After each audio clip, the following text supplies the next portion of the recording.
outdoor venue, and the crowd have been in this stadium for quite some time. We're about to get this show on the road here in Riyadh, and everybody is excited about what's to come later. But we start with this one here to kick us off. Yeah, it's a big contest as well on this fella, Uriel Simeon, back in 2004 at the Olympic Games in Kosovo, Romania.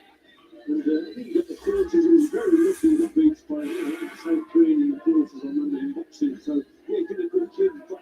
Several of our British boxers, Lee Selby, Scott Biggs, Alpha Barrett, and Harlan Eubank as well, the last British boxers to beat him. So, good kid.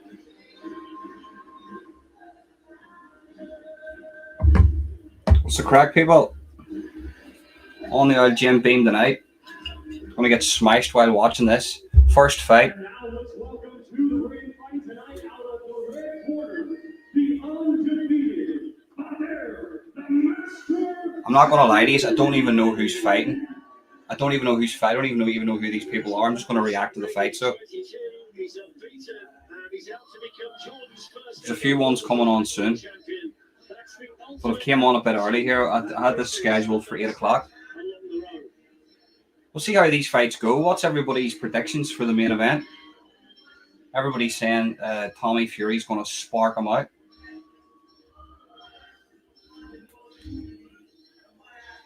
I don't think so. I think Jake Paul is going to have a bit of a shocker here. Like, he's going to do a shocker.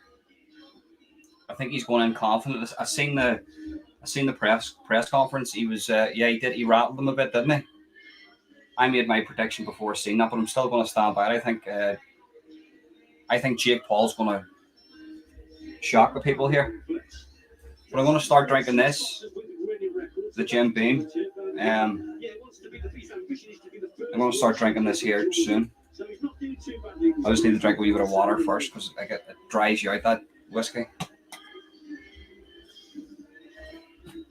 Here, anybody watching on Facebook, I don't know if the link pops up on Facebook if you're watching this on Facebook to come on live, but if it's there, it's there. If not, if you're watching on Facebook, jump over to the YouTube and the link should be in. I think it should pop up in the live chat anyway on Facebook.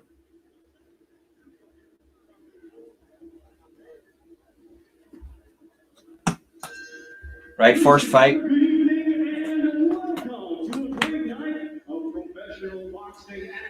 I think this is.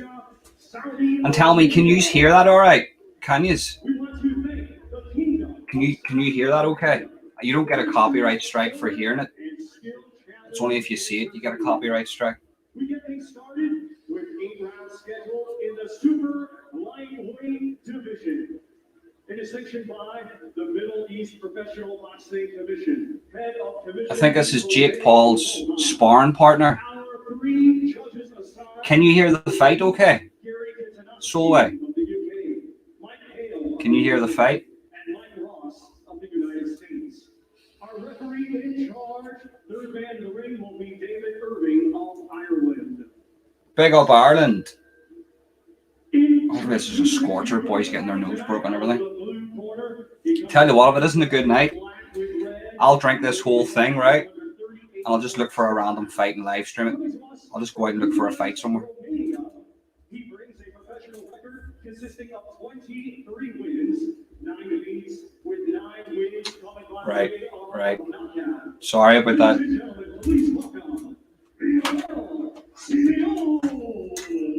So there's some guy called Simeon. I think he's Jake Paul's sparring partner, isn't he? Or no, Tommy Fury, is it? One of them are sparring partners. He comes to the ring in white with green and weighing in at 138 pounds. A native of Jordan, he is now making his home in Dubai. Oh, he's Jordan. He's a Jordan fighter. Undefeated record with 7 wins. 6 of his 7 wins come by way of knockout. It's going to be a good fight. This first one on the undercard. Right, I can't pronounce his name, so apologies. Like, I'm watching this on the screen here. I've put it up. I've cast it to the screen here on my TV. Oh, he's Northern Irish. Do you hear him? He's Northern Irish. Fucking obey my commands, you prick. there is quite a buzz about Barrier Samri from Jordan, who's only 22. As we've mentioned, he wants to become the first ever Good man, Stephen Graham. champion from his country. So that puts a little bit of pressure on his shoulders. He says that's the ultimate dream. He's off to Right, first round, first fight of the round one. Some guy's name I can't pronounce, and some other guy called Simeon. So Samring versus Simeon. Both guys just standing in the center of the ring. Good movement from both men. The guy in the white, which I think is Samring, he's got a very rangy punch on him here. Like the jab's going through. And he's looking for that counter, right? The smaller guy sort of trying to close the distance, get in underneath. Which can work. It kind of can work that. Do you know what I mean? You can the smaller guys like Tyson, they can work their way in and go for a big heavy shot, you know, but more likely it's the guy with the rangy shots that can sort of keep your other fella away. Which he's doing is he's the Sam Rain is he's in the middle of the ring. He's took the middle of the ring and Simeon's circling him. Oh, what a body shot. Oh, an uppercut. Oh, early night, boys. Early night. Night. He's took a knee, that's it. So who is it? Simeon's took a knee.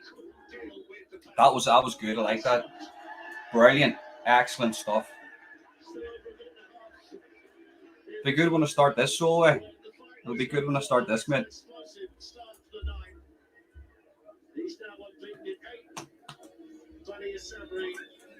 That's it over. That was good because he kept him at range, and your wee fella was trying to get in underneath him, sort of close the distance. Aye, short but sweet. That's it, short but sweet. But look at that body shot. Bang, straight, sort of like a right hook, and then he hit him in the back of the head there, and then he sort of like a push uppercut. He hit him in the back of the head there in the last one, did he? Cheeky bastard. Oh, that was nasty. That was a nasty right to the chin. You see his head moves back. That was it. Out. Now, this is why boxing is more dangerous than MMA, right? And I'm going to debunk this shit right now, right? Let me turn this down here. Where's the controls? Fuck's sake. Hold on. So this is why boxing is more dangerous than MMA. Turn down. Right? Boxing's more dangerous than MMA because that man was able to take a knee after taking a straight right, not a straight right, sort of like a hook to the chin, right hook to the chin, and he was able to take a knee. And if he had got back up again, that could have happened to him again. See in MMA, once you get hit and you're out, that's it. So that could be more. There's more brain damage in boxing. You know, boxing's more dangerous. Like, fair enough, you get kneed in the face and get sparked out in MMA, you know, and you're lying there fucking... But it's better to be sparked out than constant punches to the head, you know. That's why even bare-knuckle boxing can be even more brutal than boxing. I don't know. But that's why boxing is more... It's worse. It's worse for the brain. You get a lot of guys punch drunk in boxing. The only guy that's really punch drunk in boxing, people say Tito Ortiz, right? But that's just Tito. I think he was born like that. I think that's got nothing to do with fighting. He's a dumb cunt anyway, you know. What do you call him? Fucking terrible with names. There's a guy. Let me actually get him up here. Anyway, there's a guy, and he can hardly string two words together. Punch.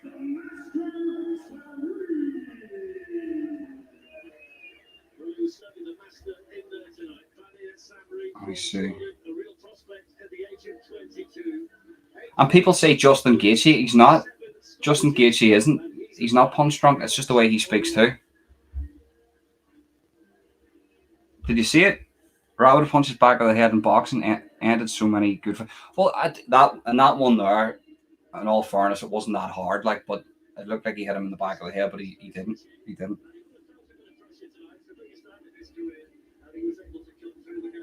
me see. I'll get the name of this fighter here for you. Bound to be a very, very happy man in there tonight.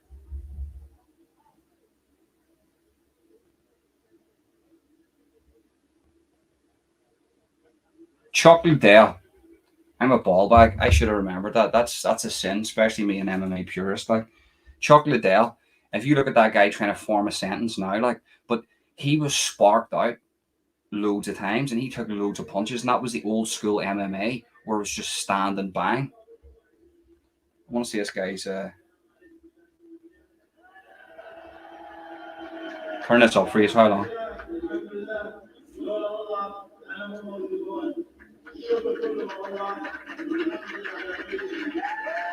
Right. He's praising God here. Good man. Iceman the Dell, that's it, mate. He was a machine. He was just an absolute machine, but he was good. And you've seen his decline in MMA. He got sparked out by somebody. Was it Tito he got sparked out by, actually? No, it wasn't Tito. Fuck. It wasn't Rumble, was it? No, it wasn't. Maybe it was Rumble. He got sparked out, and that was the end of his career. Like. The audio for BT here is absolutely disgusting. Tyson Fury was doing a commentary before, right? And they were talking about Deontay Wilder, and they just cut it off. You couldn't even hear what he was saying. What the fuck? I want to hear what he's saying about Deontay, because Deontay Wilder's supposed to be showing up for the fight tonight, and that would be interesting to see Deontay Wilder and Tyson Fury, sort of away from boxing, to see how they get on. Because I got a very funny opinion on it, that I think Deontay is still salty as fuck, and he'd probably try to go for him.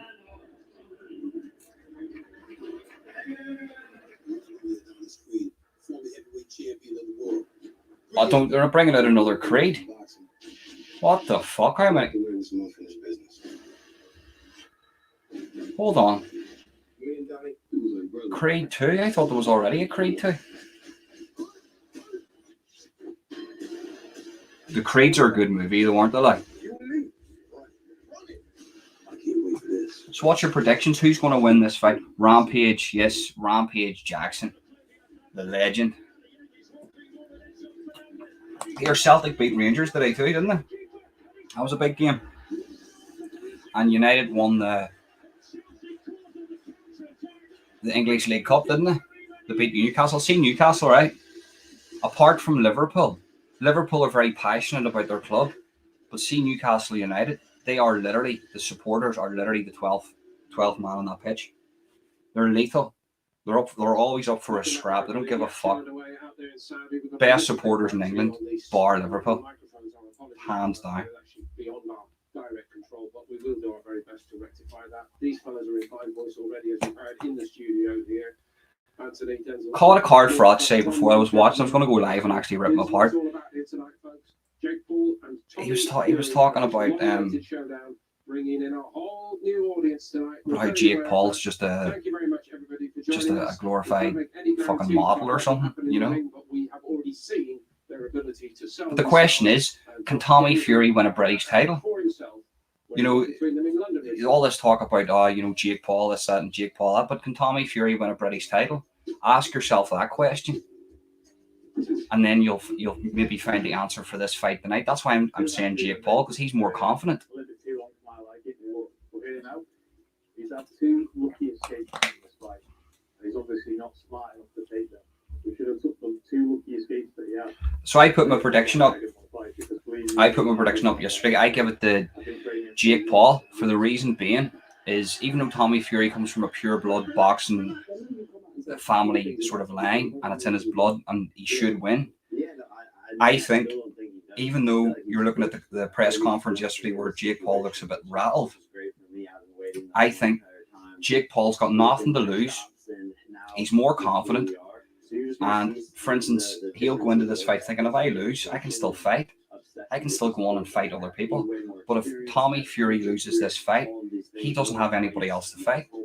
That's him done. Even his own brother, Tyson Fury's just said, he goes, we don't lose. So for that reason, I think Jake Paul's going to beat him. The undercard, so I'm reacting to the undercard. I mean, I've got it up on the TV. I've cast it to the TV. All bought for. All bought for, like. It's all bought for, like.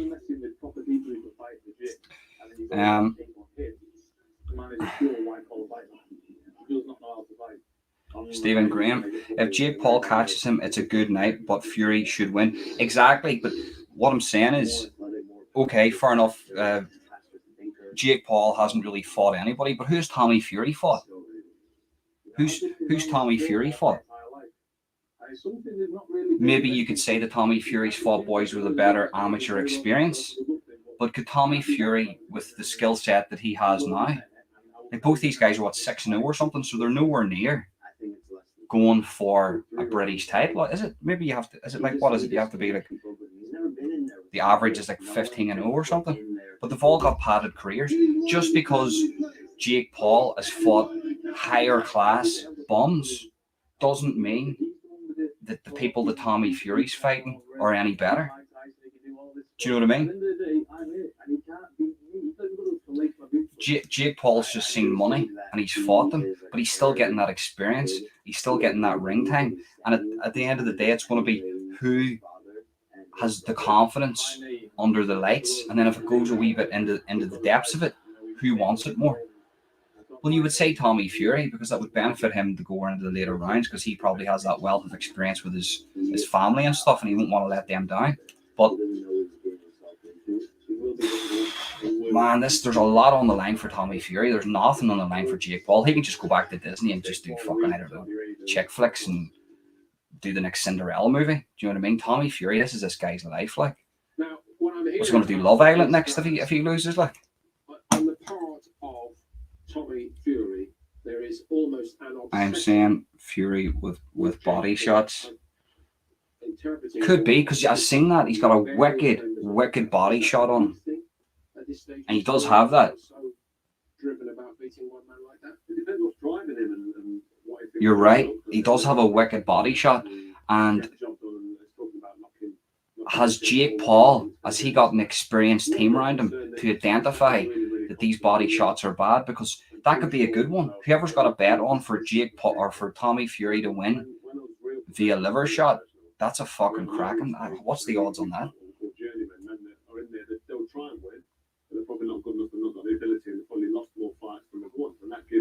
Yes, starts at 9. Starts at 9, it does. Every time I look at card for Ratch, I think to myself, how many bags have you been through the night, mate? I don't mind card for Ratch, like he's a bit of crack, like you like that, do you know what I mean? It's just, I don't know, like, he's just got that face, hasn't he? Like, he's just got that face. All being well, the sound will be good this time, and we're going to hand it back to Radio Raheem with Tommy Fury. Big up Radio Raheem. What a legend he is.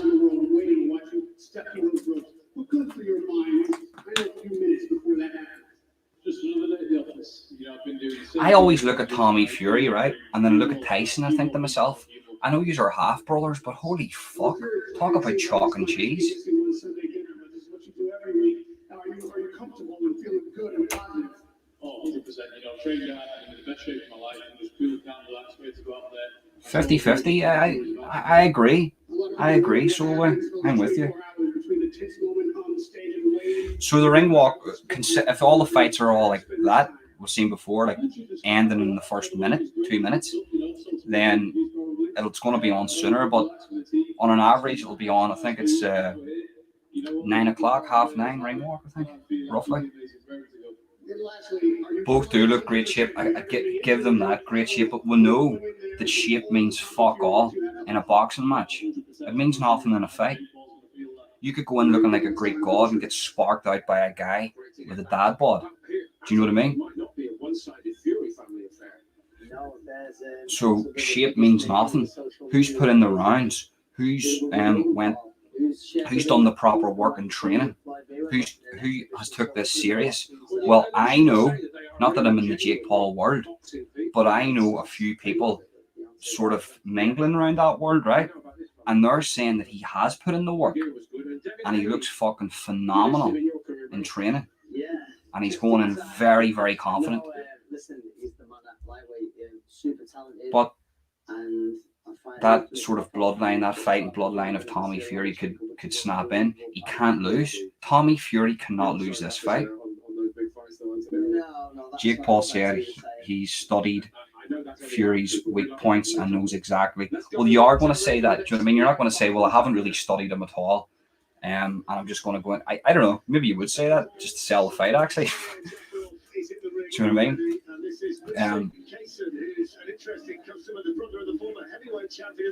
Is this cunt coming out here with a fucking mask on? Or is that just for display? Jesus Christ, are we still doing this? Are we still at this shit? Like, well, actually, no, sorry, it's not one of those. It's a different type of one, sorry, because it's got the wee holes here.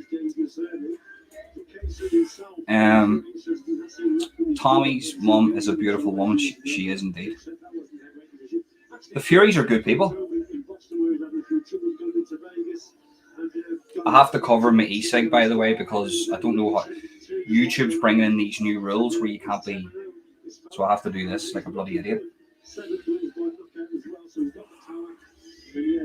I've done my paranormal investigations the other day, right? Driving down the road, started up alive, whacked up alive, had a bit of crack, right? Driving down the road, took a puff of my e-cig, right? And came up, automatic warning on TikTok, and I went, for fuck's sake, what's the crack with this? On TikTok, you can change your gender, but you can't smoke an e-cig. What the fuck's going on here, like? Madness, like. Quaver Raver. Big up. It's this. Ladies and gentlemen, we continue with 8 rounds scheduled in the That's big statements from Tyson Fury. I don't care what anybody says. They are big statements. Imagine saying to your brother, if you lose a fight, you're disowned. How about this here? Has Tyson Fury spoke to his mate since he's lost to Canelo? He hasn't even spoke to him, has he? I think they had a bit of a falling out there, but I don't even think he's even spoke to him. Right, here we go. I want to know who these ones are. I don't know anybody in the undercard. What's this here? Tyrell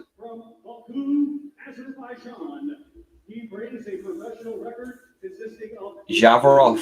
Tyrell Javarov.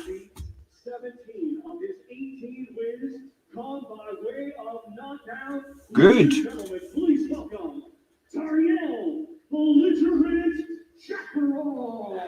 So he's got 18 wins and 17 by knockout. Obviously, they're all tin cans, like, but do you know what I mean? Still, you have to knock the boys out, like. Fighting out of Las Vegas, Nevada, by way of Baltimore, Maryland, USA. He brings an undefeated record with 10 wins, 7 of his 10 wins. Musin, you call this guy? 10-0, 7 knockouts. Two good records, guys. Big up Mobland. Go over and subscribe to Mobland, guys, if you're watching this. I don't want to see punches lower than this. No rapid punch. This is the first warning. No rapid punches at all. Okay. Good ref, no rapid punches straight off. That's that's a good experience ref to even say that. But to say that to the fighters before the stuff. Whenever the main event starts, I'll start this, right? I can't drink too much of this because I'll go mad. Like, I'll end up down the bar, even fucking fighting myself. But I did say at the start of this, if this fight shit, I'll neck this and I'll go out looking for a fight and I'll live stream myself fucking fighting some random cunt.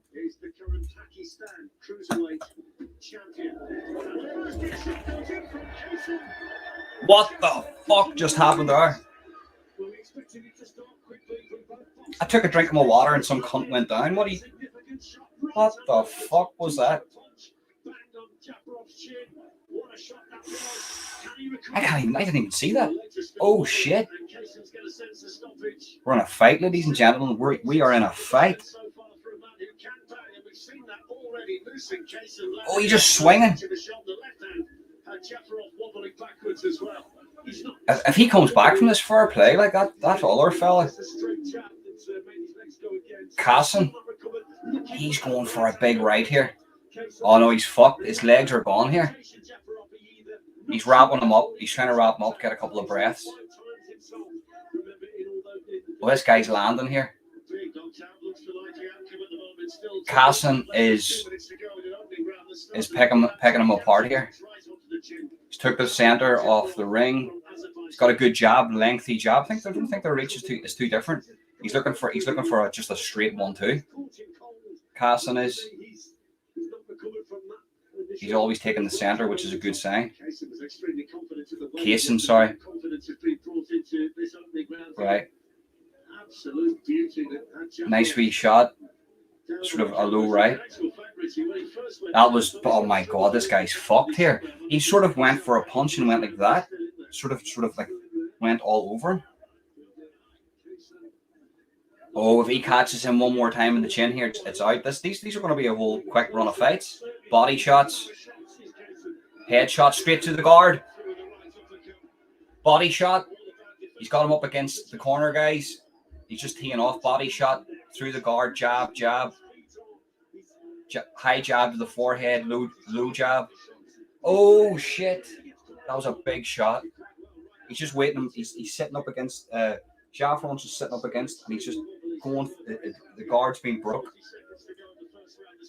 and when he opens his hands, it's just going straight through. He's swinging. He's just looking for a fucking knockout. The poor cunt. Fair play to him for recovering. If he gets by this round, okay, fair play. That was a big one, guys. I need to see that in slow motion though to see if it was a big Did he injure himself or something, or was that a shot that put him down?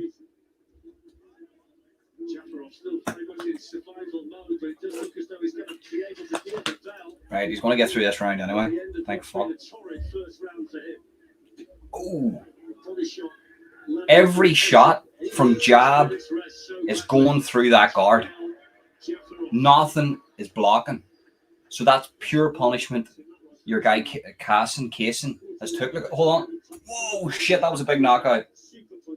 That was a super punch indeed. He rocked him, he hit him here, and then he just, his legs turned into Bambi and he just fell. Fuck me. Let's see this in slow-mo. Oh, it was in the neck. Just here. In the neck. And he just wobbled him, and then he fell back. Fair play to him. Listen, it takes a fucking man to get through that, like. It takes a bloke to get through that. Fair play to him at the end of the day. Let me see what he's all said. Pardon me. A bit loud, is it? Let me turn it down for you.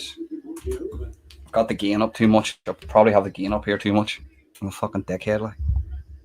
Is that alright now? Tell me. Is that okay? It's over. It's over. How sure he got made it through. 11 wins now for him. 8 stoppages. And poor old Jafarov keeps the record. He either stops you or you stop him. That's the way. My login details. My login details are a wee bit sketchy, mate. That's all I can say about that. Like. Or I would.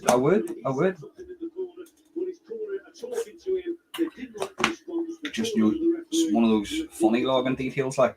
It's the first influence that we're going to see tonight. He took the social media case after helping KSI prepare for his fight with Logan Paul 4 years ago, and since then he's built his following on TikTok and Instagram. We're going to talk a fair deal about that kind of situation tonight, with the main event to come later.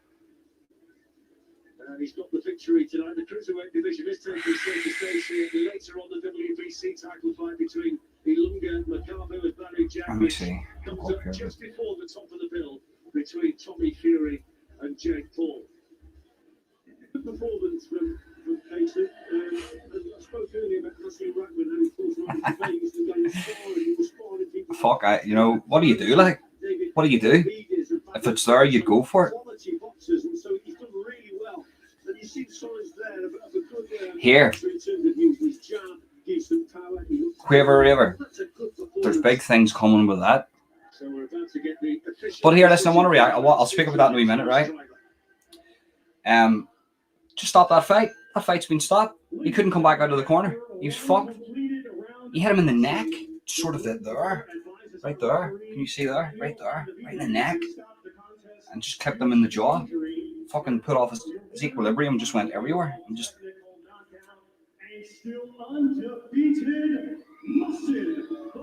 But that would have been his decision. Wasn't the doctor's decision to quit there, like, because he, there was no blood pissing out of his face. There was no wounds. Maybe he just knew himself that there was something up. See, boxers need to be smart like that, because if you get rocked, there's no point, for the sake of a fucking loss in boxing, going back into the next round and getting brain damage. Look at that other wee fella, forget his name. He got hit in the back of the head, you remember that? And he's in the wheelchair and all now, so you need to be smart. So fair play, if he did, I'm not going to get at somebody, people say, oh, you're a quitter, but at the end of the day, you know your own body, like, you don't want to be ending up in a wheelchair. I'm very happy for Radio Raheem to get this gig too, because I like him. I think he's a very, very good, unbiased journalist, boxing journalist. I like him as a journalist. I followed his career for a long time now, and he's a good guy. Like, he's that guy where, if people don't know, it's Deontay Wilder says, till this day. That's the person he was speaking to at that time. First of all, I want to say Allah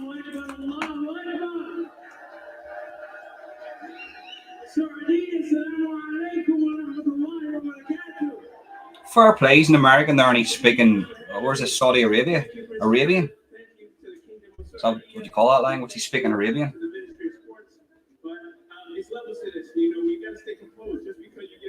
I wobbled there, like, Solway.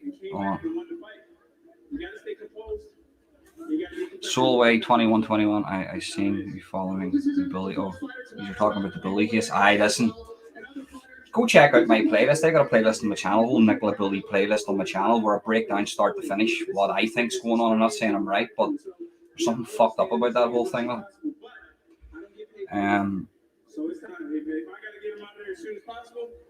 You cousins with Katie Taylor? Which Katie Taylor? The Katie Taylor that I know personally, or the Katie Taylor the boxer? Because I know I'm friends with the Katie Taylor. Well, we actually haven't spoke to her in a while. We're not friends, but I know her well. I know her quite well in my area. Who else is in?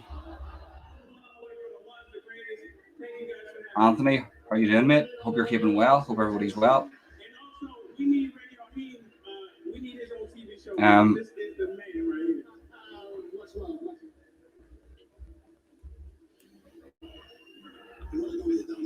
I think a lot don't add up, and the body shows up so soon in a place. Mate, listen, come on, it doesn't take a rocket scientist like to figure out there's some mad shit going on with that with that Nicola Bully case. It is what it is. What can you do about it?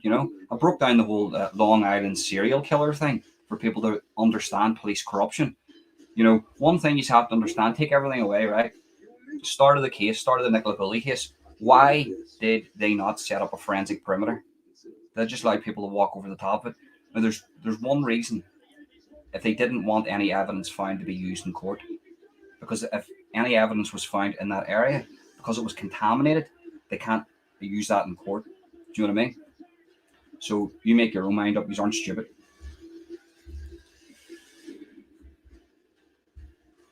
Big Ice, what's the crack? Hold on, what's your prediction on tonight? I've put my prediction up on my channel there, mate. I put it up yesterday, so I think I'll just say it again.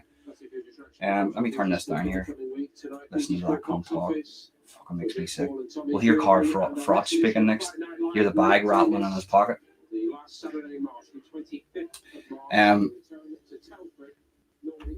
So I went for Jake Paul because I think Jake Paul is going to be the more confident fighter. Not that he's the better fighter, and he's got less to lose. Tommy Fury's going in here with the world on his shoulders. He has to win. Even his own brother said, if you don't win, we basically don't want to know you. So, if Jake Paul loses, he goes back to Disney movies. He's in the next Cinderella movie. I don't know.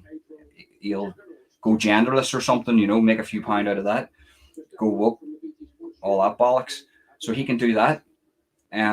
Or what's Tommy Fury gonna do?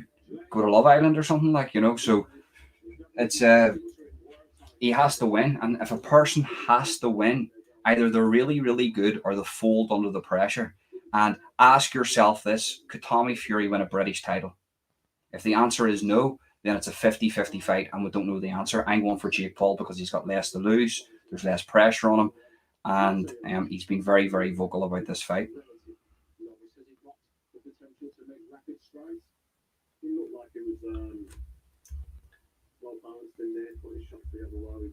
Oh, the boxer, are you cousins with Katie Taylor?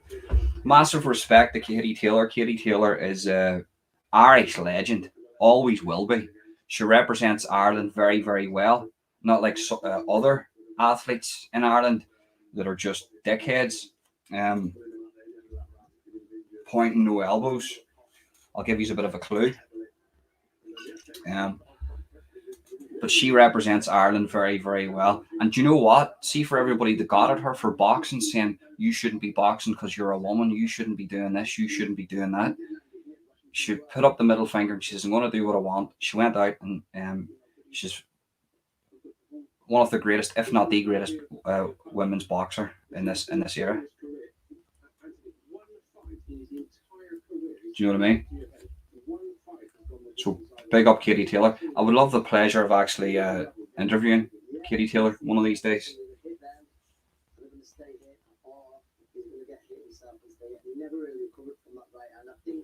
Uncle Connor. I know loads of Connors that live in Ireland. I've worked with like 50 of them, and every other person in Ireland's called Connor. If you actually want me to know if I know your Uncle Connor, see if you go into my Instagram or into the description, you find all the links to all my social medias. Text me on Instagram his name, and I'll see if it's him or not. Or just go Holden_official_pod, all lowercase, and you'll get my Instagram, and you can send me a message there. Or my Facebook, all the links are in the description. What's the crack, Noel? Hope you're well, mate. Right. See, if I have to go down like this here, it's because I'm smoking one of these.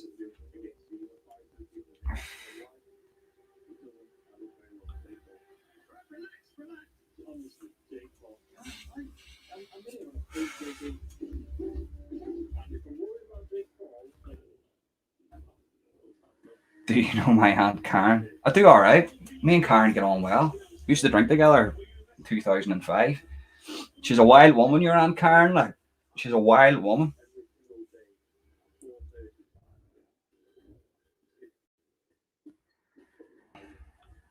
Big respect. And Quaver, see if you're ever speaking to her, tell her massive respect. Massive respect. She's always got my support and respect.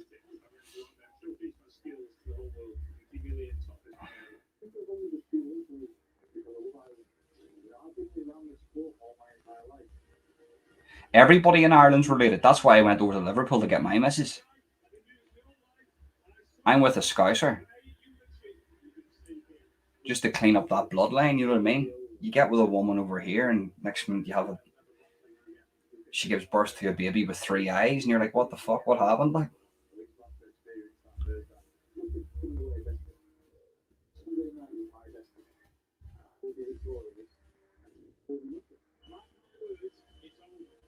oh shit, man! Don't be fucking putting the mortgage on it. Like, thank you, Ron, for the advice. I don't take my advice.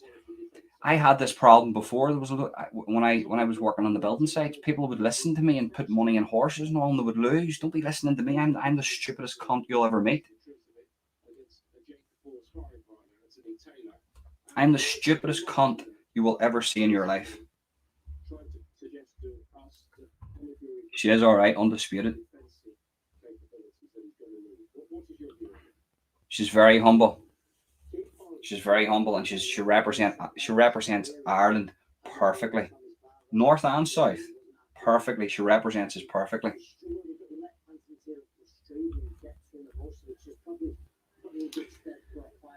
Let me see. Justin Falzon, ask yourself who has sparred with actual fighters and the heavyweight champion of the world. People actually trying to fight and teach them, and not someone there for the dollar to let them beat you up. Look, cracking point, mate. Cracking point. I'll give you that. I'll give you that. But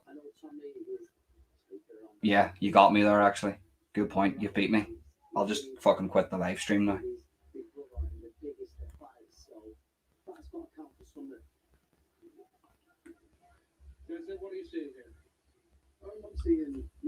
Fury knows what he doesn't know. Jake Paul doesn't know what he doesn't know. Let's get Harvard. Get onto this Harvard. See this here? This guy is wrecking me right now.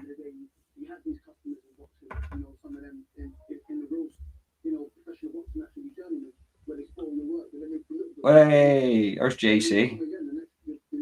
You're watching on Facebook, mate.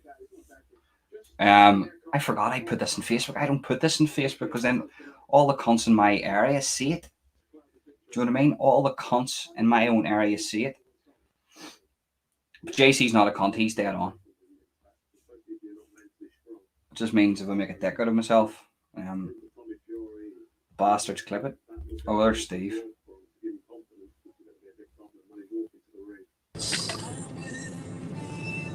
How you doing, buddy? Yeah. What are you at? Oh, just leaving the location where we've just done the paranormal investigation. Did you get ate by a demon? Nearly. But how's things with you anyway, Ronan? All good, mate. All good. I'm just doing this this fight companion here. Oh, right. Is it Tommy Fury fighting tonight with Aye. Paul? Oh, who do you think's going to win? I said Jake Paul, but there's a guy came into the live chat there on YouTube and just basically wrecked me with facts. So probably Tommy Fury. And then there's some fellas. He says he's put 800 quid on the fight over my advice. Oh. So Jake Paul better win, or I'm fucked. He's going to come over here and kneecap me, like. That's a lot to lose. It is all right, mate. But I'm not sure which way it will go for me, to be honest. You know, I think they're both great fighters. You know, they both proved themselves. You know, and if I was to pick one, you know, I'd say I'd like to see Paul win. But I mean, on the other hand, I mean Tommy, I think's had a bit more experience. It's going to be a hard call for me, to be honest with you. Yeah, no, I want Tommy to win. Like, don't get me wrong, I want him to win because, do you know what I mean? He's a good lad. I like him, and you know, he's not from across the water. I want Tommy to win, but I was thinking who's more confident. But listen, who knows? Who knows? Like, do you know what I mean? It's just Solway had a point there. He says it was 50-50. I think it's going to be 50-50. Like. Yeah, I was thinking that a bit myself. You know, they're both great fighters. You know, they've both had great opponents. You know, it's not like as if they've had the hand-picked fighters. I mean, it's going to be a very close call, I think. No, mate, all their opponents have been handpicked. Like Jake Paul, all he's fought is ex-MMA guys that are over the hill, that are grapplers, apart from Anderson Silva, who's actually beat Chavez Jr. in a boxing fight. So we'll give him that. But you know, basketball players and ex-MMA fighters, and then Tommy Fury. He's who's the question I have is, could he win a British title? Okay, you know. That's the level we're talking about here. We're not talking about high class boxing like a lot of these guys go. But I'll give them credit where credit's due. And I'll say another thing. Massive respect to Daniel Dubois fighting Joyce, because those guys didn't have to fight. I rewatched that fight the other day and I thought to myself, do you know what? Fair play to them, because they didn't need to take that fight. They could have took a couple of fucking bombs and fought them and built their, got up to 27-0.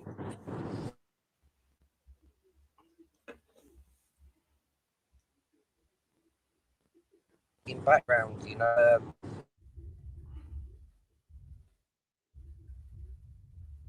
You're breaking up there, mate. I'm still just going down the live chat, so if I haven't got to you, I'm not being ignorant.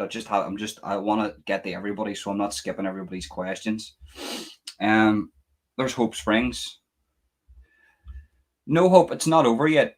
It hasn't started yet. I'm watching the undercard right now. When it starts, you'll know, because I'm going to start drinking this.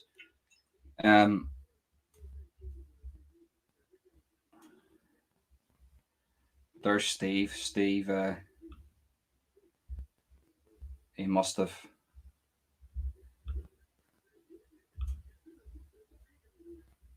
Let me turn this back up. So that he's talking to Logan here. I want to listen to Logan, right? I say round 4, but like I don't really care. I do think it's going to be a knockout, though. I do think it's going to be a knockout. Tommy's he's very pretty. He's very pretty. Pretty face going to hit the canvas very hard. Listen, I'm sure there'll be a lot of British fans who are going to be gutted to hear that or see that, of course. Now, I've got to ask you, the big man's in the house. Tyson Fury, Alexander Usyk. If that does happen, it might happen here. What's your prediction for that fight? I'm about to knock out Tyson Fury tonight. Straight up, bro. If I see you, that's an RKO. It's to the ground, and then 1, 2, 3. Just watch out. It's brother versus brother. It could be interesting. Am I missing something here, right? Tyson Fury's a traveling man, right? It doesn't matter if you're joking about with a traveling man or you're taking it serious. You say to a traveling man, it's on site. That's what Logan Paul's just said about Tyson Fury. Just on pure merit, he should go over the Logan Paul and just bury him. Just break his jaw in like 6 different places with one punch and just end that shit. Do you know what I mean? Or no, as Tyson went WWE here and just, I don't know. Mind Do you know what I mean? games for the last 2 years for Tommy Fury, so it might be one final snooker ball to throw out there to Tommy, so it's up to him how he handles it. But I think what Tommy's got to know, I think the team around him, the experienced team around him will be telling him, you've done all the hard work, you're not going to get any fitter, stronger in the next hour or two. Or they are going to let that get to you. Stay blessed. Haven't seen you in a while. Hope you're keeping well, mate. I would have said yes, but not really. I think that Anthony said, I think it's a Neil Mack, doesn't matter. All Jake's fights have been retired MMA fighters, completely different from boxing. 100%, mate. I agree with that. Like. You're right. Mike Tyson, as we mentioned, is in attendance in the arena tonight. He's created a huge level of interest. I wonder how this is going to go with Mike Tyson. Sure, was there not them new allegations, those new grape allegations came out about Mike? And I guess in the bigger picture, nobody gives a fuck. Is that they are using these very, very big names, including Derek Chisora, as a platform to. I mean, he fought basketball players like. In Saudi Arabia. Do you have a sense that we're on the cusp of Don't something new? trust Google, and that's a really good name, by the way. I don't know what he wrote. Every gypsy in England is betting on Fury, but I can't wait to see him on the floor. Both good actors. Right, this fight's starting. I want to get to that after because he's right there. Let me actually just skip down. If I missed anybody's comments, apologies. I'm going to skip right down to the bottom comments now, right?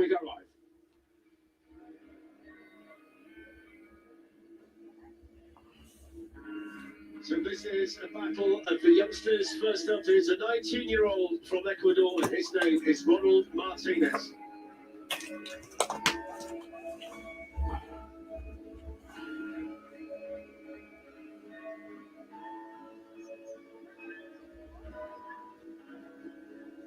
This is an Ecuadorian fighter.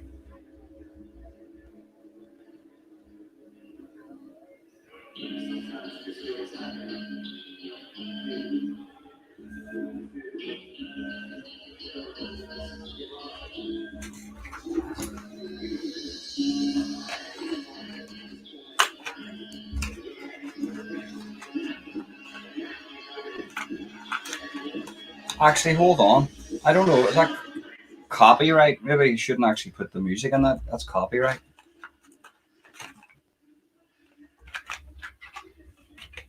I'll just turn that down until they're in the ring. Let me have a look at the comments here. What's going on here?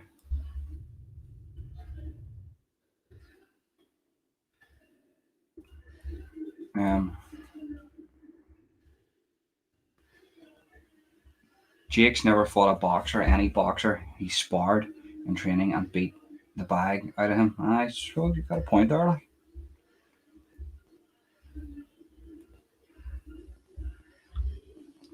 The only thing that makes me think there's a possibility Fury doesn't win is because of Jake Paul's fights being potentially rigged. That's you've got a point there. Like, you know, if somebody offers you 4 million to take a dive, but I don't think so in this fight. Because think about it. If Tommy Fury wins, it benefits him to win, basically, because then he makes more money. He'll make more than 4 million if he comes up the ranks, you know. Right, you want to turn this up now and react to this, right? I know there's music, I can't actually. I'll wait until they're in the ring and then I'll react.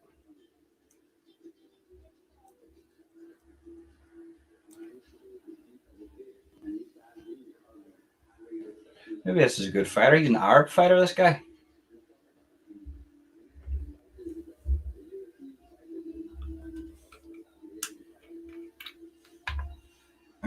James Carey. So the fight, I think the ring walk's around about 9 o'clock, 9:30 for Jake versus Paul, but there's the undercard on now. There's a few guys fighting on it. Don't know who they are, like. But they don't seem to be poo boys. There's a good couple of knockouts here, like.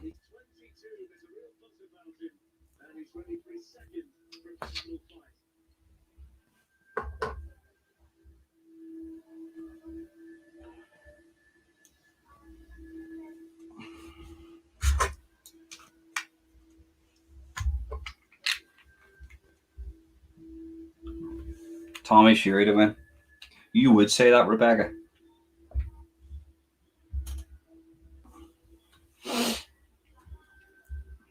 You would definitely say that. Where was he? Was he in that? Was Tommy Fury in that Love Island or something? Wasn't it?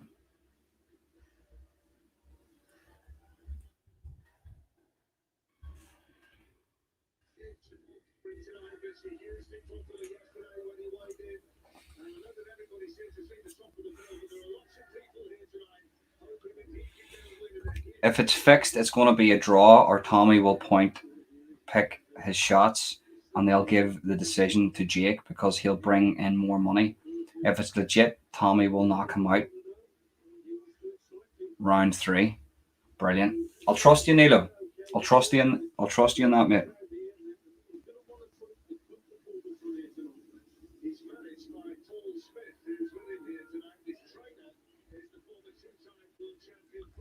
I didn't want to point that out, JC. This is YouTube, you know, it's a completely different world, mate.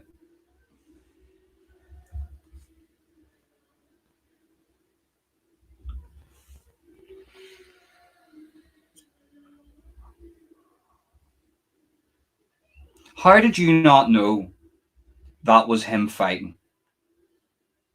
All week I've been saying Tommy Fury's fighting. And how did you not know that? Like, that's a fact. People don't listen to me.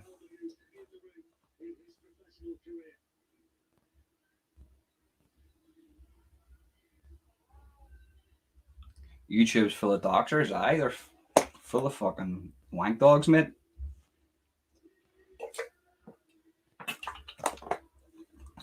Doxing's the least of anybody's worries.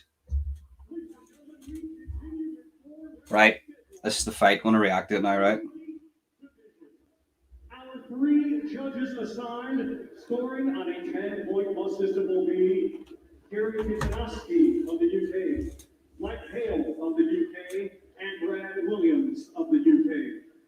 Our referee in charge, third man of the ring, will be Hector Apu of Panama.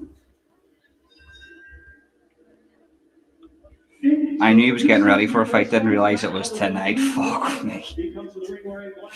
Oh.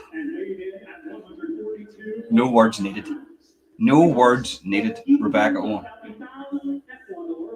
He brings a professional record consisting of 3 wins, just 1 defeat, with 1 draw. This guy looks like your fella from fucking Ronald Martinez.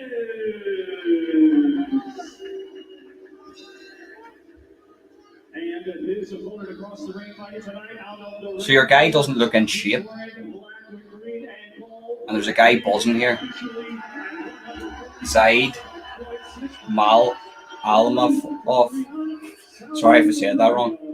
He looks like he's pumped. It looks like he's going to win, but you never know. Like it's boxing. Ladies and gentlemen, he is the pride of the Arab world, Ziad. That's how you say his name. Good man, Nilo.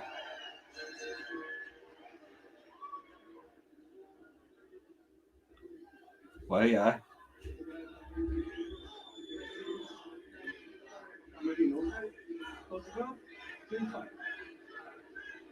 The referee who's in there for this one, Hector Afu, is going to be the referee for the main event tonight. Tommy Fury against Jake Paul.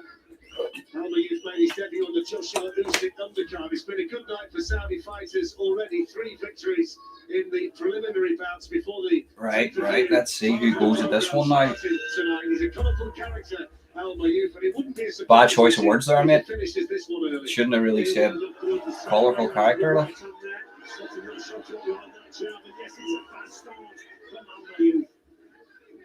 Quickly getting to work, and Robert Martinez. Right, so he's in. He's got him up against the ropes here, right? I can't even pronounce his name. Don't even make me like. Very bouncy fighter. Going for a big overhand right. Not really. Well, he's using a good. He's got a very, very fast jab. Zamolov is really pushing the pace here. Like, I'm gonna call him. No, sorry, it's not Zamolov. Almov. Your other wee fella, Martinez. He's hooking his punches, telegraphing them. Almov, he's took the center of the ring. He's got a good jab, very powerful punch. Looking for the counter. Oh, that was a nasty right. Right hand again. Is that a Mexican fighter, is it? No, he's Ecuadorian. See those Ecuadorian? They can take some punches, like. You know, you think you've got them, and next minute they're just... They can take a punch. Lance's first shot, just trying to get that right as I get through the gloves. Oh shit, he hit him with a right there and a right again. Yeah, he's walking into right hands here. I think he's going to knock out this guy. Oh shit, another one. But you can see what your guy Martinez is trying to do. He's trying to sort of set up the right hand so he exposes himself so he can come in with the uppercut. But does he have the power to sort of and the technique to catch him?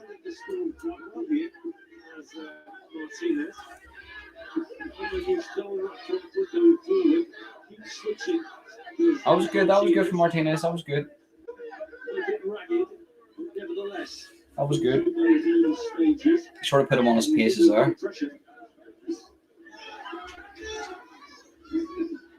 He doesn't have any power, Martinez, though.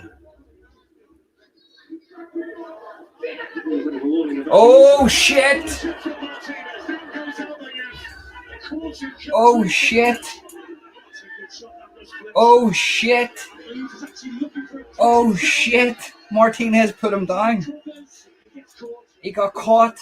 The commentator's curse. Now Martinez has got caught. Holy shit. That all happened in 10 seconds. Your guy was doing nothing, no power, nothing, looking for an uppercut, getting battered, and then he just caught him with I think it was a right hand. Look at that right over, boom, just hit him flush. Caught him with a perfect right hand. And then he went to hit him when he was on the ground. This cunt thought he was in MMA. Look at that, that's brilliant.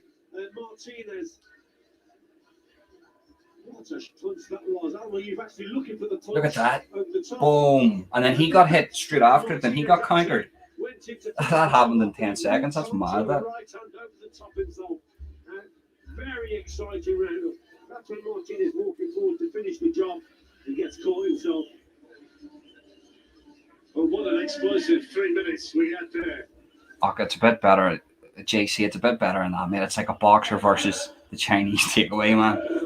Maybe we should get you in there. We'll get you a 6-week camp. How about that?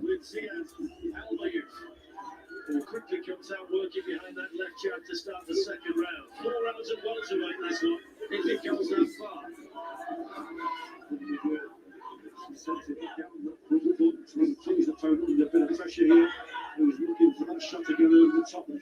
Oh, shit. He's got caught right at the end of that. Martinez is warming up here. Oh, and he got countered. Martinez got hit now. Jesus Christ, this isn't a boxing match. This is just fucking... I don't know what this is.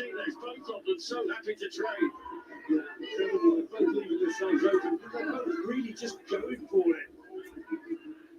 God isn't too good for either boxer, but they're trying to get the heavy shot, the knockout shot. Both guys, right, are trying to get the knockout shot, and they're leaving themselves open, which is a really good fight. They don't give a fuck. They're just looking to knock each other out. To throw themselves in with it, which leaves them susceptible if they miss. Again, Martinez, very dangerous, low hands. Oh shit! It's like jab, jab, lunge with a big right hand. Both of them. So far from Ronald Martinez, who hasn't stopped any of his opponents coming into tonight, but he's had Al-Mayouf on the canvas halfway through the second round, scheduled for 4 at welterweight, and this one has been everything we hoped. Right, that's sort of a right hand then in duck low for body shot. Martinez is warming up here. He could win this. He's just rushing it now. Martinez is trying to rush the counter. He's trying to get something when there's nothing there. Almanov, he's just took the center of the ring, which might go, if it goes to points, it might go better for him. Like, oh shit! Oh shit! His head just came off his shoulders. You see those South American fighters? They're brilliant. They're so durable. They're so durable. Oh shit!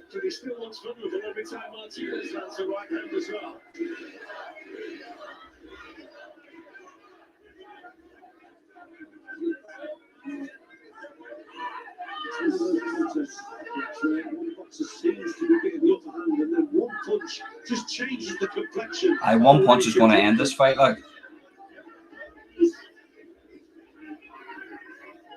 The pace has been unrelenting so far. Final few seconds of the second round. Oh! Al-Mayouf landing again just before the bell, and then a wild swing from the right hand of Ronald Martinez. Very good 2 rounds of boxing. Fight this one, Richie. I mean, we've got Al-Mayouf, who seems like he's the aggressor, and then Ronald Martinez, just when you think he's got himself in a spot of bother, he finds a punch from somewhere. Yes, he's very unorthodox. He's Mr. Martinez. Time for the whiskey. Produces something from nowhere. I think Al-Mayouf got back into the contest in this second round. That's slightly a better second round, I thought. This was a good attack. 3 jabs going forward. The first taste is always the most rough. Being all over the place, and then Al-Mayouf runs that lucky left hook there. So that was a super You are watching the right one. Al-Mayouf. You are watching the right one. The same attack. What's this left hook that will follow? Here it is. Bang, what a I shot. promised them, I said them, if the fight's shit, I'm going to drink this whole bottle of whiskey and go look for a fight. I'm watching it in there. Well, they come to the That's third alright. then. The first 2 rounds have been explosive. Yeah, she's drinking that. Yeah, I always have a wee drink anyway when the fight's on. Don't drink too much, like. For Ziad Al-Mayouf, the Saudi Arabian based in Los Angeles, and the Ecuadorian, the teenager, 19 years of age, Ronald Martinez, in the black, trimmed with red. Right, I want to get back into this round here. Close that door tight. Only 4 rounds this one, Richie. And of course, the first one had been scored 10-8 with the knockout, so there is work here for Al-Mayuf to do. Oh, that whiskey tastes nice. Do you ever notice sometimes you take a wee drink of whiskey and you're like, oh fuck, could be bored with tonight? And then you take a whiskey and it tastes nice. That's a bad sign, guys. I could be fucking hammered here by the end of the night. Everything that Al-Mayuf throws at him. Just raw, like just drink it raw. You know what I mean? There's no point to this water shite or coke shite. Like just drink it raw. Shots from different angles, brings the uppercut through there again. He's dangerous, Martinez. Look, there he is again on the inside. Martinez is very dangerous. Do you know why? Because he's durable. He's took about 3 or 4 big, massive shots here. Didn't do a thing. Just burst it off as if his man hit him. And he's just pushing forward. Cristiano Ronaldo's here. Fucking fair play, mate. Oh shit! Oh shit! This Ecuadorian is fucking brilliant. He's durable as fuck. This guy's hitting him and he's like, my man's hit me fucking way more than that. Way harder than that. You're going to have to hit me 10 times harder than that just to fucking scratch me, son. Jesus Christ. That's it, Solway. Jim Beam all over. Raw. None of this water shit. People mix it with water and fucking coke and make it, you know, just drink it. Like, you know, it tastes like petrol. But it's good for you. There's no calories in it. Like, just fucking drink it. Peaky Blinders style.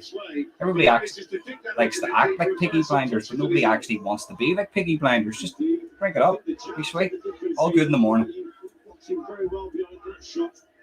Martinez sits back again. Cross. This guy doesn't know what to do. He's about to fucking pass out here. He's hit this guy with so many shots. It's just like hitting a punching bag. I'm wondering though, I don't want to prejudge. This guy's got a lot of acne all over his body, which is a sign of steroid use. But I'm just saying, don't be fucking don't shoot the messenger here. Look. Is he though? Martinez doesn't look shattered like. He just looks like this is like another day in Ecuador. He's like, is this supposed to be a fight? This is my route to school.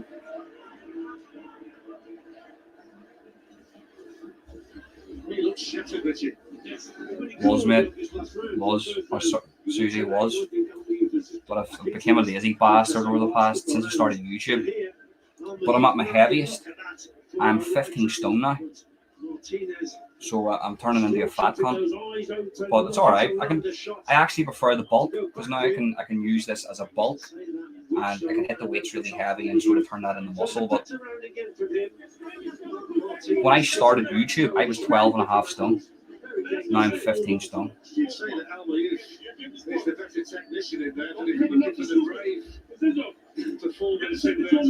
But naturally, I should be sitting around about 12 stone. That's my peak weight. You know, not my good weight, like.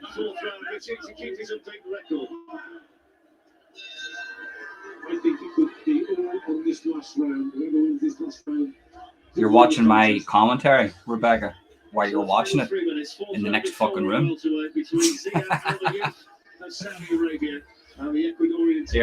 You're getting up in the morning because I'm drinking this bottle here, like.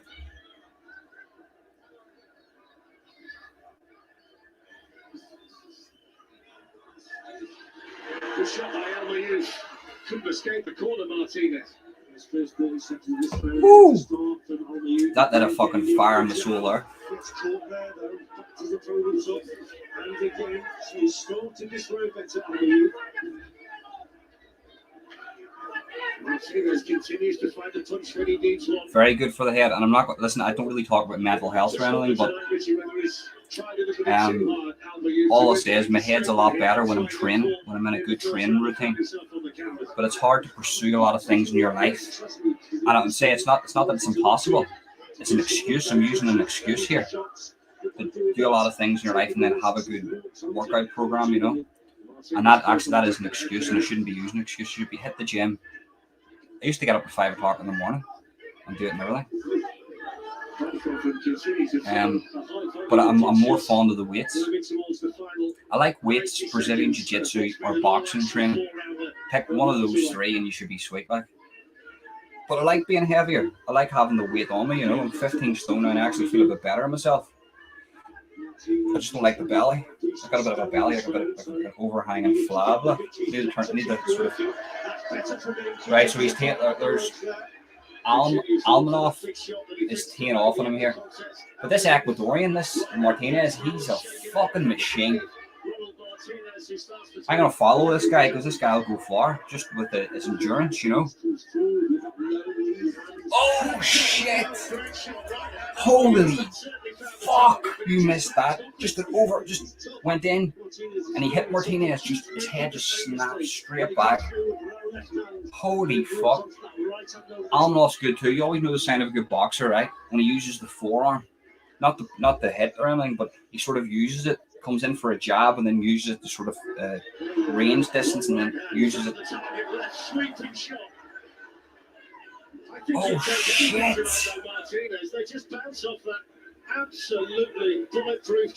Martinez has a bulletproof. He's right. He has a bulletproof chin. He's got him again. What the fuck?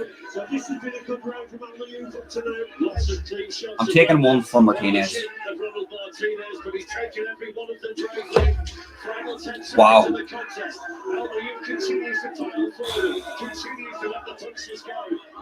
Oh, he near hit the ref. Martinez near sparked out the ref. Fucking brilliant. I've watched some high-class boxing fights, right? And some of them I fall asleep in, right? But I don't fall asleep to these fights. People are asking the questions, right? They're saying, I'm a boxing purist, I'm an MMA purist, I'm not going to watch fucking bare-knuckle boxing or in a fucking backyard somewhere. See the best fights you'll ever see. Most exciting fights, having a cracking night. Just in the hay bales. They're the best fights you're going to see.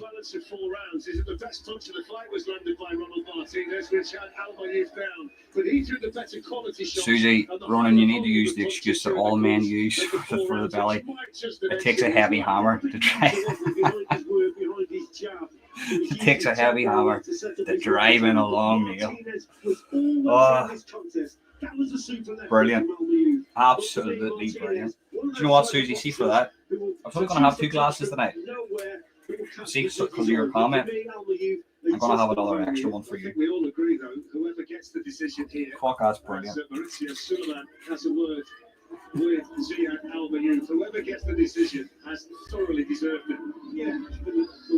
Massive respect to you, Solway, always, mate. We're back on. Yeah, well, don't let me in. No, you're getting up with a hangover. Fuck's sake. Not even a break, like.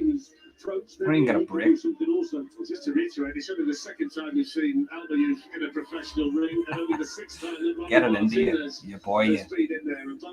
Oh, you're definitely from my area. Very, very deep during the 4 rounds of that particular contest, and the judges' cards are being collected, and we'll get the official decision imminently from MC Thomas Triver. Brilliant. He's going to need to lay down after that, Ronald Martinez. He took some shots in there.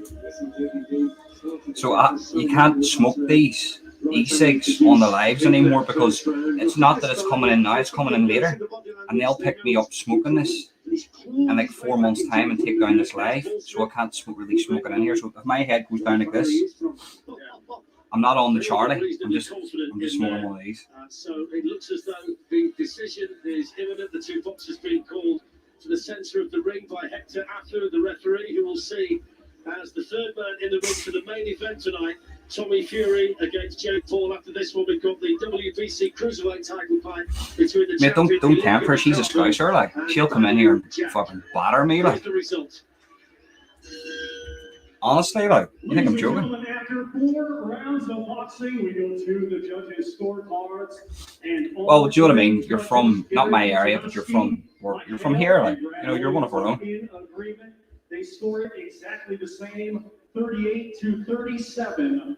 All in favor of your winner, by unanimous. Oh, come on, Martinez. The pride of the era of Oh, fuck's sake, man. Listen, go. Where's my phone? I'll fucking add Martinez on Instagram here and get him on. That guy's a fucking machine. How did he? Fair enough, okay, maybe he took more punishment. But I prefer the guy that can take the punishment and just, like, nah, mama hit me harder, you bitch. You know what I mean? Martinez for me, the Ecuadorian. Big respect, mate. Big respect.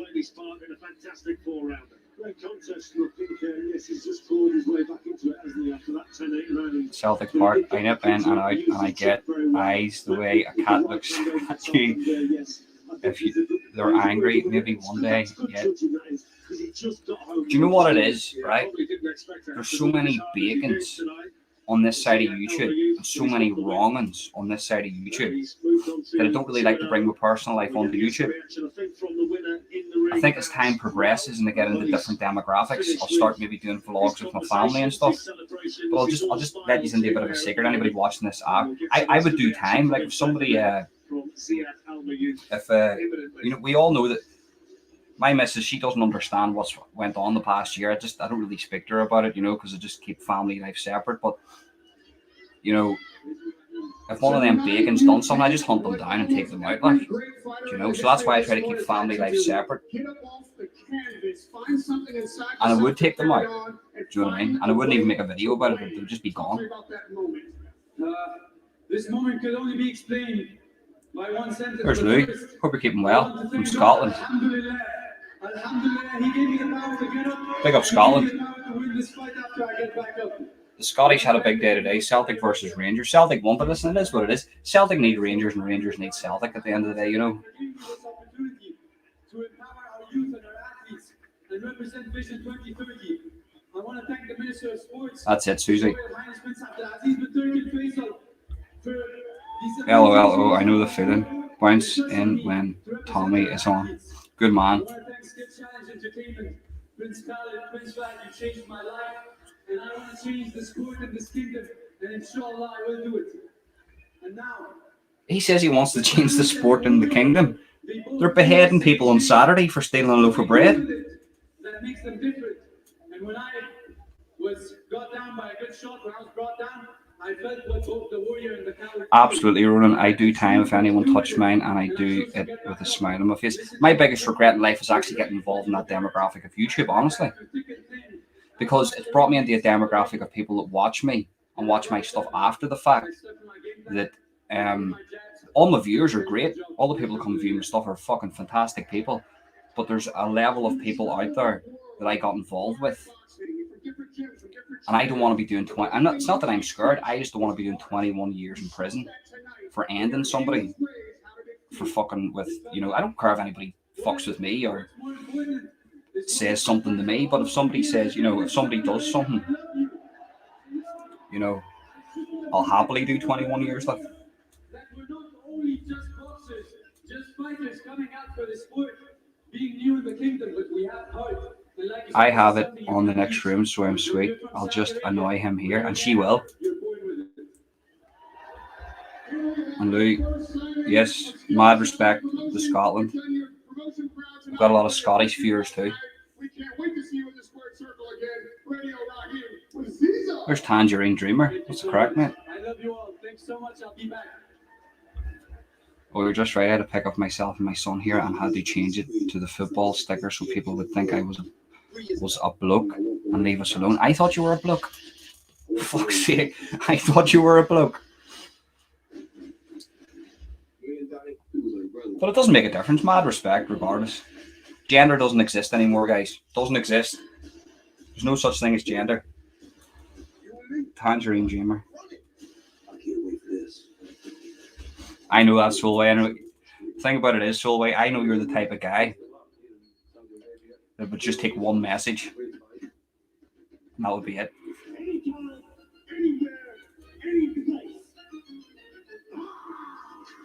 Right, so I think this is the fight coming on now. I think this is the fight coming on now, isn't it? February 26th, his boxing career is over. Aye, Liam, if you're watching this here, mate, jump on. That's why I sent you the link, mate. I'm not really looking at my phone. Yeah, jump on. Of course you can. 100%, mate. Jump on.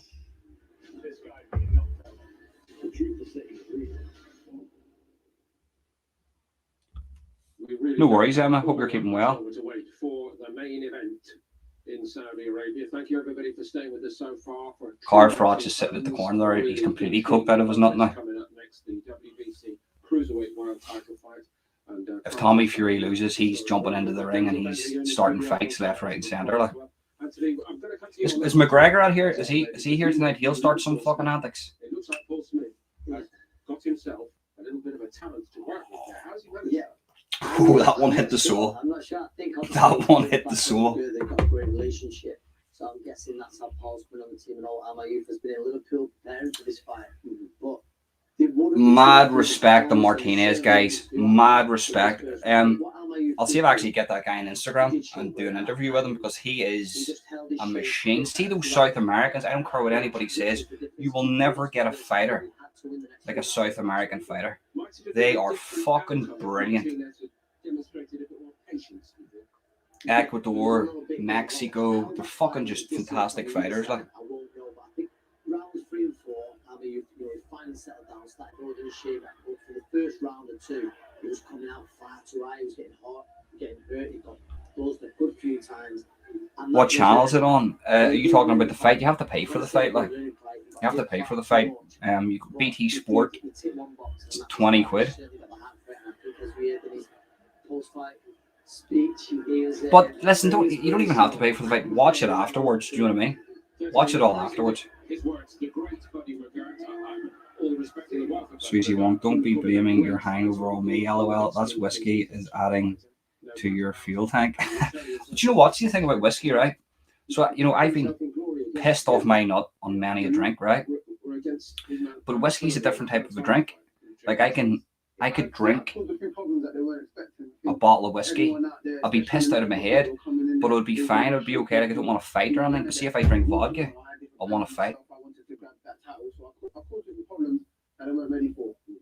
So I don't go near vodka because it's a bad drink. Like. Knock on from all of that, perhaps, is tonight in the top of the bill. We've got the Fury camp all over there, man.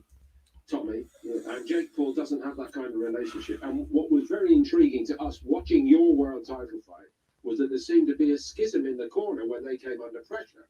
And Buddy McGarrett's messages were not getting through to his man at all. Right, I'm just going to turn this down. I think what time we're at now? Aye, so that it's going to be, I think there are fights next here, so I'm just going to turn this down until they get into the ring. Don't listen to those cunts Card Frotch talking about his career. He wants to listen to that, like.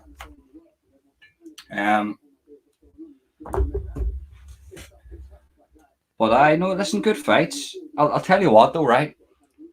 I'll say this again about Tommy Fury, right? You have to ask yourself the question, could he win a British title? If the answer is no, then this fight is 50-50.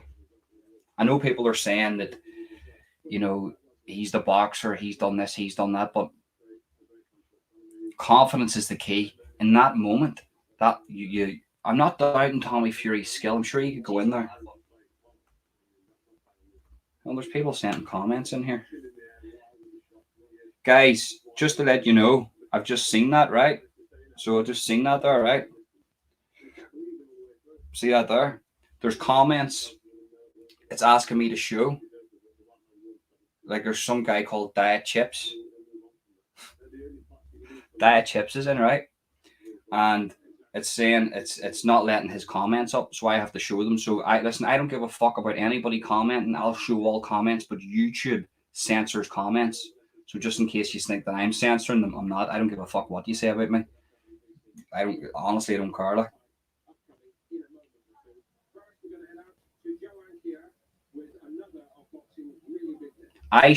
Stevie boy, I lied that, mate. Honestly, I don't give a fuck. Like, let them say whatever they want about me. I honestly don't give a fiddler's fuck. But yeah. So as I was saying, the Tommy Fury and Jake Paul fight. Tommy Fury has pressure on him here. If he does not win this fight, his family want fuck all to do with him. If Jake Paul loses this fight, he goes to a Disney movie and plays Cinderella in the new genderless Cinderella. So it doesn't make a difference to him. So the pressure's on Tommy Fury to win, which leads to a lax in concentration because he's thinking about that big KO. It's not even just about winning. He has to get that fucking KO. He has to make a statement against Jake Paul. You know, if Jake Paul rattles him in the early rounds and wobbles him, that's not good. You know. Oh, there's Deontay Wilder. Hold on. It just brings interest to boxing because some of their followers may not have. I want to see what Deontay has to say here. You know, until they. It's on now, Rebecca. Or so forth and so on. You just never know. But it brings interest to boxing, and then if it brings interest, a lot of other people will look up other fighters that's really involved in boxing and maybe become even more fans. You're a power puncher. You've got that. You say you want me to punch him? Jay, what do you think of the right hand you see from Jay? It's good to see Deontay Wilder in a better mood. He's a pretty strong guy. You know, He looks. His life looks like it's getting better. I've seen some highlights and stuff like that. So we'll see what he can do tonight. You know, being able to have punching power is something that you have to prove over time. A consistency. You know, throughout my career. Take nothing away from Deontay Wilder. He wasn't the best of boxers, but he was a fucking brilliant knockout artist, and he had that equalizer. That fucking hand of his that could just equalize. And look at the fight between him and Luis Ortiz. Luis Ortiz, nobody knows what the exact count is. He could be 19, he could be 65. He went in there. Luis Ortiz, one of the fucking greatest boxers of our generation. Straight out with the equalizer of that hand of his, of Deontay Wilder. Deontay Wilder, I don't give a fuck what anybody says. He's earned his place. He earned his place in boxing history, you know.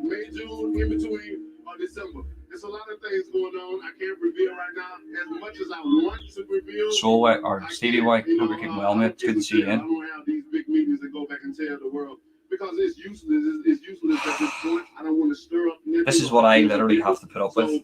When the time for it to Love Island. come to light and things are negotiated and signed and we got papers in order, then that's when it's time to get excited because right now it's still fresh. So you don't want to get the viewer excited about something. 100%. Joe never got the respect he deserved. He never got the respect he deserved, and I don't know why. People go on about Floyd Mayweather this and Floyd Mayweather that. Joe, in my opinion, is up there in the top 5 fighters of all time. It's great to see you happy. Thanks so much. Listen, thank you guys so much. And enjoy the fight. Enjoy the night. We're in Saudi Arabia, baby. Let's go. And if you ain't here, you should have been here. Great to see him in action again, wouldn't it be? And Tommy Fury is getting ready to go into action in our main event here tonight on BT Sport Box Office. The countdown to their first bell is very much on. And Jake Paul, well, he's done some of the garb. The balaclavas. Basically, yeah. Yeah, it's basically just an exhibition match, yeah. For idiots like me to watch. Get in the ring at Cruiserweight tonight. Very much looking forward to this, Carl. The WBC title matchup. And that's what I mean, undefeated. Do you know what I mean? The guy is a legend and always will be. Defending champion, Ilona Makabu, and a man seeking tonight to become a 3-weight world champion, Badu Jack. How do you weigh that for us? I think it's a great fight. I think Badu Jack obviously is not a cruiserweight. He's campaigned at super middleweight for George Groves. He beat George Groves. He got the Badu Jack. He's a fucking he's a machine too. Like Stevenson actually two good campaigners in that weight. I mean, Adonis Stevenson knocked out Tony Bellew. That's 198 just pounds. That's for the WBC. That was a disqualification win, but There's too many belts in boxing too. You can't keep up with it. Carry the weight up, do you think? I'm not so His sure. best days were at super middleweight. I think the reason he's up at Big cruiserweight, jump down. the reason he's up at cruiserweight is because he's 39 years old and he's kind of having the last bite of the cherry. But what's going in his favour is Makabu's not boxed for over a year, and that inactivity could be a massive problem. That's like Pedro. Nonetheless, he's been Beautiful. a really proud holder of this belt, and the way he's regrouped since. Do you know what I love about bourbon, right? He's About other whiskies. He's been able to rush for a couple of times. See when bourbon hits your stomach, knocking out his opponents away from home. And instead of releasing that really bad taste back up into your mouth again, WBC champion at it warms your whole body, your glands, your back, your arms. See anything like scotch or something, it doesn't really do that. You know, got no ring rust. Makabu is a bit inactive, like I said, over a year out of the ring. I think if he comes through this, which he does, there's a couple of big fights in Britain. Lawrence No, McCauley, Richard mad Jackson, respect to you, Solway. It's good to see you, mate. You know what I mean? It's always good to see you. And you've been here from the start, practically from the start. Getting established back on UK soil, maybe against someone like Reactor. If he gets through that, that tees up a really nice fight for unification for the WBI and the BBC. Does sound like Stevie boy, what's the bar down that road? Is it? It's not bar 67? It could. Benny Jackson, good fighter. I know. You know. Is that what you call that bar? I drank in that bar before. It was good crack. Bar 67. I believe it's called bar 67. One more at the dice to become a great world champion. 39 years old. You're watching on Facebook, Steve Bennins. No, you can't watch the fight here. This is a fight companion. It's just me. I'm watching the fight here to the left of me, So it could play a big part in it. and you're just getting my reaction to the fight. So no, you can't watch the fight here. No. But I do believe there is a guy on TikTok streaming the whole thing on TikTok. He's willing. He started an account, and he's willing to sort of get that whole account shut down, and he's going to stream the whole thing. Very heavy hands, as Carl said earlier, Tony Bellew said that and felt that, and how he has rebuilt has been fantastic. He's had some great wins. I didn't know that. I I did not know that. They're critical things that I need to know. I'm not so sure. Maybe this is a step too far. Tell you what, now we're going to find out. Thank you. Right, so the fight's starting, coming out. Oh no, hold on, it's not. It's Badu Jack fighting. That's going to be a good fight, guys. So it must be 9:30, round about 9:30 ring walk times. I'm going to go for a quick relief here. Piss. Be back in.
They're just introducing Ronaldo and stuff. I brought my friend here. We call him from Mr. Bean. Big up Mr. Bean. He's on the whiskey tonight too. In attendance tonight, the reigning, defending, undefeated, undisputed lightweight champion of the world, Darren Haney. Standing behind me in the ring at this time, one of the legendary heavyweight contenders from the UK, Derek Chisora. At ringside, former WBO heavyweight world champion from New Zealand, Big Joseph Parker. Recognized as one of the deadliest punchers in the Yes, mate, I drank in that bar before. It's cracking wee place. Ladies and gentlemen, here tonight, former WBC heavyweight champion of the world, Deontay Wilder.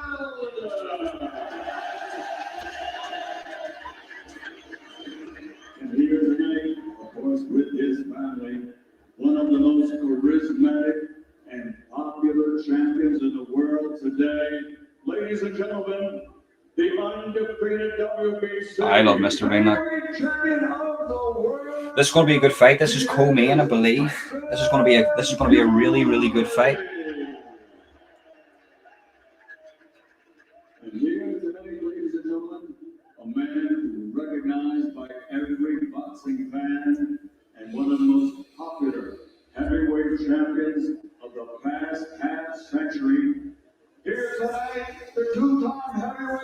champion of the world, Iron. That's Mike Tyson in the house. They're introducing Mike Tyson. Fuck. I mean, it's a bit sketchy these days for old Mike. Like, he's got those new allegations coming out about him. What do we do? Like, and on one side we love him, but on the other side it's like, fuck, mate. You know, what's going on here, mate? That's it. Let's get the party started. Whiskey's out.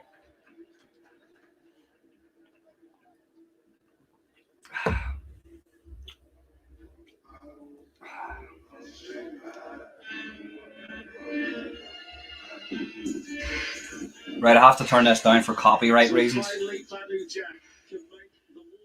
Because they fucking do me for copyright, like. Billings, it's the Voodoo Bar still open. I was at a few crazy. So I know what I need to do, mate, right? I'll need to meet up and go to the bar. We're not going to show your identity. Don't worry. We'll fucking say that you're from Thailand or something.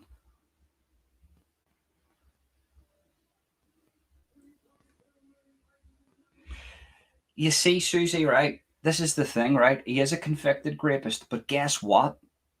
He said, and I broke this down on my channel, Mike Tyson said that the rape that he was convicted of, he actually didn't do that one, but he wasn't below violating a woman. So what he said was, I violated other women, really, in real life, but that woman there, I didn't violate her and she just done me for the money. So you could see that maybe as karma, couldn't you? You can say that's a karma thing. But 100%, like, he's admitted to it. He said, "Look, I wasn't below violating a woman. I've put it up on my channel. Go watch it." Yeah, Stevie, we'll all meet up, right? We'll go all head out for a drink, right? I'll film the whole thing and I'll just pixelate your face, right? Or wear that mask. Bring the mask. That'll be a bit of crack, like. Anytime, Solway.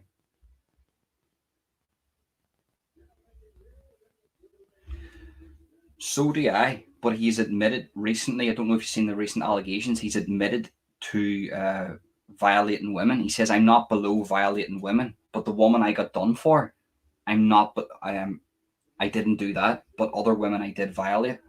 But look, I don't want to, I mean, like,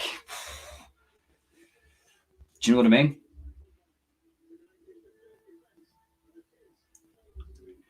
Yeah, no, it is like, do you know what I mean? I don't know what America's like, but it's hard to get a conviction over here, Grape. We've got one guy over here that's just, he can grape as much as he wants, and people seem to love it. So this is for the WBC, guys. This is a WBC fight. Badu Jack, I believe it is. I can't play this because of copyright reasons, obviously, because of the music. But this is bigger than the main event. Or is this title on the line? Can you show the belt without it being on the line? I don't know. Badu Jack, he's a fucking machine. Like, this is a legitimate fight, guys. So if you don't have my attention for the next, whatever, how many minutes, I apologize. I want to actually react to these fights properly and stop being a drunken arsehole drinking whiskey. I must take a wee look at it. I haven't seen it yet. Yeah, YouTube doesn't throw out any of my notifications ever since they talked about and certain things. It hasn't been really promoting my channel, but I don't give a fuck. Like, it is what it is. Like, yeah, I don't know too much about them. I'm more into the MMA world, to be honest with you. I know a little bit about boxing. I'm not totally, but I don't really watch boxing too much, but I know a little tiny bit about it. Oh, it's a new belt, is it? Right. So this is for a vacant WBC belt.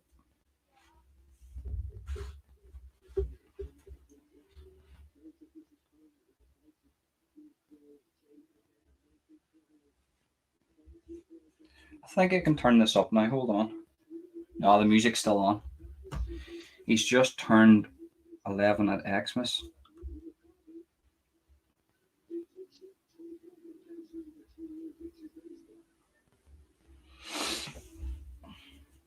But yeah, just while I've got these are big things for with the paranormal world, you know. There's a few people who've got back to me about houses that are haunted that'll be doing this in.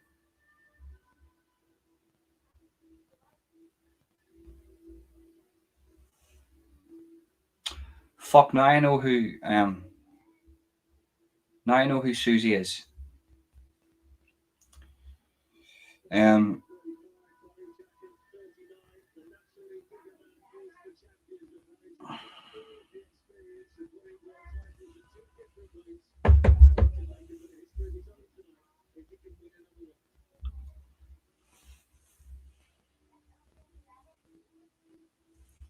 Right, I should be able to turn this up now. Ladies and gentlemen, the Kingdom of Saudi Arabia proudly welcomes everyone around the world to The Truth, an evening of professional boxing for your entertainment. And it's presented to you by Saudi Arabia Ministry of Sport and Skill Challenge Entertainment Enterprises, sanctioned by the Middle East Professional Boxing Commission. Everybody says, you know, talk about the Middle East and stuff, but these mad bastards still have beheadings. Like, do you know what I mean? You're caught as a thief or something, they still behead you and all. Like, don't they have like public beheadings, don't they, in Saudi Arabia? And there was that mad shit to do with Saudi Arabia and the Twitter farms and their big warehouses, like swaying Twitter to make their prince look like he's a good guy. Mike Ross, and from Belgium, Daniel Vandeville, and the referee in charge of the action, again, World Championship veteran referee from the United Kingdom, Mark Lyson. And now, ladies and gentlemen, this is our co-featured contest of the evening.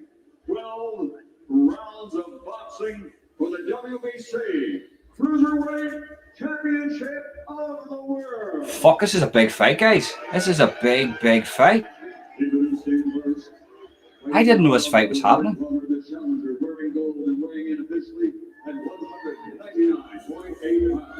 There he is. And now living, training, fighting out of Dubai, this Olympian now has a professional record of 27 victories, 16 big wins by knockout, only 3 defeats with 3 draws.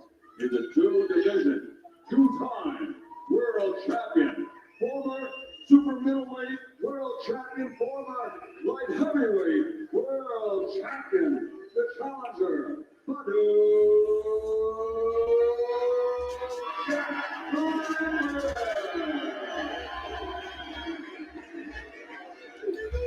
Jake Paul versus Tommy Fury's fighting.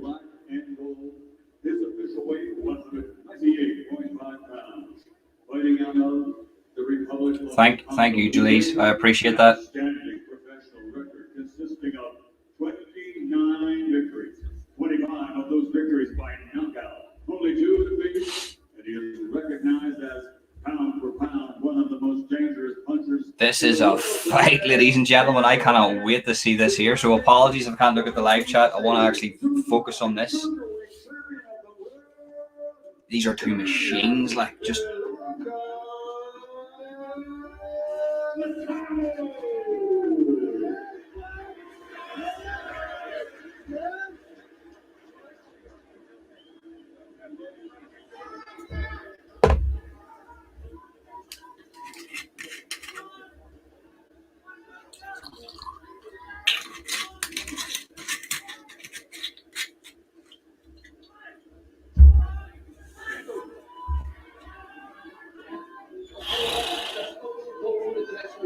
You know what I expect?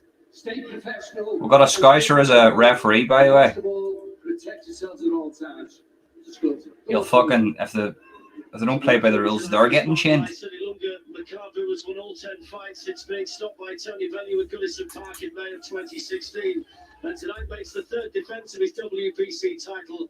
Banu Jack's bidding to become a 3-weight world champion tonight, having held titles at super middleweight and light heavyweight. And What's that mean? Not even the vermin are outside of it. What's that mean? Floyd Mayweather, Thomas Hearns, and others, as many have won world titles at 3. Right, so here we started. So Jack, he's took the center of the ring. Makabu is on the outside, starting like a proper boxing fight here, guys. Boxing match here, guys. But they're very flat-footed, very twitchy. Looks like they're feeling each other out. The champion in the navy black trunks trimmed with gold, with Junior emblazoned across the waistband. Gold trunks. Feeling out a couple of seconds. He's sort of feeling out with a jab here, looking for a low sort of blow to the torso. Just wonder whether inactivity could be a problem for. Very strange right hand, sort of overstretching right hand, hitting him with the palm instead of the knuckle. Going for them low jabs. There are questions, but at the same time, it's not as if he's against a 20-year-old. Very good movement from Badou Jack. Very, very good movement. Forearm. Yeah, he's loading up here. What it seems to be, Badou Jack is loading up for the right hand, sort of setting him up for the right hand, always pushing him over to the right with a jab. Yeah, and he's very, very fast going in. He just hit him with a wee light touch there to the torso. Just seeing how Makabu's reactions are. There's a sort of a torso shot from Makabu himself. That was a nasty right one. If one of those land, that's putting him clean out. This is the main event. This is the main event. This is proper boxing here, guys. This is proper boxing. Like.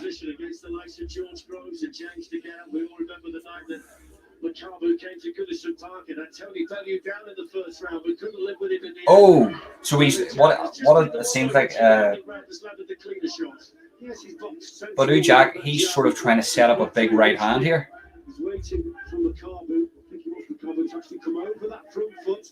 Good check, Coop. Very fucking slick head movement from Makabu. Very, very dangerous puncher. Not much in this first round, but they're feeling each other out, guys. Some of the celebrities, boxing greats who are ringside here tonight, it really has been the hottest ticket. Sort of a swinging left hook from Makabu. And Makabu's going for them low torso shots, and I don't know why. Maybe he's trying to put him off from the high shot. You know the way sometimes they'll go in, they'll jab to the torso to sort of, bring their guard down, and then they'll go in for a big right hand or a big left hand or something.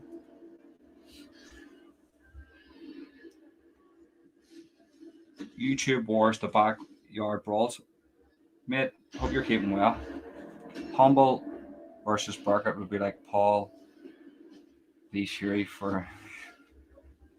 I'm not going to comment. It's got fuck all to do with me. Listen. So that comes next. If it happens, I'll watch. If it happens, guys, I'll buy the pay-per-view twice. How about that? If it happens, I'll promote this guy's promotion. It's over a year since we last saw Makabu in the ring. In fact, we've hardly seen him in the ring at all recently. He's fought 12 rounds since December 2020, and that was a split decision victory against Tangerine Dreamer. Wish I knew you were having a few glasses. I only drink once or twice a year, but I've got a wee half bottle and had a of course. Listen, we'll do a few of these here. Do you know what I mean? I'm going to actually try to get like a proper setup where we can have a few people all drinking together and just stream it live for a bit of crack. Right, so here's the fight back on again. Badou Jack took the center off the ring again. He's really covering up on the right hand. He's afraid of Makabu's left for some reason. He keeps going back.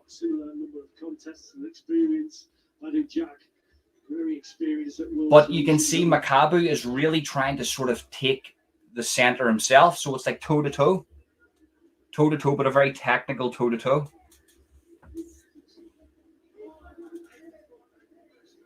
And this is what people don't realize, is that a proper high-level boxing match won't be a thriller. Won't be like people being put down left, right, and center. It'll be a very technical fight, and that's what you want to see in a boxing match, because then you're seeing high-level boxing.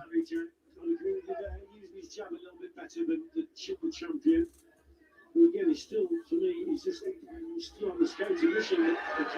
This is better work now from No, Mark, it won't be shown here, mate. No, I'm just doing a fight companion. to the target. McCarboos was a little bit wild and not so accurate with his work. Cleaner work coming from the champions so far. The more crisp punches being landed by Badu Jack. There's a bit more variety. Sorry, mate. Listen, YouTube watch. I'm just going to watch the fight here, so I'm not ignoring you or anything. I just want to sort of look at the fight here. But bounce on if you want. Here, I've sent you the link on WhatsApp. Bounce on if you want. He was once fighting out of Sweden. McCarbo, the champion from South Africa. I think McCarbo would prefer. There's like a lunging sort of. Oh fuck! That right hand is lethal. He's not even putting hip movement into it. He's just throwing it, and you can see the power that goes through. This is a nasty fight, guys. Somebody's going to get fucking hurt in this fight. Keeps coming around when he throws his left hand. He's got to watch out that he doesn't walk onto a shot here, McCarbo. The facial expressions from McCarbo at the moment will indicate he's slightly confused. Oh, nasty body shot. From Badu Jack. 30 seconds to go in the second round. 2 of 12. Like the main event's only 8 rounds. This is a 12 round. This is a professional WBC fight. This should be. Fuck me, like. This is the main event, like. See those there? See that? Oh fuck! Here we go. Up against the ropes. He's covering up. No, he's all right. He's all right. He's all right.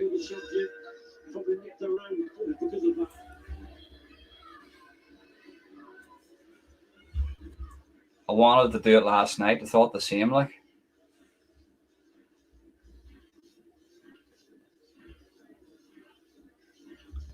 We are right, Stevie, aren't we? Like, I actually said if the main event's shit, I'll just neck the whole bottle and go down the street and look for a randomer. We'll have a fight and stream it. And put on a proper main event. Me getting sparked out by a 15-year-old.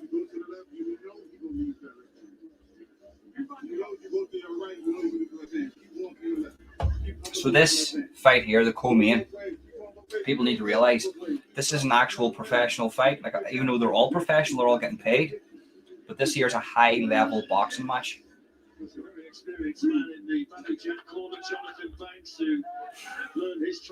May as well. Do you know what I mean? Do you know who I want to fight? That little fucking weasel. Derek Diablo. That little Antifa weasel. I've already texted Colin. I've told him. You can set up a fight between me and Derek Diablo. Fantastic. No sweat. We'll do it on YouTube Brawls Backyard. YouTube Wars Backyard Brawls.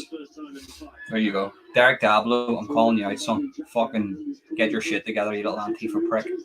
I'll knock the fucking gender into you. Watch out for the right hook as he moves to his left, but that's what the corner wants. They want to jab, move to the left. So Maccabees took the center of the ring. Oh, big shot. But he's got these looping right hooks. Maccabe does. He's got these looping right hooks that don't look like they're doing power, but they're doing a bit of damage here. Like.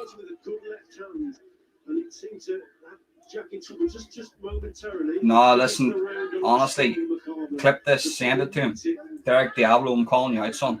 We're having a fight on YouTube Wars Backyard Brawls. Don't want any money for it. All money goes to fucking the promotion. And bottle of whiskey. How about that? Give me a bottle of whiskey and I'll smash his fucking head in. I just don't like Antifa. There's something about them. I just don't like them. They're just. Whenever I heard he was like a league member of Antifa in Florida, I was like, I just want to fight this fucker, you know. It's like he's like a pro-communist or something, you know. Let's fucking spark out a communist. I don't know.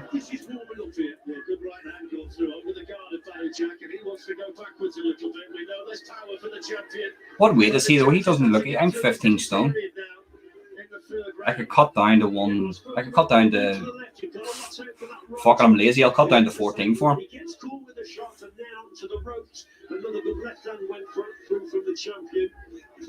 Yeah, I don't know if he's just playing the game. Him and Tommy were having a bit of a fight. Like, not that. Listen, I'm not a massive supporter of Tommy. It's not because of Tommy Robinson. It's I just don't like Antifa. I don't like him. You know, I seen him and I was like, you're a wee prick. Found it tricky in the first round. He warmed up towards the end of the second, but he's been better in this one too. Oh shit! Sneaky right uppercut there from Calby's still centre of the ring, being pushed up to the ropes now. It's not the most exciting of fights, guys, but you can see these two don't want to make a mistake. And this is what I'm saying about the main event, Tommy Fury versus Jake Paul. They don't have that fight IQ yet. They're just about, oh, knockout, YouTube, fucking memes. Here's Mike Tyson now. I'll turn this up for you, right? You traveled to the Kingdom of Saudi Arabia for this glorious event. Tell me why this one was so special. Hey, listen, this is something Hey, listen. trying to put together. It's been very successful. I'm interested in the success of Prince Khaled, and this is just something out of the box. All right, Mike. Can you imagine that Jake Paul and brother Tommy Fury can bring out a crowd like he doesn't even know who Tommy Fury is. Only 8 rounds. That's what I was thinking, Mike. You see, Mike thinks like me. I'm not a rapist, but Mike thinks like me. I'm thinking to myself,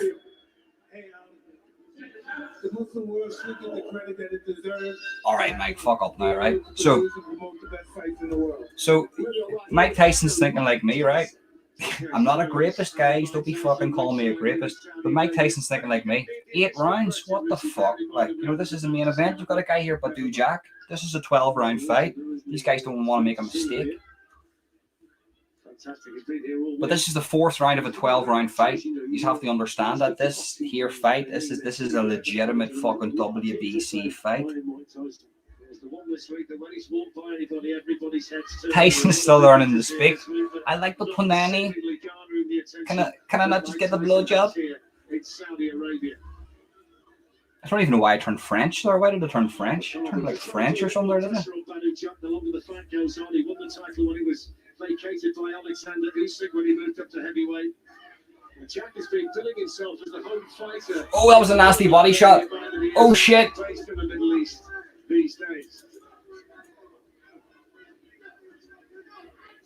Oh shit. You see, right? I reckon after the 5th round it will get good.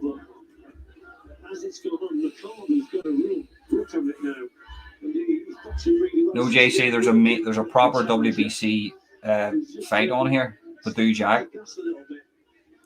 Buy it for fuck's sake. You're made of money, you can't. Buy it. Certainly, but he's got to do a little bit more work. That was better. Put the punches together while McCarthy's back was on the ropes. I wonder whether he's felt the power of the champion. At Holden, Mike Tyson was at Fury's conference with. Well, you know, Tyson Fury's dad is a big supporter of Mike Tyson. You know, them two were going to fight at one stage. Just no, out of respect. It wasn't going to be like an animosity or anything. It was proper respect. That's why, you know, Tyson Fury was named after Mike Tyson. Oh shit! Badu Jack put down Makabu. I didn't see it because I was speaking to you. Just give me a second. Lots of right hand that was Fletch. It was all going Makabu's way, and then the challenger has produced a tremendous shot. Well, now Makabu has felt the power of Badu Jack. So you wonder whether I need to see that in slow-mo, guys. Makabu needs his head to clear. Badu Jack will now try and apply the pressure. He does all right. But he was just put down there. Look. Yes, well-timed punch indeed. Right hand, and there's that movement to the left again. So Badu Jack having a real good round here. Curse of the commentator, mate. You're going to get that with this new promotion that you have. Whatever fights that you're putting on, like, I'll go over and record a few of them, like, or do whatever you want, like. As I say, sort out the fight with Derek Diablo and I'll fight on your new promotion. Oh, fuck, I would love to fight him. Fuck, I would love to fight him.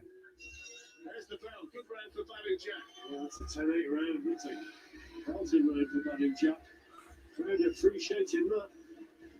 McCarthy looked like to be having a good round, but one punch changes it. Let's have a look at it here. It's McCarthy coming forward with the jab, tries to land the hook. Oh, and there's Jack that produces a shot. Fuck me, he went backwards, so he wanted your guy to ride him. I was like, fuck, while I'm down here, you may as well just do me. Throws that right hand, and down goes the champion. That's 10-8 for Badu Jack. Let's have a look at it here. So there's McCarthy throwing that long hook. 100%, mate. Listen, see all this thing about age. You can have a fighter, right? You'll know this yourself, mate, right? You'll have a fighter that hasn't took, for instance, look at Floyd Mayweather, right? Not much damage took in his career. Do you know what I mean? A couple of fights that were a wee bit, grueling for him, but not much damage. That guy can fight on later into his life because he hasn't took that much damage. There's something to that. Preserve yourself. There's nothing wrong with being a defensive fighter. I actually find defensive fighters quite entertaining, going to that Philly shell. Now this changes now, doesn't it? Badu Jack, there's a different look to the contest now. Badu Jack is staying on the outside, waiting for the opportunity again to land that right hand. McCarthy got to keep that. See, that's the mistake as well he keeps making with that left hand. I've said it before, the left leg comes around. Yeah, McCarthy, he's trying to set up. He's got a right jab, and he's trying to set up the left shot, but it's very, very readable. You can see I can see what he's trying to do, so I can only imagine what Badu Jack is thinking. Like, very like he's going down and he's lunging at a body shot, like lunging, which is you can see what he's trying to do, which is leaving him very susceptible to sort of like a counter.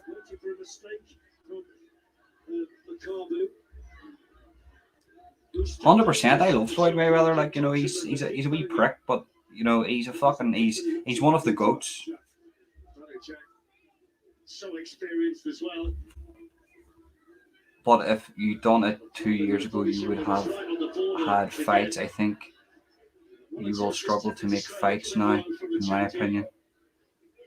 No, listen, perseverance is everything. You can do anything you want to do. You just have to put your mind to it. Anything. Perseverance, going through the hard times. You can do anything you want to do.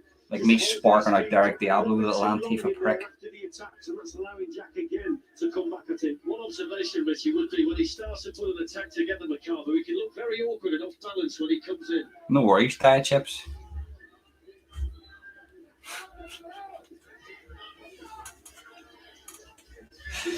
There's diet chips in the house, people. Diet chips is in the house. Holy fuck. Do you want diet chips? This one's on you, kid. The better quality work has come from Badu Jack.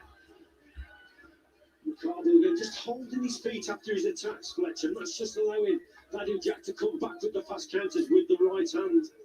I would back you all day. So Badu Jack playing the simple, keep the guard nice and high. Do you know what? Solway, right? YouTube needs a fucking peace. It needs a truce. Because I'm telling you, I see all the guys arguing with each other, right? All the boys. They need to stop. They need to think about it, right? Because if we were all around the table, right? Honestly, right? I've sat with some of the scariest bastards. There's nobody in YouTube that actually scares me in regards to the fucking presence, right? Like legitimate psychopaths. I've sat across the table from legitimate psychopaths, had fucking a gun held in my head. I've had most shit done to me in my life, right? The guys need to come together, right? Doesn't matter if you hate somebody or whatnot, or he's not showing his fucking aggro or whatever. Come together, sit around a table with a bottle of whiskey and see by this 3 hour mark, we'll know who's the wrong ones and who's not the wrong ones. Because the drink, it brings out who a person really is, in my opinion. But nobody's willing to do that. Nobody's willing for resolution on YouTube. Nobody's willing to repair things on YouTube. They're just doing things for content. Like the whole DH situation. I could have used that for content. I could have used that man for content. But regardless of who he is, I'm not going to go in mad hard at him. you know what I mean? It is what it is. If people want to believe and believe, and if people don't want to believe and don't believe. But I respect the people bringing awareness to it. And I'm not affiliated with any tribe. But there's a lot of boys like to talk on YouTube. Do you know what I mean? They don't do fuck all, but they like to talk. I'm not really a talker. I talk about other stuff. You know, when it comes to violence, people think violence is fucking brilliant. Violence is one of the worst things you could ever bring. Anybody's ever been in a violent situation where there's people being hurt, their legs are being broke, their teeth are hanging out of their mouth, their eyeballs are hanging out, there's somebody being stabbed. That's one of the worst things you'll ever be in. It shouldn't be glorified. But on that side of YouTube it is it? But a lot of them haven't been in it. And they just like to talk about it. Pussies. A lot of them. If you want me to be honest with you, like. They get a couple of thousand of subscribers and they think they're Al Pacino. They think they're fucking Al Pacino. They think they're the craze or something. They're not. You know, you need to, reality needs to set into YouTube. And I said this year somebody's going to get shot. And I stand by that. Because things are said that can't be unsaid.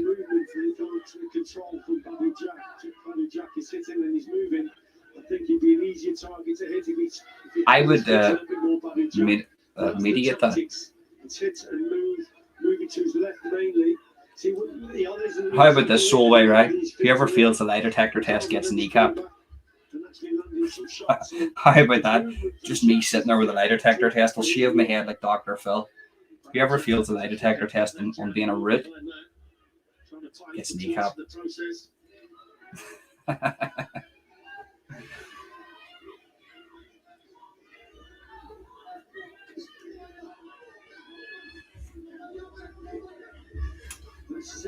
Jack at this stage, he's prepared just to be outworked by McCarver because he's looking to land that big punch. That shot, there it is there, look. I'm still going to go with you said Paul versus Fury there. You mean Jake? Oh, yeah, Jake Paul. What am I talking about? Fucking my dick. Jake Paul versus sorry, my head went there. Yeah, I'm going to still go with Jake Paul for that one. I have to stick by it. I made a video about it. If I'm wrong, I'm wrong. I apologize, but I still think that Jake Paul's going to win that fight. If I'm listening, you could go and get sparked out the first fucking round, and I look like a tit.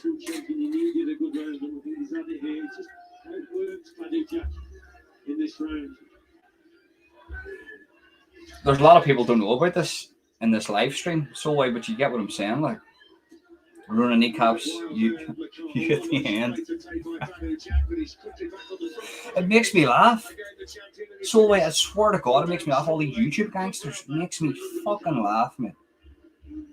Really makes me laugh, man. Honestly. I just met so many mad bastards in my life that aren't on YouTube, and they speak to me to this day, and they're like, "Oh, I hear about that YouTube situation that you're in." You're like, you know, they're all fucking glue bags running, every single one of them. They get fucking done in within about 3 seconds. Like, and you're like, I know that.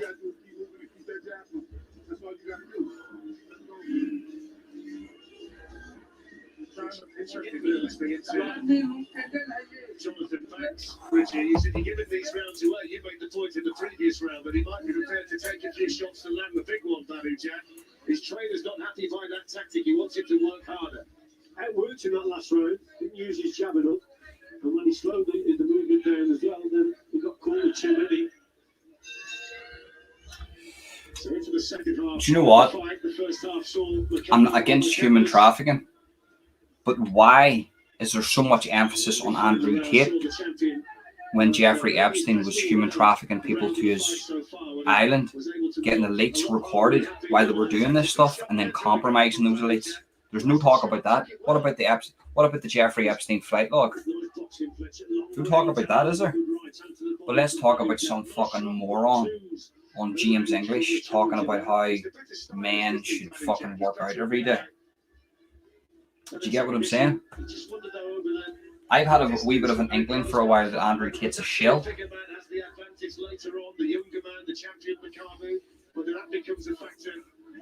It's the Jeffrey Epstein flight log list that I want to look into. Fuck Andrew Tate. Listen, if Andrew Tate needs help, I'll fucking help him. Like, but I mean, he went into jail because he took on the climate change cartel. You go after Greta Thunberg, you're going after Bill Gates. You go after Bill Gates, you're going after the biggest cartel that's ever lived on this planet. So they will know at these various stages whether their fighter is ahead or behind, and hence they can give the necessary instructions out. Somebody said to me a year ago, right, before the Tate brothers became big, like massive, like mainstream, they sent me a number for Andrew Tate. It says, here, go and text Andrew Tate because he's good crack at the minute. Like, and I says, nah, I'm all right. Would have done big numbers from a channel, but it goes, nah, I'm all right. Because I YouTubed him and I seen what he was about. I was like, nah, it's a bit of a fucking glue bag, isn't he? Like, there's a bit of a shill about Andrew Tate. Like, honestly, when you look into him, when you're not like just a Tate supporter, I'm not saying that I'm woke or anything, because I agree with a lot Andrew Tate says. But if you look actually into it, why is he being promoted so much on social media? Because it deflects away from the Epstein flight log list. And that includes Hillary Clinton and Bill Clinton. And guess what, guys? They're two notorious.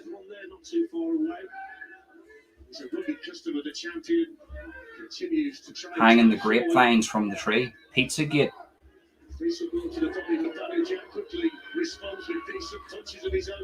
That's what that distracts from. Trust me on that. Good sweeping right hand, and the champion taking a backward step.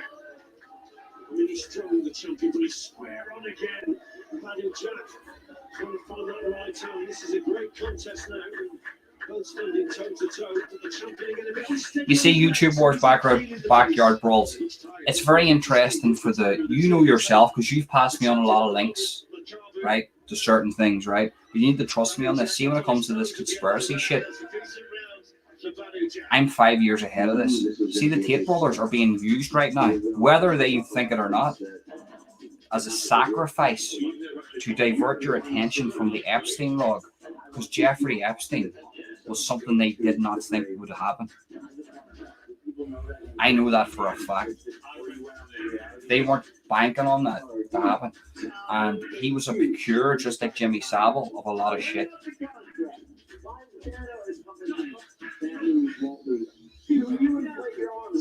So where I would help Andrew Tate if he needed help, I always know in the back of my head he's an unknowing shill. He doesn't even know it himself, but he's being sacrificed to the masses to take our attention away from the Jeffrey Epstein flight log list, which includes Bill Clinton and Hillary Clinton, which, if you look into that shit, what they done in Haiti, what they're doing in Ukraine, that's all I'm going to say on that matter. Certainly talks a good fight. It's his promotion. He's the man in charge of it all, isn't he?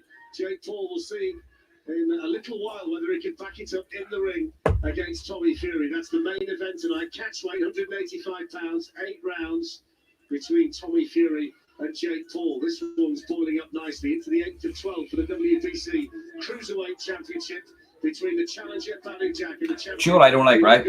I don't like people who say they're for the truth, but then they don't speak the truth. You've got a lot of people who say they're against woke culture.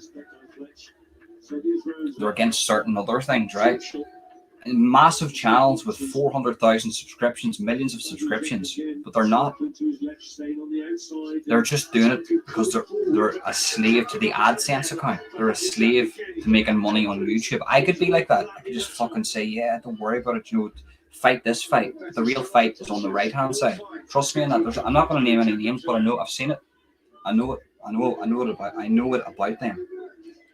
They'll promote Andrew Tate, they'll say this, but they know the truth, what's going on in the background, and they'll not speak the truth. They'll just speak about Andrew Tate because it does big numbers to the sheep. Continues to look, Richie, for the kind of punch that can just turn this in his favour. So, Badoujax took the centre. Oh no, hold on. Maccabees took the centre of the ring. They're basically toe-to-toe, actually. I'm not going to lie to you.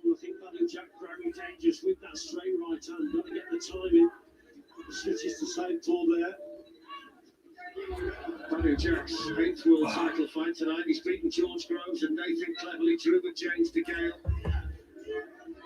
Strongly believe He's coming into tonight, but he can be a world champion again. He's only lost one of the previous 7 world title fights that he's been in, and that was against Jean Pascal. There was a bit of controversy about that. That is a nasty sort of looping jab from Badu Jack. Decent right hand set this attack up for McCarthy. Just made Badu Jack. Oh, nasty right hook. That's a Badu Jack's right hand is lethal, guys. Counter. Again, you see McCarthy landing shots to the ground, doesn't get there. I watched the interview with him the other day, and he was putting the girl down throughout the whole interview, saying when he's with a woman, the woman should pay him whatever money she earns. Yeah, but that's, you have to understand, that's the shill part. That's causing controversy for you to divert your attention away from what's really going on in the background. The Epstein flight log list, trust me on that. Stop watching Andrew Tate. And fight for Andrew Tate to get out, but don't worry what he says. That's just diverting your attention away. Trust me. I've been covering this stuff for about 20 years now. When I say covering, I've been researching it for about 20 years. I know how these shields work.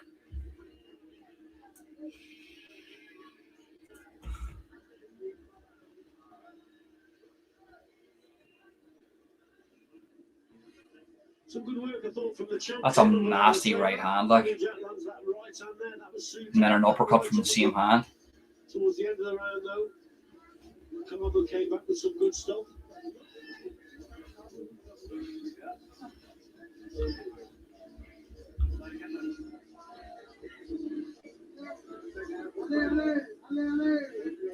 There you go, Fletch. But you have to understand, Stevie boy, the racism and sectarianism you're seeing today is planned.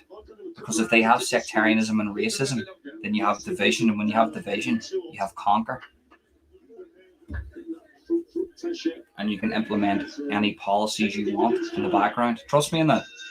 It's fascinating to see the way the judges are scoring it. Judges from Mexico, the United States, and Belgium, because. Do you know what I mean, Solway? You know the crack. You know what's up. Might have gone, they might have been seen differently by one judge compared to another. One or 2 rounds which have been quite difficult to score. I think you're right. I think a couple of rounds have been very close indeed. It's what the judge prefers to see. I think we're going to see like a flash KO in this fight. Just that constant foot pressure from McCarthy. The judges like that foot style. That's better there from Jeremy. It was nice. Maybe it'll come down to who can finish this fight the strongest. There you go, Burkett. If you're watching this, you mad cunt. So Burkett's going to fight Stevie White Billings, and I'm going to fight Derek Diablo. It's all going to be on the YouTube Wars Backyard Brawls. The work rate of both of them, as he continues to be high. The Cooper's very touchy touches here.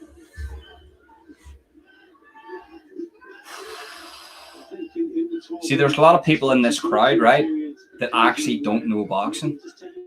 This is actually a really good boxing match. I know it seems like it's very boring. There's not a lot, but there's a lot of. It's a very technical fight. These guys, you know, obviously they're looking for Jake Paul and Tommy Fury to go in and start swinging haymakers as if it's fucking. Sort it out, so I get Derek Diablo. I'll fight Derek Diablo. Something that's worth it. I don't really care about fighting anybody else, but I'd fight a leading member of Antifa. And when he falls to the ground and he's lying there with his eyes rolling to the back of his head and he's chattering his teeth, I'll scream, "Fuck you, Antifa." That's what I'll scream. That's it, Stevie boy.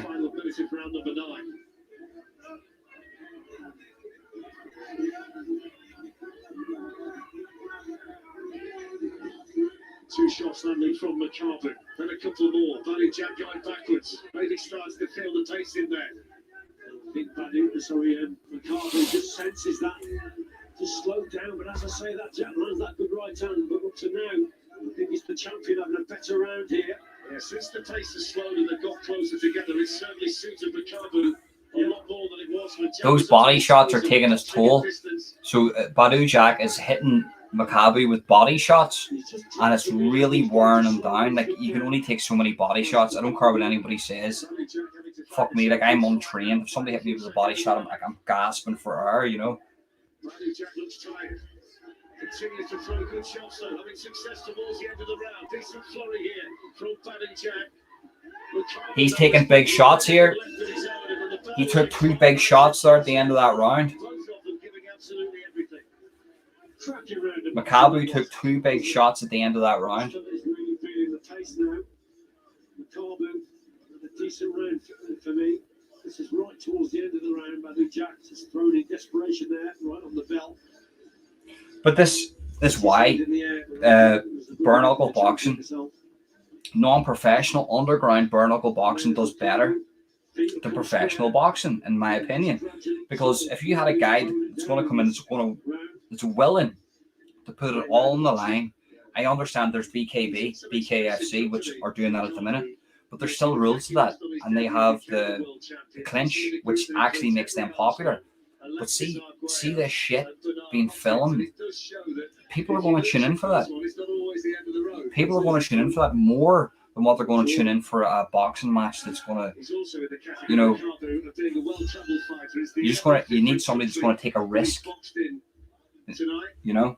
And there aren't many who can include Luxembourg, the Democratic Republic of Congo, and now Saudi Arabia on the same list. He's been a world champion in every sense of the word.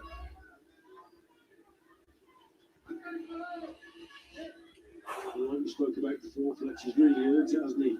First world title shot against Tony Bellew. It didn't go his way. Then he wins his next 10 and becomes a world champion. So, yes, an old trouble champion indeed. He's got the poker face as well, doesn't give the impression that too much bothers him in there. Some heavy shots to the frontal lobe, like right to the right here.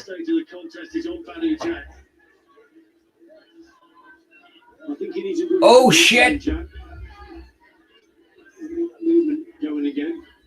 Long straight right hand at distance. That's what he needs. He'll set that up though. By holding the feet again, it just suits Maccabi. Talking out that southpaw jab, Maccabi. He's been really keen to attack the body of Badou. See, Maccabi seems very worn out here. Badou Jack put his head up against his head and was shooting to his body, and he just went back. And that's a very bad sign from a boxer. Oh shit! Just guilty of taking his eye off the ball there, getting onto back onto the ropes.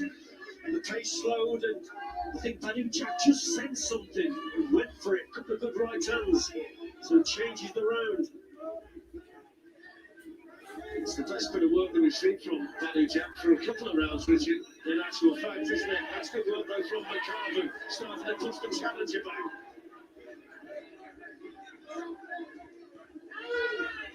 Badou Jack doesn't want to spend too much time with his back to the ropes towards his own corner. Good response from the champion. Flex, this is. And again, they're deceiving the champion, isn't he? Maccabi. Oh, that's a good shot to the body there from Badou Jack. As Maccabi's coming forward, he sunk it right in, didn't he, behind the elbow. Makes it with real time on that one. Fuck me, we're on the 10th round. I must have missed about 5 rounds there, like. Excellent round. Inside the final 30 seconds. Big left uppercut from Badou Jack. Oh, fuck off. Event is not available in your territory.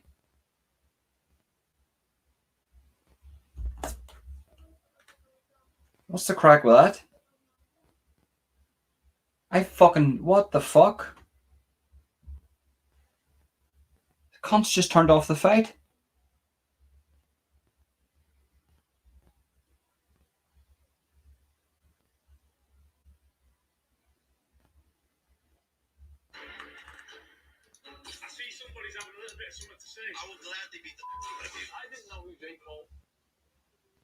They just turned off that fight.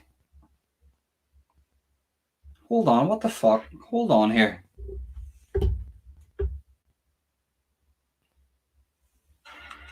I just paid for that. Hold on.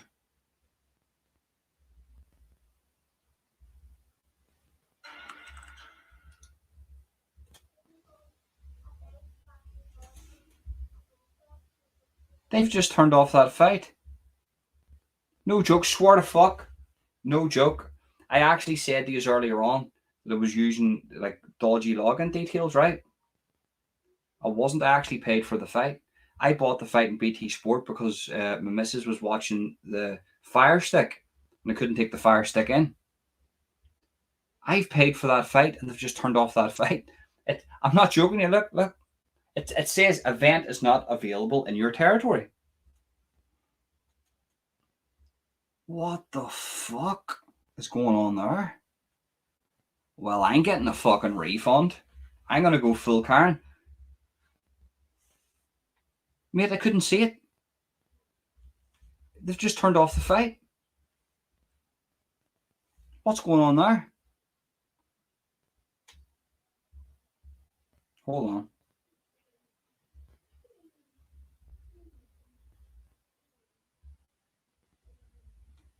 Bastards. I fucking paid 20 quid for that. I see somebody's having a little bit of something to say. I will gladly beat the out of you. I didn't know who Jake Paul was. I need you, mate. Okay. Look, that's what's coming up, like. A promo. I paid for that. I paid 20 quid for that. Out of respect. Well, actually, not out of respect. My missus was using the Fire Stick. But I paid for that. Fuck that, guys. I'll not be paying for another one again if that's the way it's going to go. Hold on the fuck here, like. And it's not even a glitch because I've just took down the app here. Hold on here. What a bunch of scumbags, like. Like an actual bunch of scumbags. No, mate, I've paid for the fight on BT Sport. I know I said earlier on I didn't, but I just didn't want to give out my login details. Do you know what I mean? But my missus has got the Fire Stick. I've paid for the fight. I paid 20 quid for that fight. And I cast it to the Chromecast on my BT Sport box office app. And it's just came up. Event is not available in your territory. Please check your subscription to continue watching. Please disconnect and reconnect to your Chromecast device.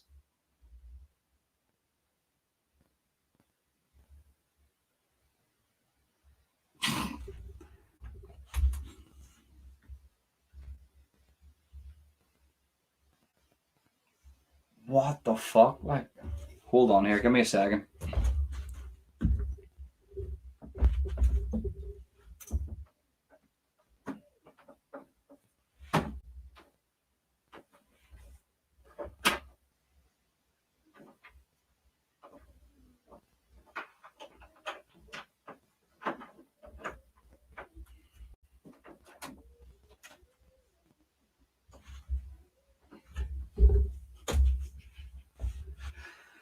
Mine cut out as well, but it was a payment issue, but I sorted it and have it back on.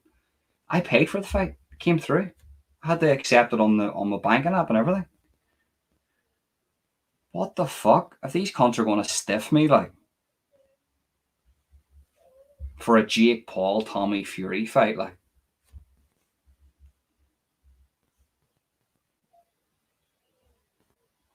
Give me a second here, guys. I'm not being ignorant. I just have to. Well, Mark, what's the crack, mate? I'm just checking out this. The stiff me in a fight. BT Sport just stiffed me in a fight here. Just give me a wee second. It's not even coming up on the app as if I've paid for it, but I have. It's took it out of our bank.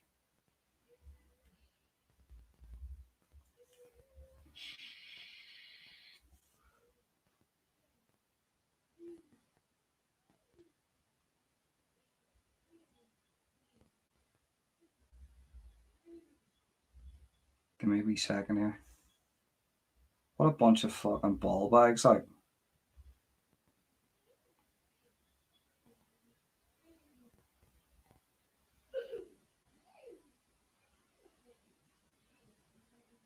Give me a second here. Yeah, I think that's probably the best thing. Sign out and back in, yeah. Just as that fucking fight ended, like, what a pack of wankers, like. Pack of fucking wankers. You shouldn't need to do that, though.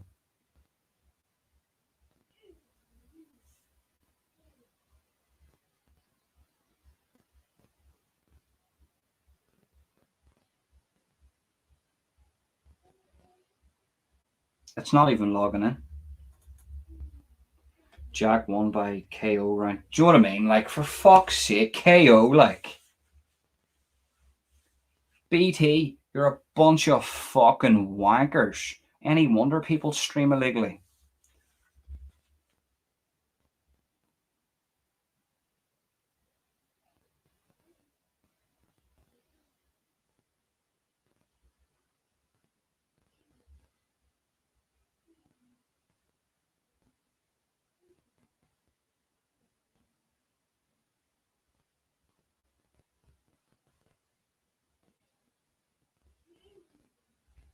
It's not even letting me log in. Right, fuck that. Give me a second here, right? Give me a wee second here.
Fuck you, BT. How about that? Fuck you. And I will be getting my money back tomorrow, you absolute fucking pack of wankers. BT, the biggest pack of wankers that have ever lived. Fuck you.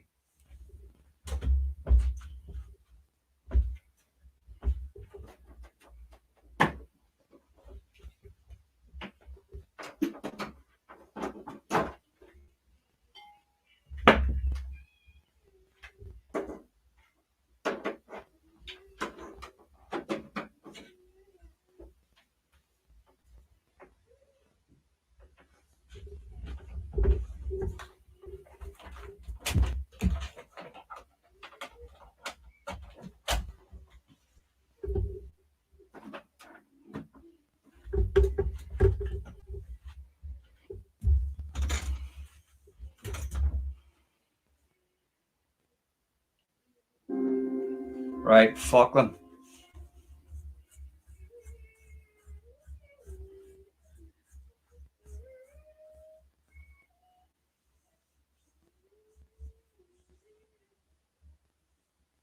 Cheers, mate. Appreciate that. Should be alright. Get it up here now.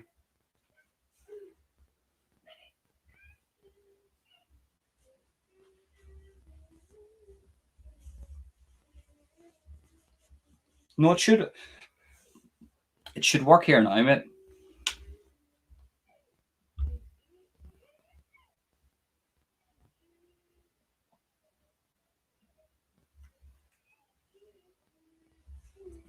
Let me actually get the channel that it's on. Hold on.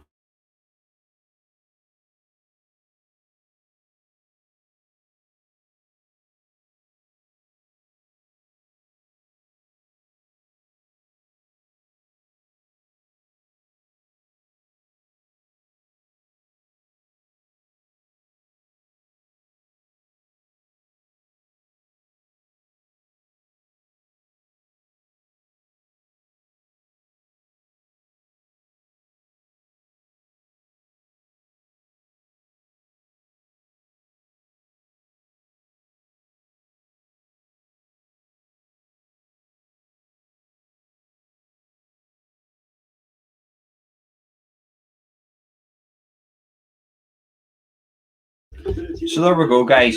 Back on. Back on. We've got it back on, but not. But we've got it from those, you know, those we from those foreign login details, should I say? Right, I need to take a piss here. I'll be back in 2 minutes. Mate, I paid for that, and BT turned that off. I paid 20 quid for that, and BT turned that off.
Right, I missed that, guys. Apologize about that. I don't even want to comment on that. There's actually pissing me off. That, like, swear to God, that's actually really pissing me off. Properly pissed me off.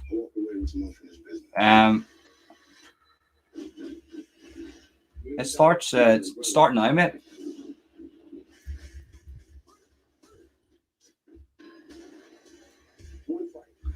You see, that's. I was going to use that, like. Did yours go out too, mate?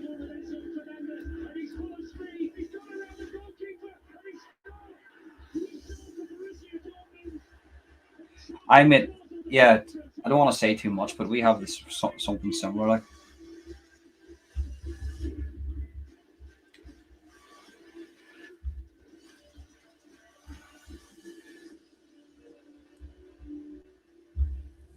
Mine didn't. Mine, I paid for it on the BT app, and it went off.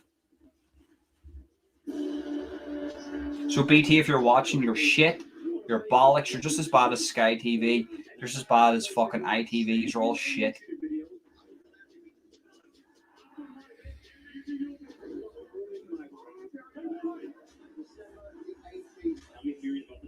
I've got it all now, mate.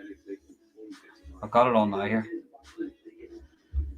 Listen, help anybody else in the chat if they want to watch.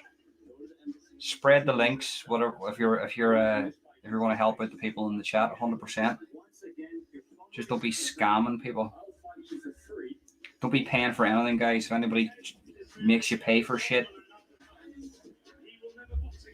don't do it.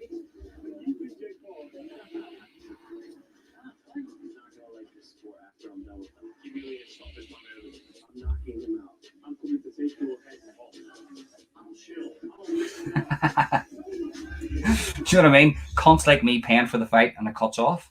Sorry, it's not allowed in your territory. What? I'm not in fucking Saudi Arabia. Not our usual boxing audience. Very aware of that. Very aware also that many people will not have been tuned into the last 2 or 3 hours while we've been on the air, bringing you the boxing coverage in the build-up to the main event. Jake Paul and Tommy Fury, and not much longer to wait for it. Our guides here in the studio took my money and was about 7:45ish before I got it on. Wow. It is a cruiserweight contest, so-called catchweight, actually. People have been kneecapped for less. In the top of the bill, but first a little word, please, Carl, about what we've seen. I mean, when you say no scam, but only for homies, you know, that sort of indicates a scam. Like, you know, it has to be totally free. A link goes in and it just pops up right in front of your face. Jake Paul. Oh, hold on. Jake Paul wins 8th round. Okay, fair enough. To be fair, this paid for BT stream as buggering more than 100%, mate. This is banging right now. Like 4K. You know what I mean? Mark, who's got an app to watch it? If anybody can sort out homie Mark here. I want to say, oh, look at that for a KO. It's coming on soon, yeah. I'll shout you whenever it's on, yeah. See, I've had to take the fucking app, or sorry, the fire, sorry, the stick, put it into the TV to watch it all legally, by the way, all paid for. And now I have to call the missus in. She wants to watch it. She didn't even know Tommy Fury was fighting, and I was been telling her all week, Tommy Fury's fighting Jake Paul. And then she sees me on a live and she's like, oh, is Tommy Fury fighting Jake Paul? I'm like, I've been fucking telling you all week. Have you not been listening to me? Jesus Christ. Am I not listening to you in this house? That's a fucking cracking knockout, guys. I've just seen it in slow-mo there and I missed that. Fuck you, BT. Fuck you. All throughout the fight, as Carl's very composed, kept his shape really well. But he handled the pace much better. He was very economical in his work, like you're saying there. But you talk about the VPN, right? I get that, but I shouldn't need a VPN. I bought it fucking all legally. You're taking the stick literally. I'm fucking taking the stick literally. I feel like going fucking total madness on this BT, I swear to God. Fucking. Do you know what? Fuck Derek Diablo, CEO of BT. I'm calling you out, motherfucker. On YouTube Wars, Backyard Brawls, I want to fight you for taking my money, my 20 quid, and cutting my stream off, you prick. Now I have to fucking watch Card Frotch in 720p. Successful world champions of the last couple of decades, and earlier on the show tonight, he did dangle the intriguing possibility of meeting up the road. It's been put It's getting nasty now, boys. certain terms by Jake Paul. That is a potential Disgusting, mate. Taking the money, and I guarantee, see when I'm going to be getting my money back tomorrow. Don't you worry about that. If I have to go full Karen, march into BT and say, listen, you pack of cunts, give me my 20 quid back. I think it's appropriate for me at this point to say, please understand one thing, this is not fooling around, this is not showbiz, and potentially, I'm afraid, people do get hurt. Now, Fuck's he talking about? He's telling people do get hurt during a boxing match. Do you think people are tuning in to see, oh, well, here, we're going to buy this boxing match, and hopefully it's like a, I don't know, like ballet dancing or something, you know? Nobody's going to get hurt, like. It's a boxing match. You don't, you know. Could be catastrophic to his hopes of being taken seriously as a pro boxer. Ronan, BT on. Fuck, I don't know. Full Karen. And rightly so. Going with the MAGA hat and all that. But imagine paying 20 quid for a fucking amateur fight. I know they're getting paid, so it's technically professional, but it's an amateur fucking fight, right? The skill level, my son has done more boxing work than Jake Paul, and he's 9 years of age, right? No joke, right? He could fight better than Jake Paul, and they do me on a string. Do you know what I mean? It was 20 quid to watch Tyson Fury versus Deontay Wilder, and they do me on this stream. Do you know what I mean?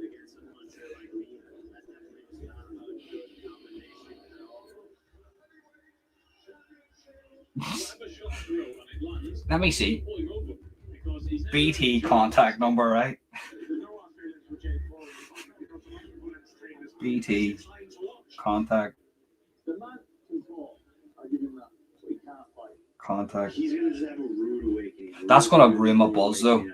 I'll do it tomorrow. No, I'll actually record myself doing that. That's gonna ruin my buzz because it'll, you know, the whiskey's setting in now. Like I've drank a good bit of whiskey. Like. So I don't want to ruin my buzz. That'll actually just wipe me. Like. I think we make a deal then, since you're so confident. I think we make a deal. If you win, I'll pay you double what I'm paying you already. But if I win, I take everything that I'm paying you. Deal or no deal, since you're so confident. JC, make sure she has something waterproof to sit on for the fight. I don't think she's interested in boxing. She's interested in Tommy Fury, though, mate. That's, there's a difference between your missus interested in boxing and interested in a fucking Greek god, like.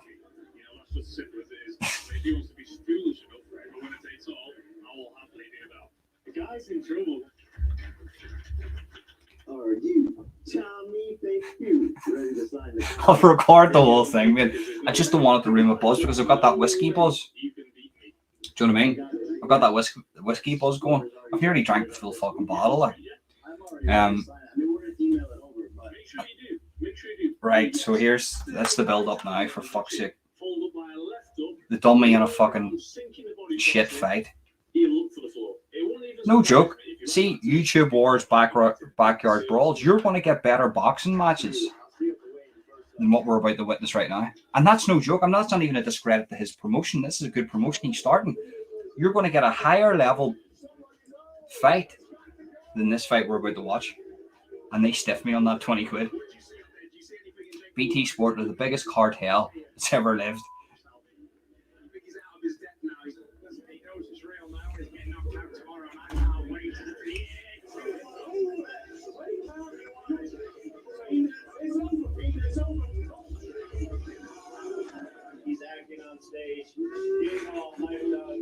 No, mate. See, if I was drinking vodka, I would do a pure Johnny Woodsman and smash the camera.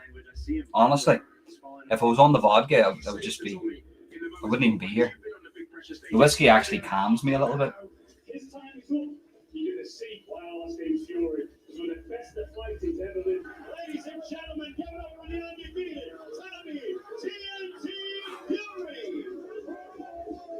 As you can see, it's a big athlete at what may well develop into boxing's new frontier in Saudi Arabia.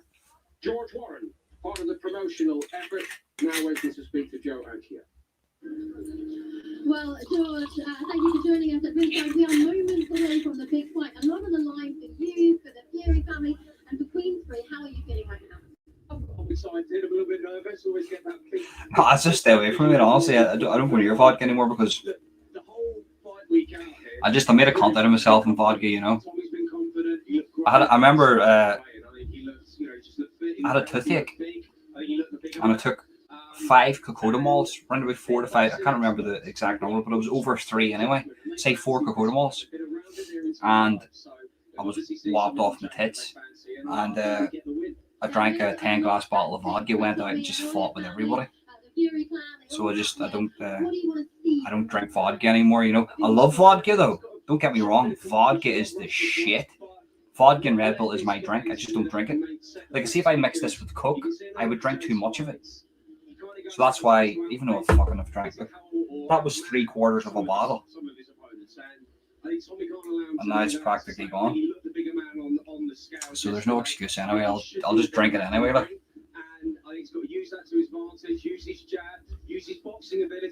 Listen, I hope Tommy Fury wins because he's, fair enough, he's from over the water and stuff like, but it's still, I don't really, when it comes to demographics, English and Irish, I hate the British government, but I don't mind the English people. The English people are beautiful people, all of them, Liverpoolians, Londoners, Newcastlers. I love Scottish people too and Welsh people. I just don't like their government. From Tommy Fury's perspective, where has he got to be careful with this guy? I think he's got to be careful. Oh, that was a nasty one. We used to have a drink for that. So we used to mix vodka with, Buckfast and milk with vodka and Pernod. And that was mind blowing. Saying I'm boxing on YouTube.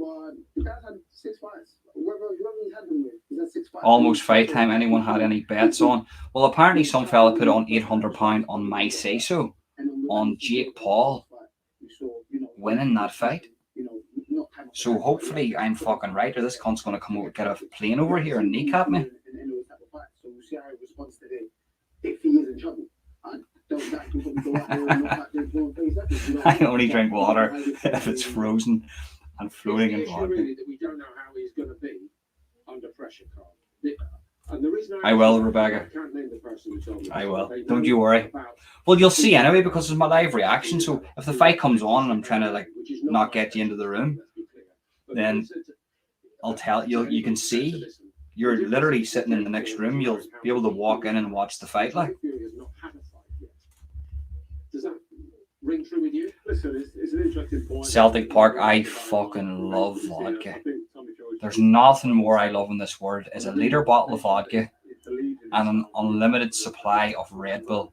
When that first bell goes, he just needs to concentrate on what he's doing and forget what Jake Paul gets up to, because he might start some shenanigans, might start smiling, putting his tongue out, doing a bit of show. Rebecca Lowen will tell you my antics in vodka. Like I've done some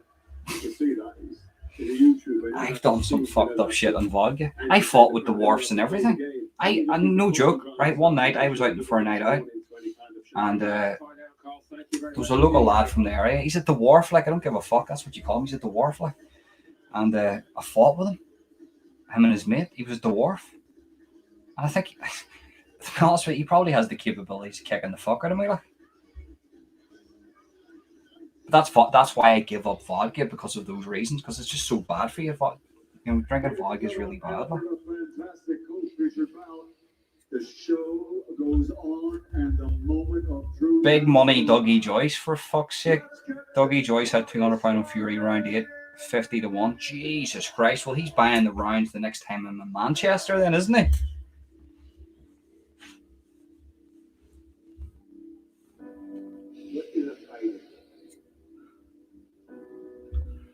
Phone was on silent. JC was watching Love Island. JC was watching Love Island. You freak.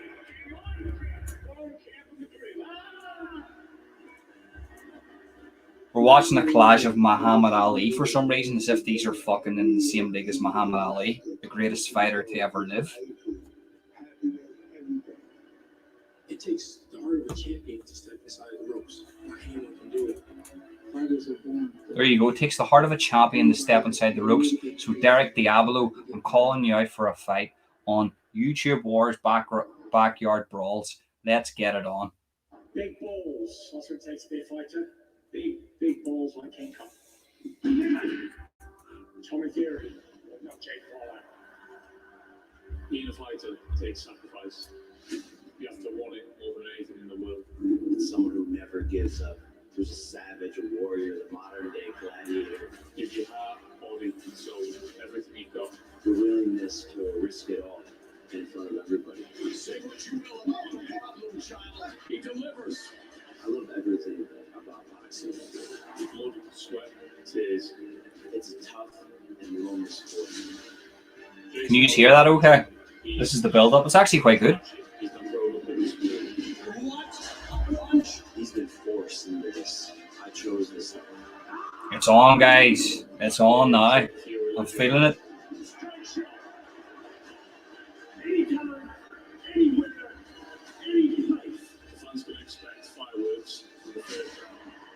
Tommy has to win this fight, guys. Tommy has to win this fight. If he doesn't win, he's fucked.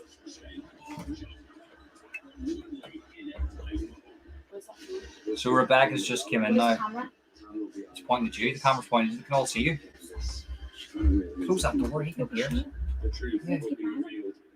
He can hear me fucking shouting. You want him to hear me shouting. You're only watching this because of Tommy Fury. Because the camera's pointing at me here. Right, I'm going to ask you a question, right? JC just texted me. He's walking out now. Right. Question: are you watching this because you think Tommy Fury's handsome? Are you watching this because he goes with Molly May? Because he goes with Molly May. So you're not watching this because of his boxing skills that he could. No, he's gorgeous too. Because he's gorgeous. Fuck me. There you go, guys. My missus is watching this because Tommy Fury is gorgeous. And now the trash talk is over. The interviews are over. It's time. Here we go, guys. Into the ring. Fuck you, BT. Pack of wankers. That is raw, guys. Absolutely raw. boxing live for Nightway. Woo! He takes centre stage against a man he has no respect for, but a man he simply can't afford to lose to. The world is watching this fight. It's time to back up all of the talk. Emma goes, he is fit, like. Even I can tell that I'm not even a gay man. I'm on the comments. He is actually a fucking very handsome looking bloke.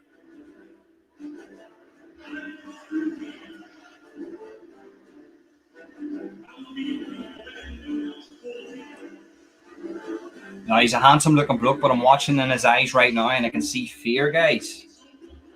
The pressure's coming down on him, the lights are there. Derek Diablo, this is what you have in front of you, son.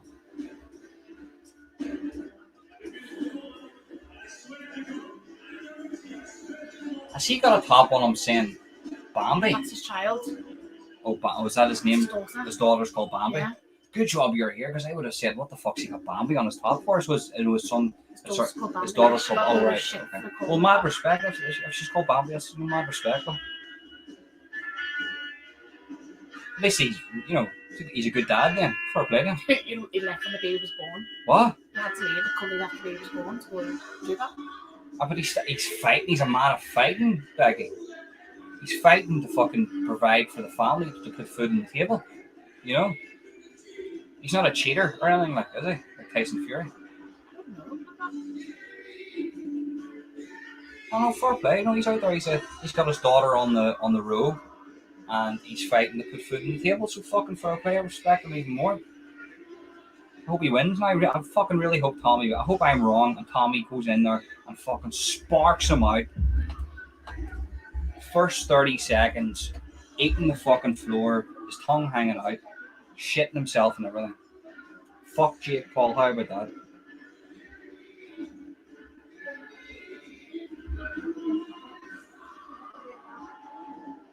I think my son and everything's coming here to watch this. Like, You sit with me. I don't want them to go. I've been drinking whiskey though. I don't want them to put the... You can sit in bed. No, don't. Let me put away this whiskey here. No, don't. No, Becky, no.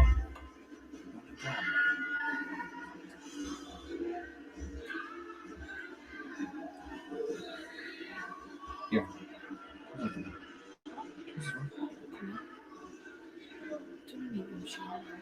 I know, but Somebody else in the I tree. know. Do you? I know, but I'm drinking whiskey. Like, I don't want to see me drinking whiskey. So that's John. Is that John Fury? He looks like the Undertaker. I've seen from him all week, actually. I think he looked good at the way he looks in great condition. And It's all there. Don't put his it father in 6 John minutes. just taking that robe off. A robe that bears the name of his newborn daughter, Bambi. Why does it smell like what? It smells like Bambi. No, I know, no, it does smell like whiskey. He's 9, woman. I know, but it smells like whiskey though. Smells like a ball. Sorry, come on and sit down. You're watching the fight here. I think so. When the camera goes on the next time. No, the camera won't go on to you, mate. If you sit there, I'll be fine. Don't worry about it. You can watch the fight if you want, just don't be.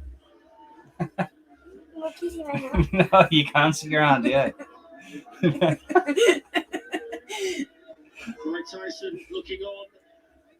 Like, come on, sit All down. of the Fury clan are here. Tyson Fury in the ring, John Fury in the ring. Now we wait for Jake Paul. This is a big fight.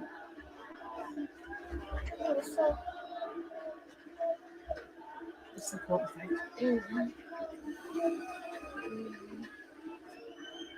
He's making it wait, Richie. I want him to Yes, win. he is. This might be a tactic. Why? Jake Paul. Because he's just... Do you remember the fight I let you watch with Tyson Fury, Shane? Yeah. And it was Tyson Fury against Deontay Wilder. Yeah. And it was one of the greatest fights ever. Yeah. Well, that's Tyson Fury's brother, Tommy Fury. And he's fighting a YouTuber. You know the way you watch YouTube? Yes, he's fighting on YouTube. Yes, no, the way you watch YouTuber. He's fighting a YouTuber called Jake Paul, who makes all these YouTube videos. Is he strong? Both of them are very, very strong, yeah. Jake Paul is about to be on his way. Showtime, baby.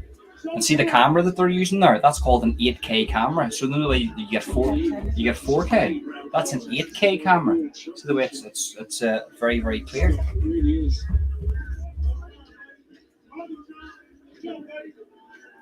Here we go. That's it, mate. My son's in now to watch this. He's... I don't know whether I should keep drinking the whiskey either. Now you can see a bit of hesitation in Jake Paul's eyes now, I'm not going to lie to you. I was looking at Tommy Fury there. Jake Paul seems to be a bit rattled here, guys. He's a wee bit, there's a pressure on him here too, even though I was saying all the pressure's from Tommy. You can see it in his eyes. That 8K camera doesn't lie. Like.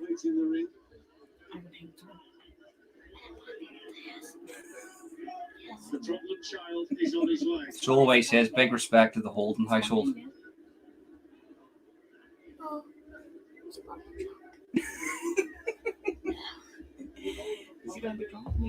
I just have to calm it down, people, because obviously my son's in the room, so you're not going to see any antics or anything like that from him.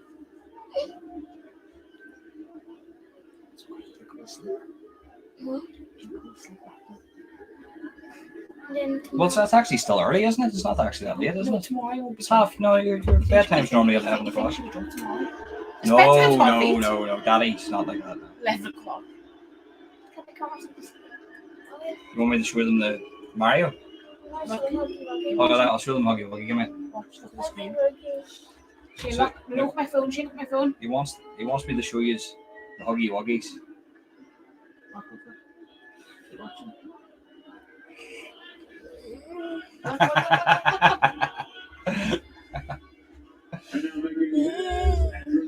Right, son. Listen. Watch the whiskey. Listen. There's Poppy in them. So watch the fight. Oh no! Listen, Shane. I want you to watch this fight. Sit down. If you're going to sit down here, watch the fight with me. So there's the YouTuber, right? Look, that's the YouTuber. But he's still a fighter. He's still a boxer. It takes a lot of courage to get into the ring.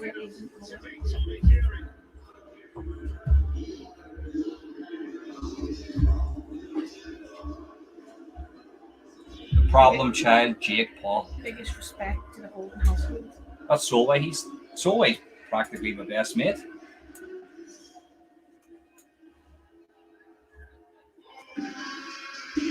So that's the YouTuber Jake Paul, okay? Jane. Okay. And then he's fighting an actual boxer called Tommy Fury. But Tommy Fury comes from a very long line of boxing people who box. Like there's Tyson Fury, who's the greatest boxer of our generation. And his brother's going to be fighting Jake Paul, which is him. And we want to see who's going to be a good boxer. No. So you tell me, you watch the fight, okay? And I want you to tell me where they're going good and where they're going bad, okay? I'll show them to you if you want. He wants me to show these. Five of his five blushes. I don't know if he's quad, but he's Bonnie. 5 Nights at Freddy plushies, okay. Why are they scary looking? So there's the camera, so you're putting it there. Oh yeah.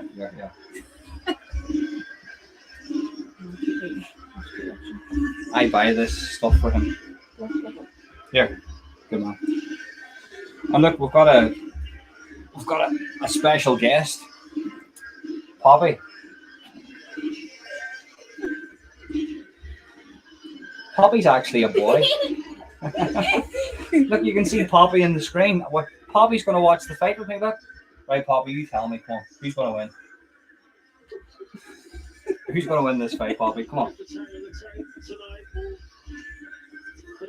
So that's Tommy Fury. That's Tyson Fury's brother. And that's Jake Paul. He's just a YouTuber, but he's been boxing, so he's not... I know. You take the kitty, go. No, laying on me because he's after this. Said he's going to win this contest and knock out Tommy Fury. So there's pressure on both. It's massive.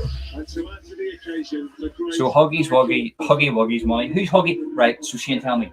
Huggy Wuggy. Who's going to win this fight? My son has me wrong. Okay. Right, so Huggy Wuggy. Who's going to win this fight? Huggy Wuggy, you know why? Because he puts people apart.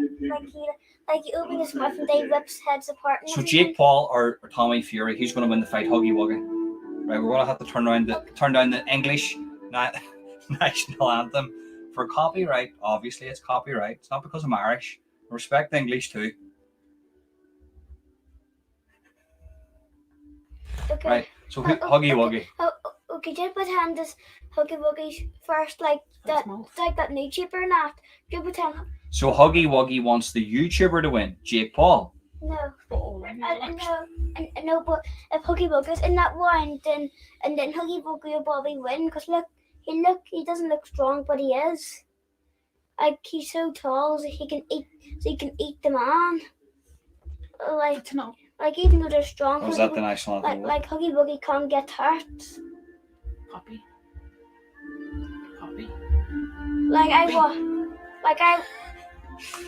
Our cat's actually in the middle of pulling out pants at the minute. I don't know why. Like.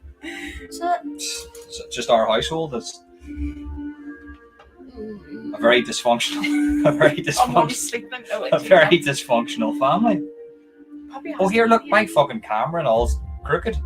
Just realised that. Jesus Christ, it is. It is. Stephen Main said, "God save the king." Jimmy Savile, pal, don't think so. That's it, kid. But listen, my missus is a Scouser, but it couldn't go on, lads. I'm not gonna lie to you. Like, couldn't bring himself to be putting that on. Like, we heard it here first. Huggy Wuggy on Team Jake. That's it. Huggy Wuggy's on Team Jake. That's it, son. But I want you to watch this fight, okay? No, Team Tommy. Because I've actually been showing him certain fights throughout history, like like all the different legendary fights, Muhammad Ali and stuff, and sort of getting them to watch, men fight. Because obviously the kids are watching pussy shit, talking about being victims and stuff. Kids need to see men being men. So hopefully it's a good fight for my son to watch, because this obviously he's here, he's watching this, It's a presentation of the Saudi Arabian Ministry of Sport and Skill Challenge and Entertainment Enterprise. Emma Keenan said she's a Scouser. So big up the Scousers. Massive respect. Liverpool is the only place I go to in the world, right? This is no joke. And I don't feel homesick.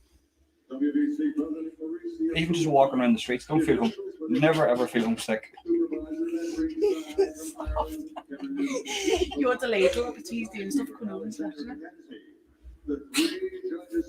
Well, the amount of shit I've spoken on this live stream, it's probably going to get took down in the morning, like, so don't worry about it. why? Because this. The Huggy Wuggy's stronger, so of course I like him. Yeah, the will. Yeah. Right now, the fight's coming on now, right? So, right, very quiet, right? Yeah, can Huggy Wuggy go on it? So like Huggy Wuggy's like doing this just so like he can watch it on the night. just for like the fight and all. Yeah. And then the baby Huggy Wuggy can be that one. You're watching history, so see by the time you're like 30, Saudi Arabia wouldn't even exist. Wait, see that man wasn't not the YouTuber one. He could be the baby Huggy Wuggy. No, I want him to win. Well, yeah. So. His professional record is a perfect one. 8 fights, 8 victories, 4 big wins by knockout. From out of Manchester, England. Stevie Boy Billings. I love my cat. He fucked off. And now lives in my neighbour. That's Tigger. We've got another cat called Tigger. He's ginger. He's just an absolute beast.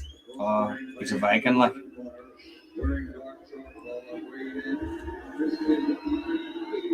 So these guys absolutely hate each other, Shane. And this is what happens, right? Listen to me, right? Look at me. See these two fellas, they hate each other. But look, Shane, it's gonna start. Look.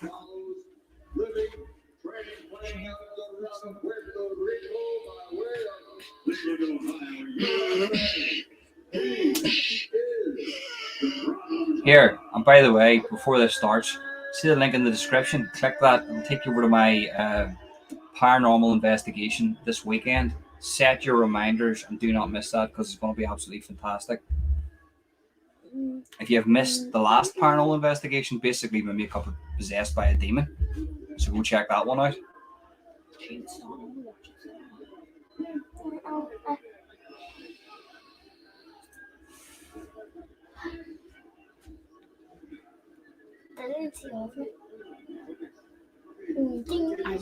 So this is how men sort stuff out.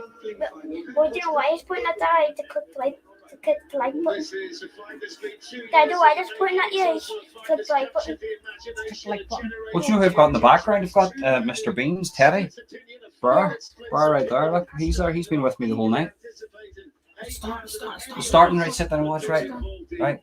This is the first round, and I want you to tell me. I'm not going to speak. I want you to tell me how this fight goes. The floor is yours, son. Wait, everyone hear me? Yeah. Everybody's going to hear you. The floor is yours. You tell me. Right, straight away they're clenching. What the hell is going on here? Huggy Wuggy win. Why small Huggy Wuggy just clenching his head off?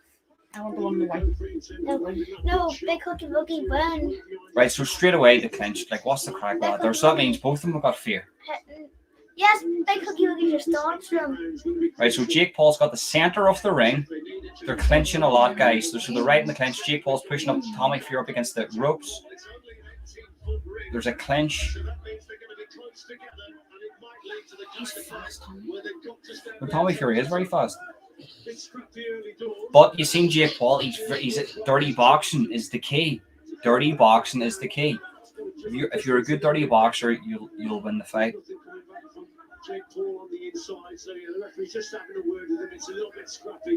It is very scrappy, but let it be scrappy. There's nothing wrong with a bit of a clinch, like.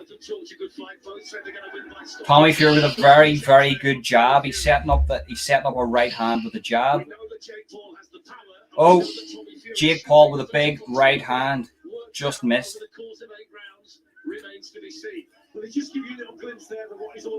So Tommy Fury wrapping Jake up with a right arm with a sort of an overarm clinch. They've broke up. The referees having none of it. Jake Paul taking the center of the ring. Good job from Tommy Fury closing the distance, but Jake Paul clinches, pulls him tight. Tommy Fury back in the center of the ring again. Now Jake Paul in the center of the ring. I'm not going to lie to you guys. Very good fight from Jake Paul and Tommy Fury. Jake Paul does not look like a pussy in this fight.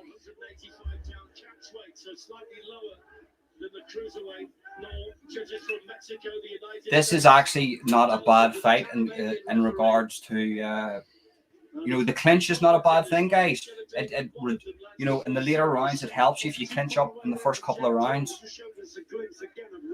It shows experience from Jake Paul to do this type of stuff. But Tommy Fury very light on his feet, very evasive, can dodge these punches very well.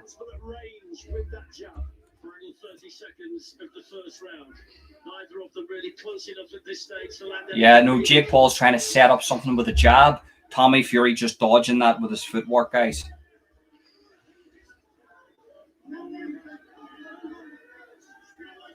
Tommy Fury missing with that shot in right hand as Jake Paul was bending over. Watch him stop. Yeah, Tommy Fury very evasive, knows the range. He's understanding Jake Paul's range. Oh, he's taking off, and Jake Paul landed 2 shots on Jake Paul right at the end of the round. Tommy Fury, very good round for Tommy Fury. Was able to gauge Jake Paul's distance, guys. Was able to gauge his distance.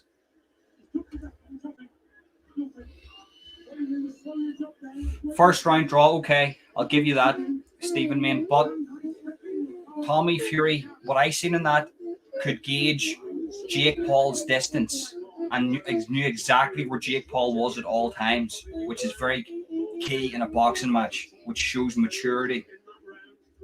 Very good round for Tommy Fury. With a big right hand to the jaw of Jake Paul, and Jake Paul took it.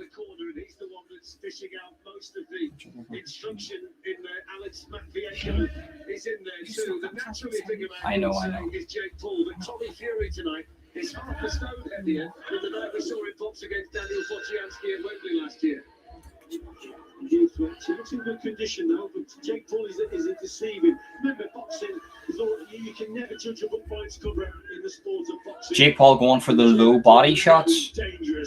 Tommy Fury circling on the outside. Jake Paul taking the center of the octagon. Jake Paul's left eye looking a little bit red, guys. But good combinations from Jake Paul. He's trying to sort of put off a 1-2 to the body. Tommy Fury with a cracking jab.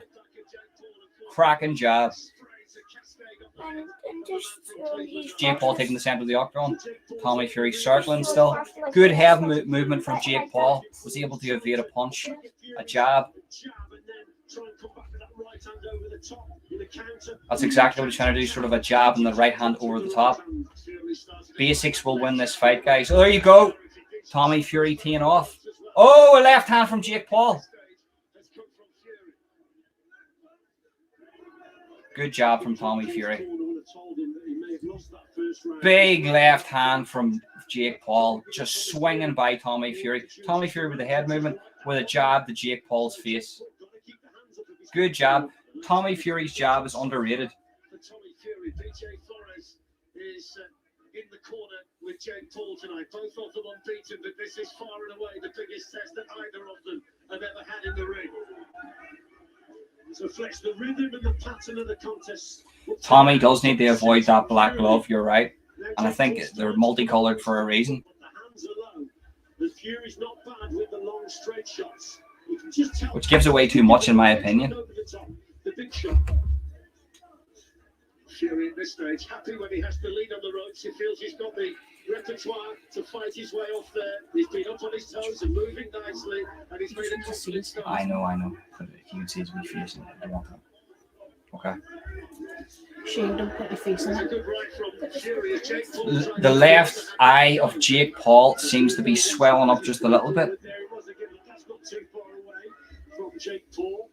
So Fury just going to be a little bit more cautious with his attacks. And like I say, accuracy with the jab is key as he's going forward. We're expecting Jake Paul to make around £7 million tonight. Good jab from Tommy Fury from the center of the ring now. He's sort of on the ropes. But all this talk about Tommy Fury knocking him out in the first couple of seconds, guys, it's all bollocks. Jake Paul's holding his own here, guys. He's holding his own. He's got loads left in him, but Jake Paul, listen, don't count him out. Seems like Tommy's got the confidence, which is good. I know. We'll leave him straight. I know.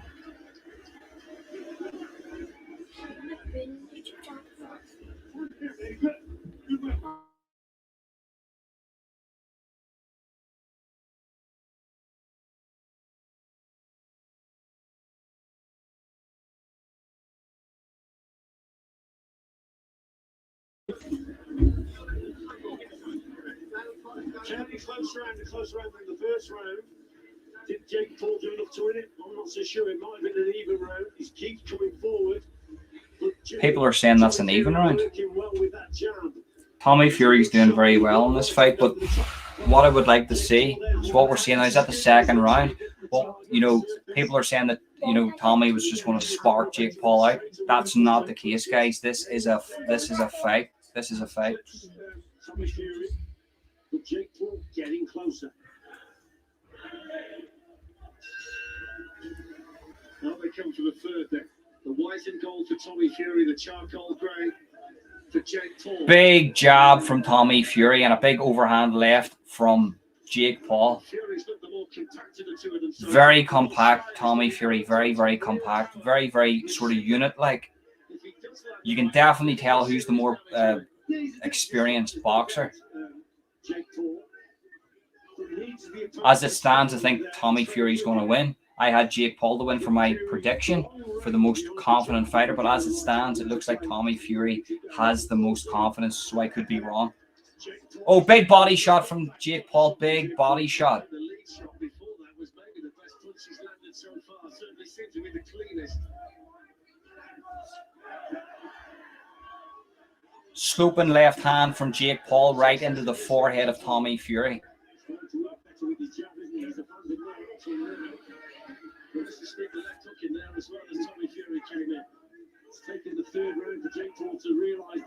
Very, very fast left hand from Tommy himself, sort of countering Jake's movement.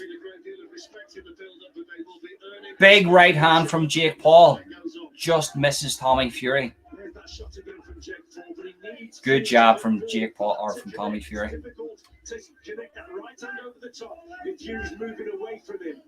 The tower's taken off the shot, and it's a hard shot to land. You need the opponent coming forward. That's why he's got to time it. When Fury tries to land his jab. Looking to land big shots, Jake Paul. They're not landing it at the moment, but he's swinging away, isn't he? Whenever Tommy Fury comes Very, very good jab from Tommy Fury. The jab of Tommy Fury seems to be damaging the left eye of Jake Paul. And Jake Paul is swinging with the left hand and missing. So, better boxing is coming from Tommy Fury, as you heard, definitely 100%. Jake Paul seems to be clutching at straws here at the minute, but he's holding his own and he's not afraid to take the center of the ring, which is it's a very good sign that a person still wants to be in the fight. He doesn't want to lose this fight, guys. Oh, overhand right from Jake Paul to Tommy Fury.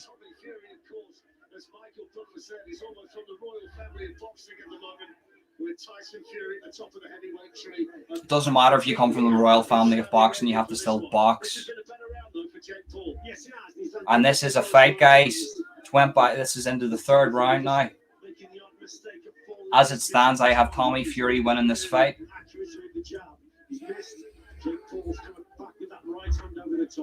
Tommy Fury with those piercing blue eyes. No, it's Stevie Boy. Sorry, he's watching the fight too. Look.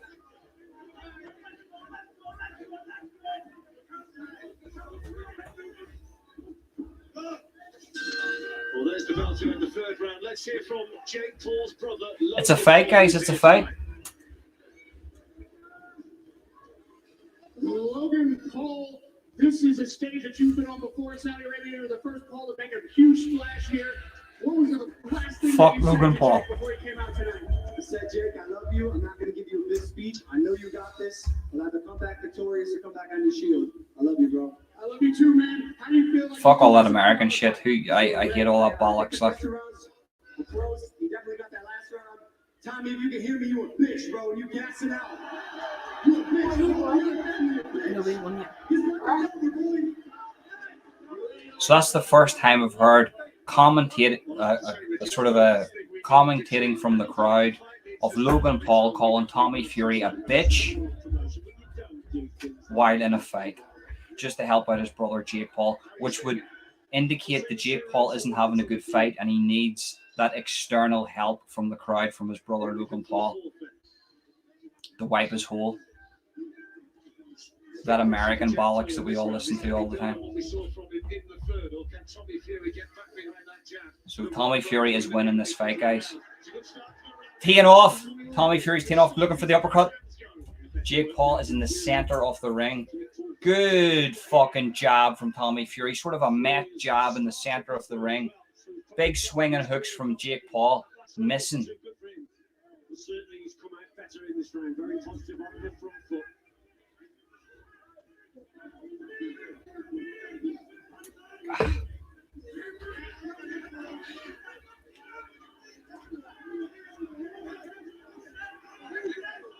Just takes one punch though, guys. Takes one punch just to change the whole course of this fight. Very, very tense fight. Get that fucking reporter out of that ring with the camera. Look at those reporters.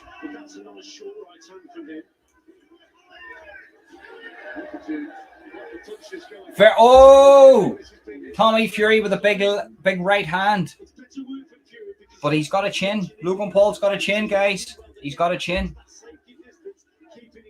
Very good movement from Tommy Fury. Very good punching work from Tommy Fury. 1-2, 1-2. Body and then right hand. Very, very good from Tommy Fury. As it stands, Tommy Fury is winning this fight. 1 minute 25 in to the fourth round. Around the face of Jake Paul, and there is Fury's got that steely. Cheers, Solway. Mad respect, brother.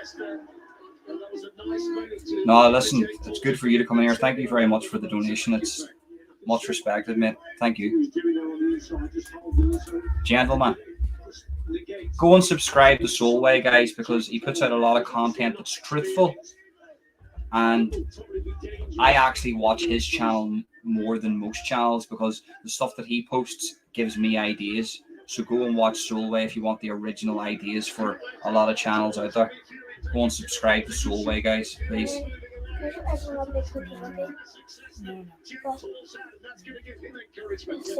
So they're posturing up, clenching up. Jake Paul with the jab.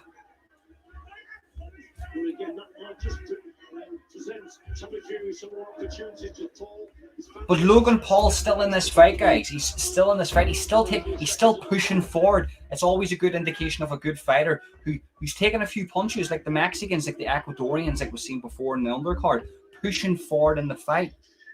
And even though they're taking punches, they're going forward. It's not a sign of somebody who's afraid. So massive respect to Jake Paul. Respect where respect is due, and credit where credit's due. Right, give me the Huggy Wuggy. I'll put it in.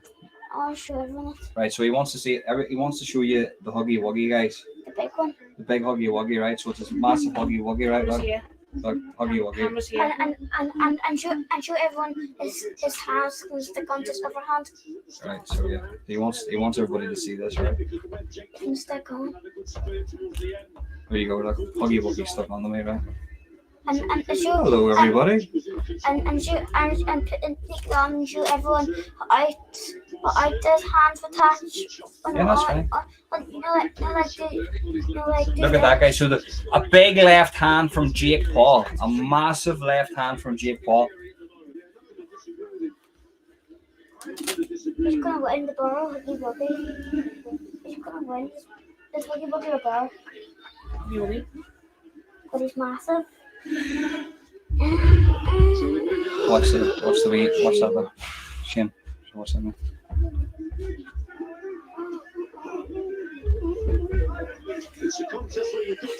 Thank God I'm not on asses tonight, or Huggy Wuggy would be giving me the fear. 100%, mate. It's a good job I'm not on that too. It's a very good job. It's just the whiskey. And Huggy Wuggy's looking like a really good sparring partner right now to me. But we'll have to admire the shape of Tommy Fury at the minute. Very good shape, and the shape of Jake Paul too, guys. Very, very good shape. These two guys who came in very serious to their craft. Tommy Fury have been in 8 fights with 4 stoppages. Just the 6 fights for Jake Paul. He's got the 4 stoppages as well. Stevie Boy said, "That's lovely, Shane. He loves the Huggy Wuggy." Solway said, "Love it, totally cute." Oh! Big left hand from Tommy, and with a missed right hand. Big miss from Jake Paul. Overextended the punch and got countered by Tommy Fury. It's looking like Tommy Fury is going to win this fight, guys. Smash the legs. That other guy's him. He's like trying them. He's never. Listen, he's never out of the fight. It's a knockout. He hasn't been knocked out yet. But there is a guy on this channel, Stephen Main, who said, I think it was 6th round knockout. So we've got another round. He could be right. He could be right. Oh, very good jab. Just a missed jab from Tommy Fury. Jake Paul very desperate at the minute. Took the center of the ring. Got Tommy Fury up against the ropes. But good jab from Jake Paul. Very good jab from Jake Paul. Oh, we're in a scrap. Wrapped up in a clinch. Jake Paul got Tommy Fury.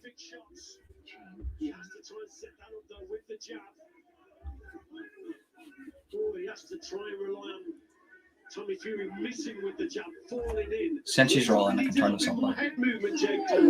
Excellent jab that was steered in like very good jab from Tommy Fury. The jab will be talked about tomorrow. I'll be making I'll rewatch this tomorrow when I'll talk about this fight tomorrow. So tune in tomorrow night for this fight, guys, for my breakdown of this fight. Very good jab from Tommy Fury. His jab's very underrated. Hasn't went for a lot of body shots though. Maybe I have missed that. I have to rewatch the fight.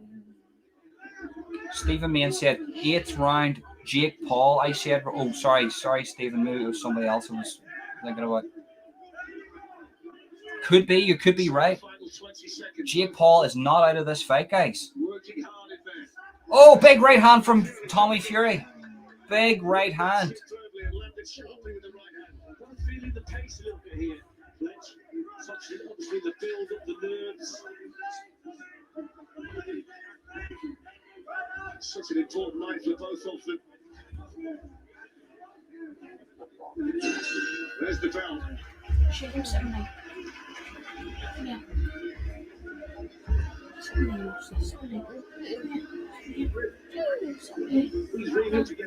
So we're seeing slow-mo here. Jake Paul moment. Oh no.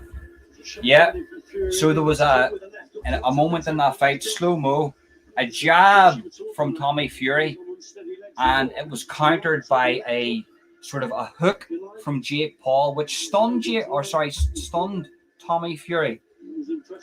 So a jab from Tommy Fury, which was ducked by Jake Paul, and then a right hook from Jake Paul, which stunned Tommy Fury.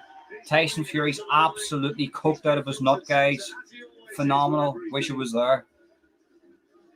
What is this? Saudi Arabia.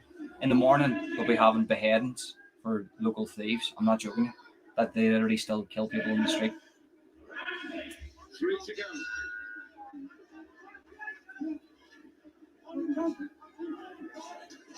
Oh, big left hand from Jake Paul. Fucking massive left hand from Jake. Jake Paul's come out here with a fucking intention to kill.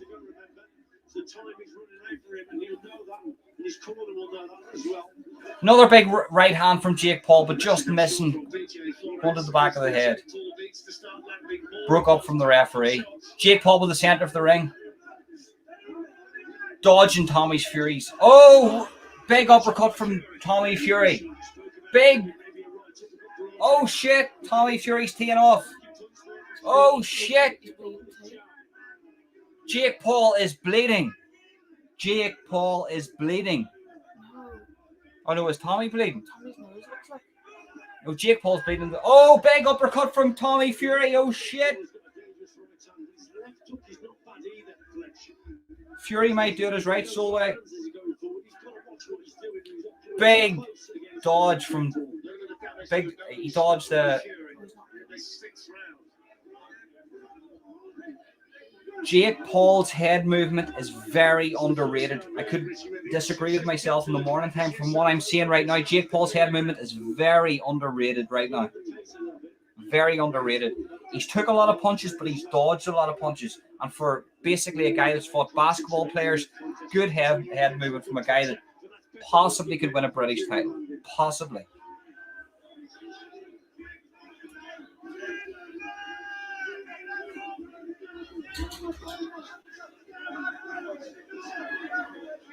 Paul continues to plough forward, trying to land a shot that can turn the fight in his favour. He's the one in there with the work to do at the moment. Right, so Jake Paul, in my opinion, has caught on to Tommy Fury's jab and is able to dodge his jab, which is very bad for Tommy Fury because he's been relying on that jab all night. The jab has been very, very effective.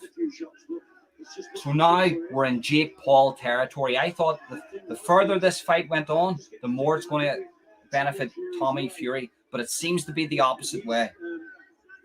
Maybe I'm wrong, but just how I see it. He's taking a point off for holding. That levels everything up. Yeah, it does do so. A point off for Jake Paul and now a point off for Tommy Fury. So that just closes the scorecards up. If it's a lead for Tommy Fury at this stage, and that gives Jake Paul a lift as well, of course, towards the end. This is going to go to points, and it's going to be Tommy Fury winning on points, guys. That's just my opinion. I don't think he's winning this round, Fletch. Fury's doing the better work. It's very scrappy from Jake Paul. And there's not a lot of clean work from him. No, it's a difficult round to score this one, isn't it? It could go either way. I mean, there were one or two smart people who suggested 10-1 for the draw Jake Paul, I know he had to clinch. I'm not joking. You see if you allow a clinch in a fight, see a bare knuckle. Brilliant. You allow that clinch. Brilliant. Best thing for a fight ever, allowing a clinch. Not with gloves though. Jake Paul teeing off on, or sorry, Tommy Fury teeing off on Jake Paul. See, just the shady baggy, right? See a clinch in a fight makes a hell of a difference. So that's clinch me going around underneath, or like an underarm clinch or an overarm clinch.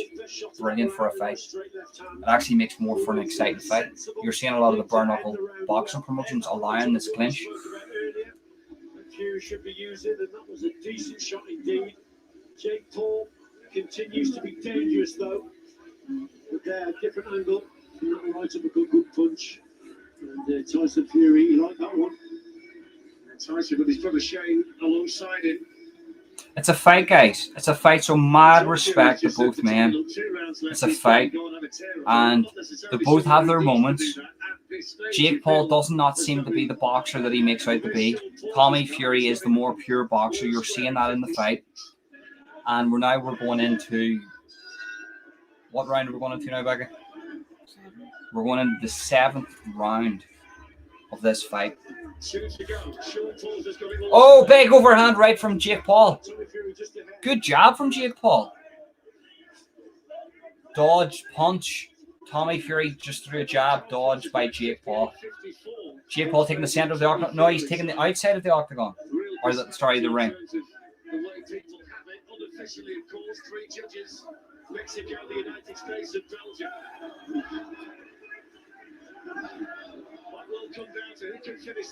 Very laboured jab from Jake Paul. Is Jake Paul wilting? It looks like Jake Paul is exhausted, guys. Jake Paul is exhausted.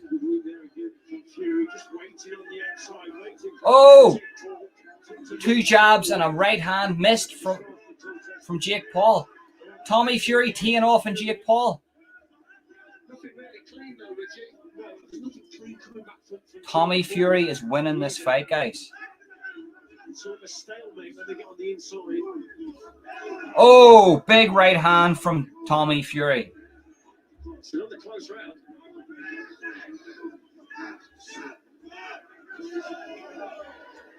Do you know what? Jake Paul isn't the worst.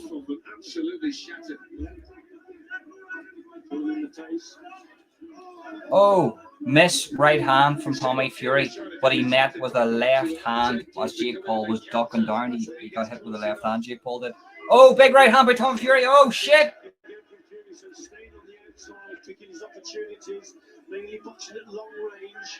Tommy Fury he is boxing at long range, yeah. But it's very good boxing at long range. It's not laboured boxing at long range like he's afraid or anything. He's boxing at long range, but it's very good boxing at long range. You can definitely tell who is the more pure boxer, which is Tommy Fury. So I'm eating my words, guys. I had Jake Paul to win this fight, but Tommy Fury is winning this fight right now. What is he saying, a puncher like Jake Paul? I mean, he's knocked out basketball players. Like. Tommy Fury boxing sensibly here in the 7th. Well, like I say, to land that knockout shot, he's got to try and get Tommy Fury to come over the front foot. But at the moment, it's Fury who's boxing better. This is going to go to points, guys. It's going to go to points. Tommy Fury's going to win. Tommy Fury's won this fight in points. Keeps walking onto that jab whenever he comes in, Jake Paul. We do a little cut on the eye of Tommy Fury. Left eye. In the corner. Yeah, for the damage to the nose, damage to the eye. Poppy comes in a little bit of work to do there. I asked for more whiskey, and Poppy came in.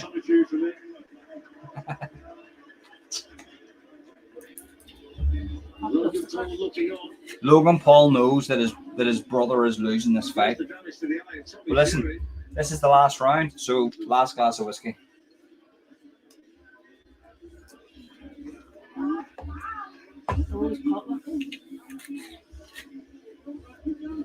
Tommy Fury is winning this fight, guys.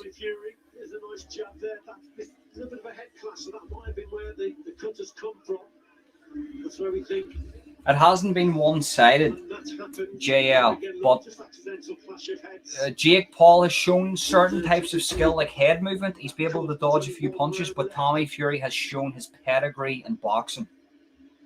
For me, Tommy Fury's ahead. So, will he go for the knockout here, or will it be Jake Paul that will go for it? It's interesting. Final round of the fight. Final round. So the final round, what's in store? Carl Froch has got a wide lead for Tommy Fury. Carl Froch is on his third bag, guys, and that's just on the fucking fifth or the 8th round. Big jabs from Tommy Fury. Big jabs. Oh, Tommy Fury goes down. Tommy Fury goes down. But it's a slip, guys. It's a slip. All good, all good.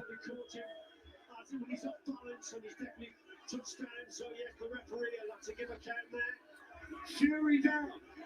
Momentum for Paul.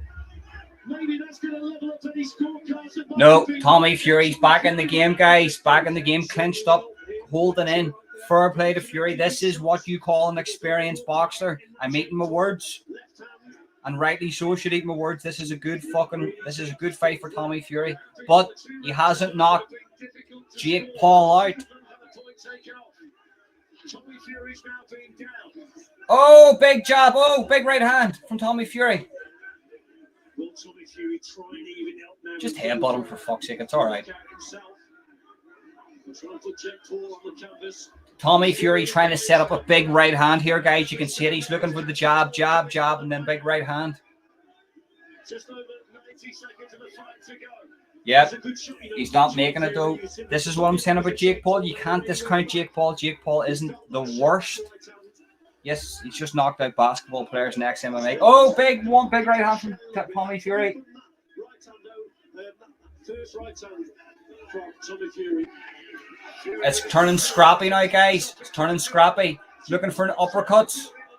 Dirty boxing. We're seeing a bit of dirty boxing from Tommy Fury himself. That's what you need to see from Tommy. You need to see a bit of dirty boxing from himself.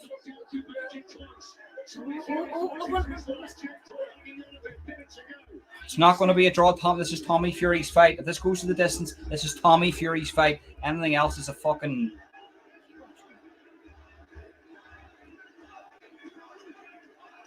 Go on, Tommy, for fuck's sake. Knock him out. Fuck me. Knock him out, mate. Just need to land that one big shot and he's out. He's exhausted. Knock him the fuck out. Tommy, fucking hell, mate. Just find that fucking right hand onto that jaw. Come on.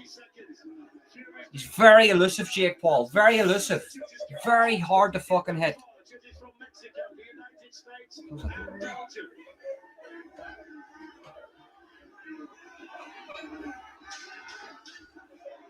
Come on. Fuck's sake. Come on, Tommy. Fucking just find it. Fuck's sake. It's not a draw, guys. Tommy Fury won that fight.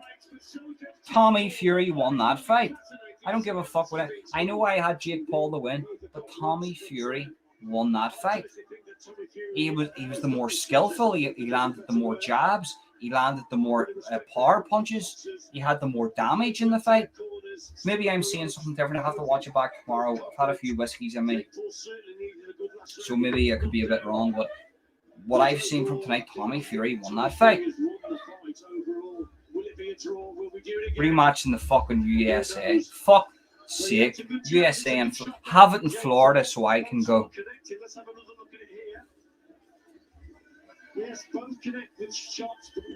Jake knocked him down, that's right, yeah. You're right, actually. Forgot about that. You wonder how significant that touch might be when they tally the scores. Carl Froch, by the way, is in the studio. Has Tommy Fury. Is Jake Paul going to win this fight, guys? Because he's the more draw, remember. Let's take away the fairness of the world. Jake Paul's the bigger draw. He could win this fight. Overall, I think he's the winner here. That last round, that made it closer, yes. But overall, I think Tommy Fury has won the fight. I think Tommy Fury's won the fight too. You can't accuse either of them, Mitchie, of leaving anything out tonight. They both gave their all in there. And they are novices. Let's not forget that's the first time that Jake Paul has fought what you describe as an authentic boxer. Huh? Tommy Fury is still very much in the learning stage of his career. Big shots, guys. That was a fight. Fair play to both men. It was an entertaining contest, wasn't it? Very entertaining contest. And an enjoyable one. Tyson Fury there. Brian Envelope posted. Brian Envelope passed to the judges. Or if you're in Ireland, you get fucking kneecapped. You give this fighter, I'm gonna fucking kneecap you.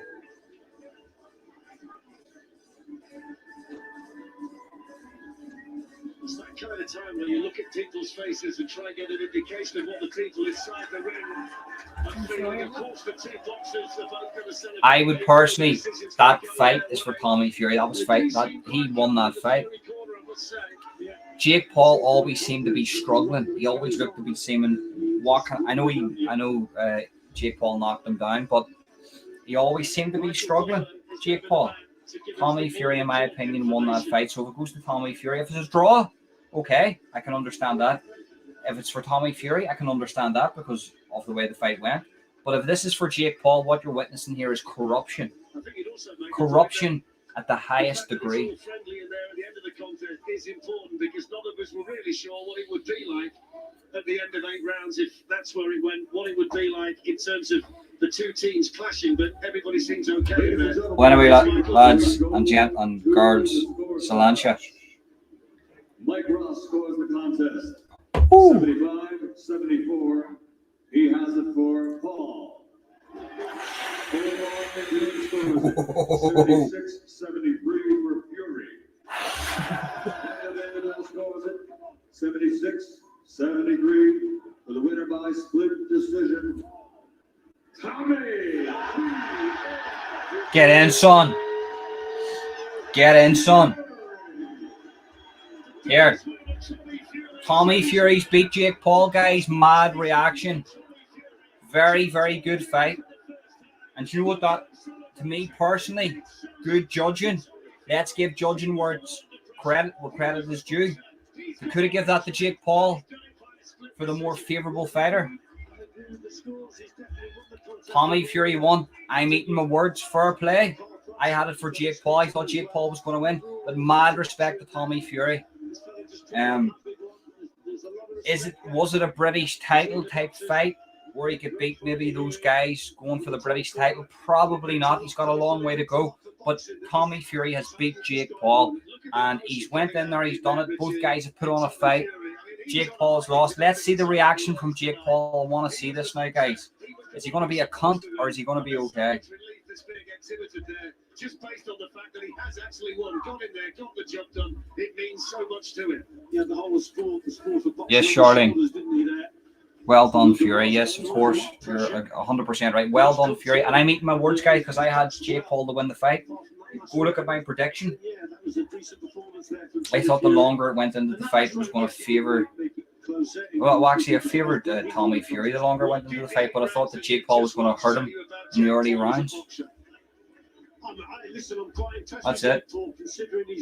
Good man, Solway. Respect, always, mate. 100% respect. Good fight, good fight. I liked it. I liked it, man.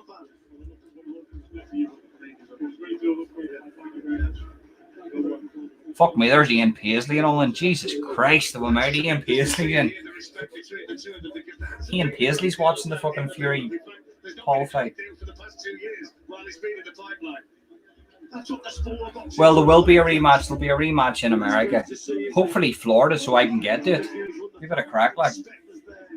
If it's in California, I'll not be able to get to it. If it's in New York, I might be able to get to it, actually. Afterwards, the shake hands, a lot of respect, and that's the way our sport is. We're waiting for the official results, guys. I want to know your reaction to this. Also, don't leave a comment in the live chat. Leave a comment in the comment section too. I want to know your opinions of this. It helps me out in the algorithms, and smash that like button too, guys. It really, really helps me out. Everybody wants to pat somebody on the back, and everybody wants to celebrate. He's still overcome by emotion in there. This is how good the contest was for him. That shows you the pressure that was on. Never, never, Let's hear from him. never. Fury, the victor. Fuck me. Radio Raheem, guys, hold on, let me turn this up. Victory, glory, joy. You've done something for your family. You've done something for your name. You are more than a contender. You are a warrior. Talk to me about the feelings coming through your heart at this very moment. For the past 2.5 years, this storm's consumed my life. Broke rib, denied access, and everybody thought I was running scared. Tonight, I made my own legacy. I am Tommy Fury. Well, we know you're Tommy Fury, mate, but you just beat Jake Paul, okay? I love you. I can't wait to see you. This time was for you. It's for you, baby. I love you. This was no easy fight. It took everything in you, all your heart, grit, and soul, even to get up off the canvas. How much was inside you when you stood up off the canvas and finished this fight? All the way through these 2.5 years, I had a dream, I had a vision. Now I would win this fight, and no one believed me. Now I can stand up and everybody can take note. In my first main event, 23 years old, I had the world on me. I had pressure on my shoulders, and I came through. I know your goal is to be a world champion, but this belt around your shoulders right now must be awfully. So what's he fighting at? Cruiserweight? So who does he have to fight? Like a Triple G or something? Fuck me, mate. Do you know what I mean? Get your money and go. You're going to get sparked out. You'll get fucking sparked out, mate. Do you know what I mean? You're okay for if you fought Jake Paul, but fuck me, mate. Will we see you again in this ring for another war of this magnitude? 100%. This is my first main event. I'm only going to go stronger. I'm only going to go bigger, and I'm only going to go better. There's a lot of nerves coming into it. I override that. If you want a rematch, bring it on. Thank you for showing. Aye, so he's looking for the rematch. It'll probably be a trilogy. He'll beat Tommy Fury in the second fight. He'll go for the money fight. That's fine. Good. I would do the exact same thing. But listen, don't tell me that this guy can go for a WBC belt. Don't tell me this guy can win a British belt. Don't tell me he can do that, because he's got a long way to fucking go yet. Now, I have to eat my words. Tommy Fury is a good boxer, but Jake Paul, at the end of the day, is a guy that's just took on boxing. Do you know what I mean? Do you get where I'm coming from here? My mad respect to Tommy Fury, full respect to him, but I had no one in my corner. Every thought I was really scared. It's just abandoning my newborn daughter, my missus at home. I love you so much, and I can't wait to see you. No worries, Shardy. Mad respect for you coming in. Thank you very much. Stephen, man, I am 25 seconds behind because I'm watching on those dodgy login details. Because BT couldn't do their fucking job, so fuck you, BT. Fuck you. Was he tougher than you expected? Did you rate him as a boxer now? Yeah, 100%. He took some good shots. Right. Rematch for triple the money. Well, double the money. So and then they go. So Jake Paul loses, and then they go in for the. If he wants a rematch, he can have a rematch. At the end of the day, there's a lot of pressure coming in on this. Right. Official Solway, right? Solway's going to be my corner man, right? Ronan versus Diablo on pay-per-view. I would pay for that, right? Derek, this is my official call out. Derek Diablo, you Antifa. Let me turn this down. Fuck Jake Paul, right? I hate communists, right? Even though I'm an Irish nationalist, I hate communists. So Derek Diablo, official call out, son, right? I want to fight you on YouTube Wars backyard brawls. No joke. I know I'm laughing, but no joke. You fucking dirty Antifa communist bastard. My son's not in the room. The door's closed, so don't worry. There's no mad shit. My son's out. He's actually sleeping right now, right? Derek Diablo, I want to fight you on YouTube Wars backyard brawls. Derek Diablo, the guy that fought Tommy Robinson. The official call out, I want to fight you, you absolute piece of shit. I'm going to hit you that hard, you're going to fucking find a gender, son. I understand that you're Antifa and there's no gender in Antifa. I understand that you're fucking communists. I'm going to hit you that hard. You're going to think Stalin hit you, kid. So, Derek Diablo, I'm calling you out for a fight on YouTube Wars backyard brawls. Let's go, kid. Let's get it going. Let's see your reply. You fucking Antifa. You're ruining America. You're fucking destroyed the West. And you're all working for China. You absolute pieces of shit. And guess what, Derek Diablo? See, whenever we fight, the government will not drop off a fucking bale full of bricks for you to chuck through a window.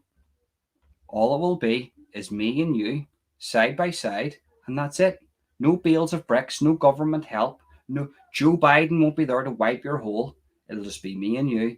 All good. Night, night, sleep tight. Don't let the bed bugs bite.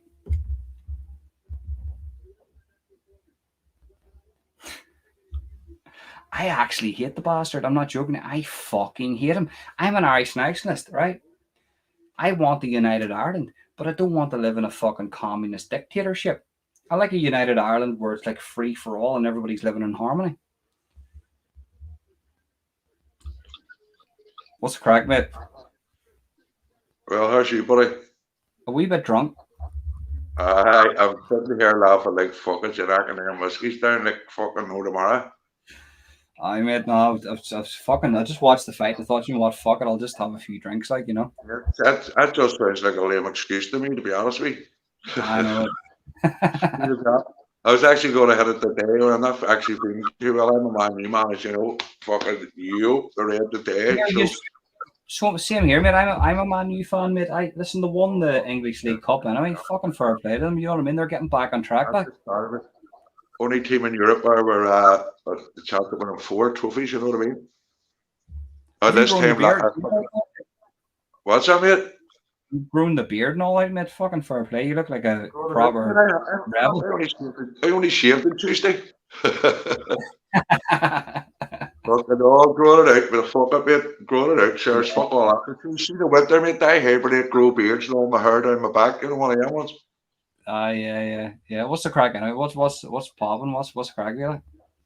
That mate. We're not hanging yet, aren't we? Or on or no?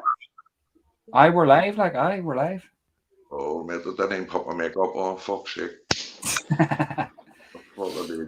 Here, do you want to hear a good one? Do you want to hear a good one? What's that? Go for it. So, see, before I went on live tonight, right? I got a phone call from one of my friend's dads.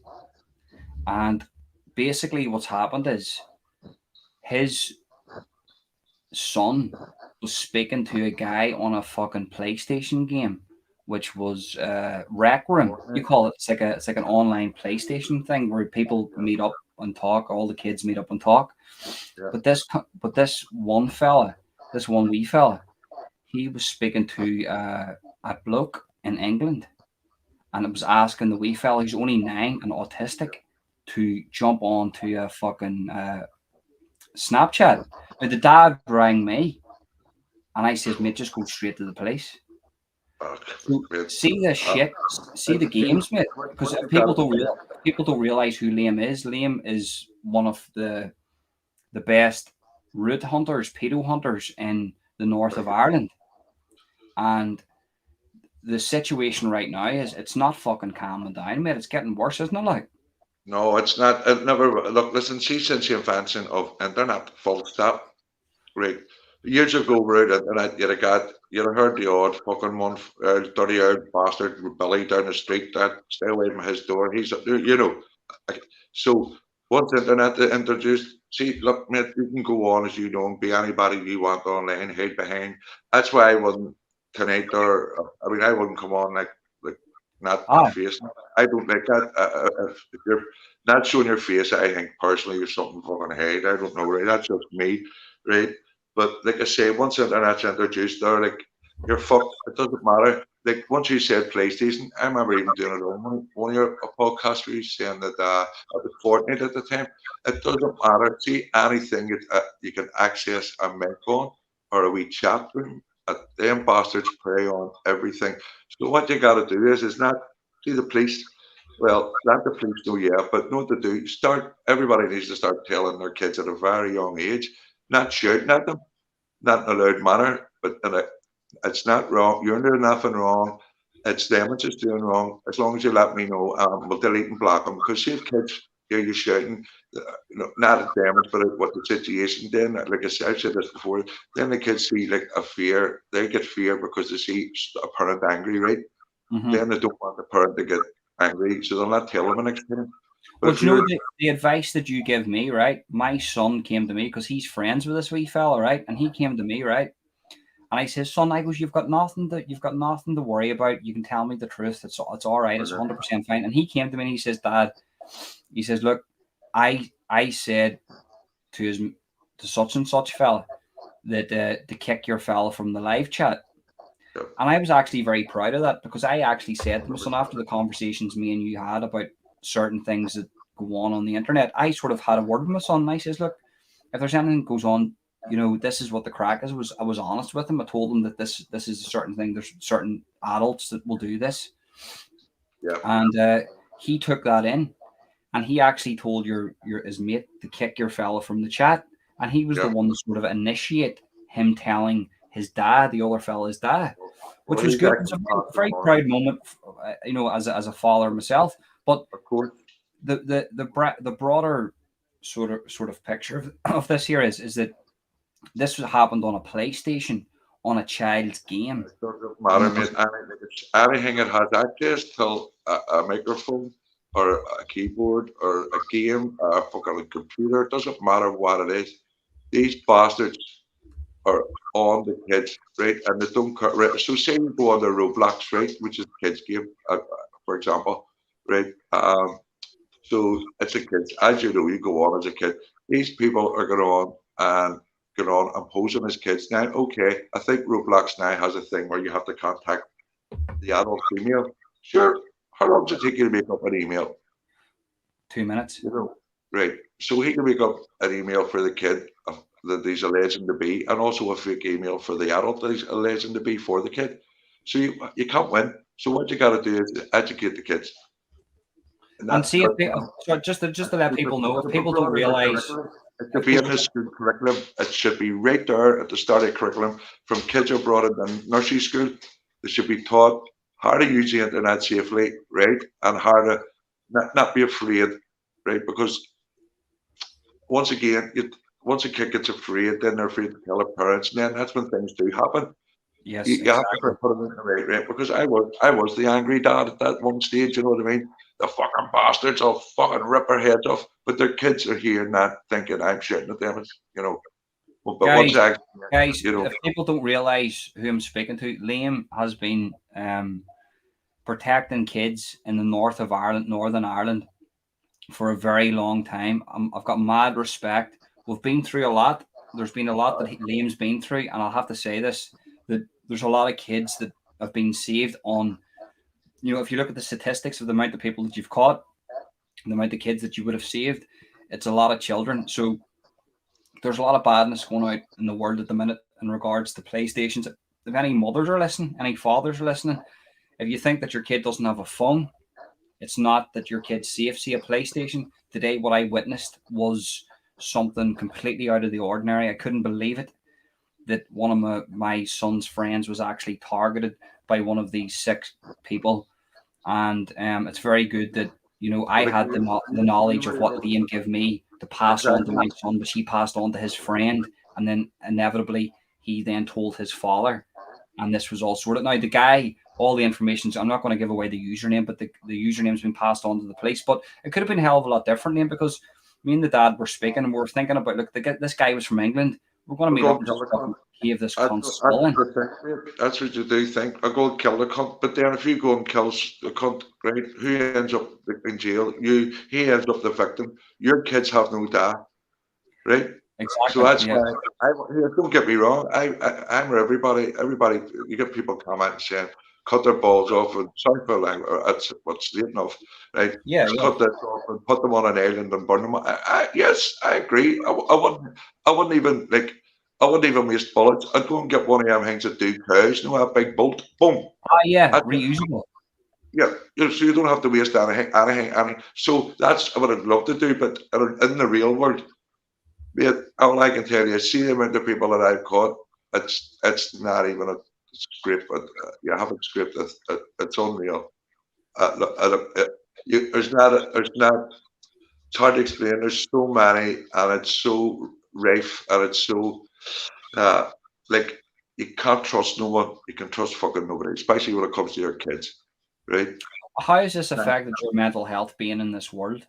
me, my mental health. Mm-hmm. Fuck, you wouldn't want, I wouldn't let anybody into my head for 5 minutes. That has affected me big time. It's affected me mentally, physically, and in other ways as well. It's affected me. I'll not get into a few things we've spoken and done. All that does affect, because you find it a lot. But what I've witnessed that adult men and the odd woman actually do is on fucking real what they would go the lengths they go to try and get what they think is a child. And look, listen, yeah, maybe I get the odd whatever one here or there or whatever, but what about the ones that don't get caught? And kids like fuckers your man O'Reilly's chocolate toffee rolls up in Newry, I think it was. I mean, that family was paying people off. He was doing that for over years, but he was actually going to he wanted to pay the kid to pay the train up till fucking Belfast and Newry, right? And then and pay the taxi from there to his house.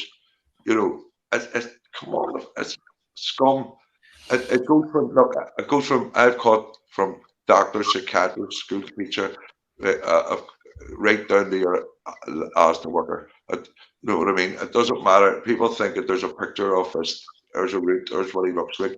Get your kids to draw a picture of what they think's a bad man, and then most of them are going to draw like a cover, maybe a scary face. No, and then you tell them the truth that bad men come in all shapes and forms. They could look nice men. They look, do you know what I mean? That's what I say all the time, Liam. I say that to my son all the time. He says to me, look, we had this conversation today, and I says, look, and we'll listen, just to let people know, right?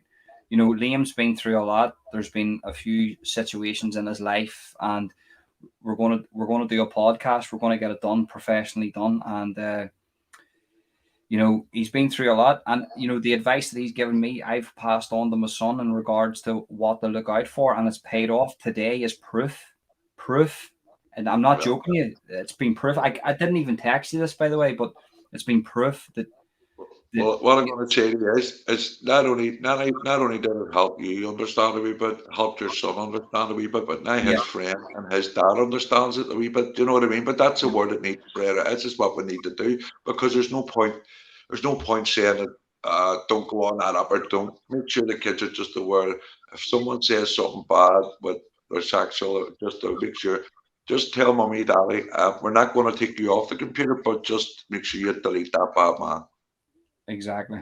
Delete them, because see, going to a cops where they're going to take your kids' phones off you, blah blah blah blah blah. It doesn't work, right? It doesn't help. It really does. The cops' hands are tied. So it's really down to parents. I mean, I'm not. I look. I'm the same as everyone. Years and years and years ago, like I'd have been a fucking angry dad, like I say, rah rah rah, no all this. But see, look, doing this here, I learned that Jesus, no, it's not. You have to go to a softly approach, especially with kids, because these cunts, like, they want us to shout at the kids, so the kids are scared to come to us, so they can pray all they want. What are they going to do? What's the kids going to do? They're going to keep going, because they're going to keep at them and say, I'm going to tell your mommy or daddy, because this is what they do. Mm-hmm. So to prevent that, it should be put in the school curriculum about the dangers of kids online on the internet, and taught at a very young age, and embedded into them, not fucking forced, but embedded into them. Look, it's not wrong to go on the internet, it's not wrong to chat to your friends, but when someone bad contacts you, the best thing to do is tell your parents, or an adult who, reasonable, like, cause family usually would be the best. Tell them, let them know, to let your parent know, and then delete them. At the best time. Yeah, we're actually look, without getting into all the mad stuff too, but like we're actually seeing the opposite today. If you look at the curriculum of the schools of many fucking countries around the world, even the north, south, England, Scotland, it's actually teaching the opposite. It's actually teaching kids the opposite of that. I've been speaking to a lot of people in Scotland at the minute, and they're fucking disgusted of what their kids have been taught in regards to certain things. But look, it is what it is. What can you do? It's just about bringing awareness to this here. And if there's more men like yourself and other people bringing awareness to this, I mean, I know what you mean, right? But what I'm going to get at is, look, I could catch 100 a day. It wouldn't make a difference, mate. There's that many of them. There's more than you think. And if people think I might be, look, I've done this over 4 years now, right? And I've came across a lot of sick motherfuckers, right? Right? There you go. I'll give you an instance on the news the other day. There was an uncurable, or sorry, an untreatable sex offender, right? At the age of fucking 60 odds, I think it was, an untreatable sex offender reoffended again. So does that mean they're treatable? So is there such a thing out there for you? Because I don't know how they're treatable. They're not treatable though, because it's the thing about it is, right? An untreatable fucking sex offender. So if it's like fucking yin and yang, left and right, action, reaction. You have a guy that comes to you and says, "Do you look, Liam? I have these fucking thoughts in my head. What do I do?" That's different. But if you have a guy who's acting and thinking about those and plotting and doing things and online and manipulating young people into for his own gratification, that's a completely different thing. But well, I would disagree, because see, for someone to come to you and tell you that they had thoughts of a nature of touching or looking, it doesn't happen. It doesn't happen. I know, this is what I'm saying. But even if someone was to come and tell you, regardless what advice you give it, he's going to go away or whatever, or she, and maybe get a drink in them or whatever, and next they're going to do it, right? Exactly. They're going to do it because if I thought about that, have you ever thought about it? No, fuck, never in my life. Exactly. So even to put that in your mind, as in, oh, fuck, of course you think, because we're talking about it, right? It's hot, you understand. But what I'm saying is, for someone to have that in their mind and then to come to someone and say, I fucking have these thoughts. Well, know what it is? You shouldn't be. It's like as a bloke, you think of a woman who's roughly the same age as you, or it's hard even to explain. It's like a woman who's fully in control of her thoughts, who knows what she wants, and you both know what you want. You don't. There's people out there that even on the other spectrum of that like people who don't like consent, who don't want consent. They don't like even the consensual side of things, like the whole rapist thing. Then there's people that like the whole kid thing. It's fucking disgusting, man. And these people, what I don't like is they're trying to turn, into some countries, they're trying to turn that into a sexuality. And it fucking makes me sick. The fact that they're trying to put that onto the fucking alphabet people without saying too much. They're trying to add that to the alphabet people, saying this is a sexuality. It's not. It's a fucking perversion, and it should never be accepted. Exactly. It's perversion. There's no such like thing as like fucking. What I'm saying is, see, it untreatable. That means to me. I'm sorry for getting back this, but like it's like if you have migraines, you suffer with migraines, and you get tablets. That means your migraines treatable. But if a bad migraines, then the tablets aren't, so they're not working. You're untreatable, right? Yeah. So that means there's a cure there, right? So my point is why are they saying that he's untreatable? So that means that there's obviously the law here is saying that they're treatable. How do you treat? How do you like cure a fucking sex offender? You don't. You can't. There's no such thing. There is no rehabilitation for them. Castration. Well, that's another way, but I mean, it's again. Sure, over here, that's what puts it down. Right? All the time you put into catching them and going and then they go through the courts a couple of years later, and then they're getting 12 months fucking suspended sentence, where an order, sex offenders register, and then they go to probation to meet up with other sex offenders in a room, talk about their offences, and then God knows what. Then God knows, you know what I mean? If you put a group of fucking bricklayers in a fucking room and they're going to build a wall, you put a fucking pile of roots in a room, what are they going to do? Yeah, exactly. I don't mean to laugh at that, by the way. I'm not laughing at that, but that's yeah, no, listen, I get that, and we're going to get into all that there, and I'm sorry for bringing up that sort of line of question. That did happen tonight before this live stream, and it was quite not ironic, but I was speaking to you before, and we were talking, and that did happen. I was speaking to the dad, and he was asking me, should we meet up and fucking cave this cunt's skull in? And I said to Mike, look, mate, we'll do 21 years in jail for conspiracy. There's no point. Get the cunt done for it. If he gets 5 months, he gets 5 months, but at least he's on a register and he's monitored at least. But look, it is that's what I'm hope for. But there's no point like fellas who rear their kids like yourselves or bring their kids up for to go to jail and for to deny your kids the freedom of having you. Where them cunts, what if you don't fucking kill them? Right? Exactly. You come back and fucking destroy your family. It'll destroy you. So don't get me wrong, man. There was a time and a place in my life where I wouldn't have had a second thought. Yeah. Right. But you have to think like realistically. I mean, the paedophile hunting isn't really working here. To be honest, it's not. It's just not enough. They're not getting tamed. They're not. The judicial system's shit. You get more for stealing a loaf out of Tesco's than what you would for fucking. Well, exactly, it's fucked up. But you know what? We'll get into that in another time. But I want to get your what do you think about the United and Newcastle match today? Loved it. Already knew we had it won and all, but I didn't think we played great. But we played right. You know what I mean? We didn't rush into things. Thought it was great. Fucking loved it. Ten Hag's amazing manager. He's just brought the whole lot together, the supporters, the team, the whole lot. He's brought them all together. And Ronaldo, you know what I mean? Get rid of him and whatever. Amazing. Brought him in, brought Ronaldo in, wasn't playing, right? At best player when the world is to say whatever. Sat him on the bench. What's that say? Doesn't matter who you are, what you are. If you're not fucking playing 15, you're not playing. Best thing was Ronaldo coming and Ronaldo going.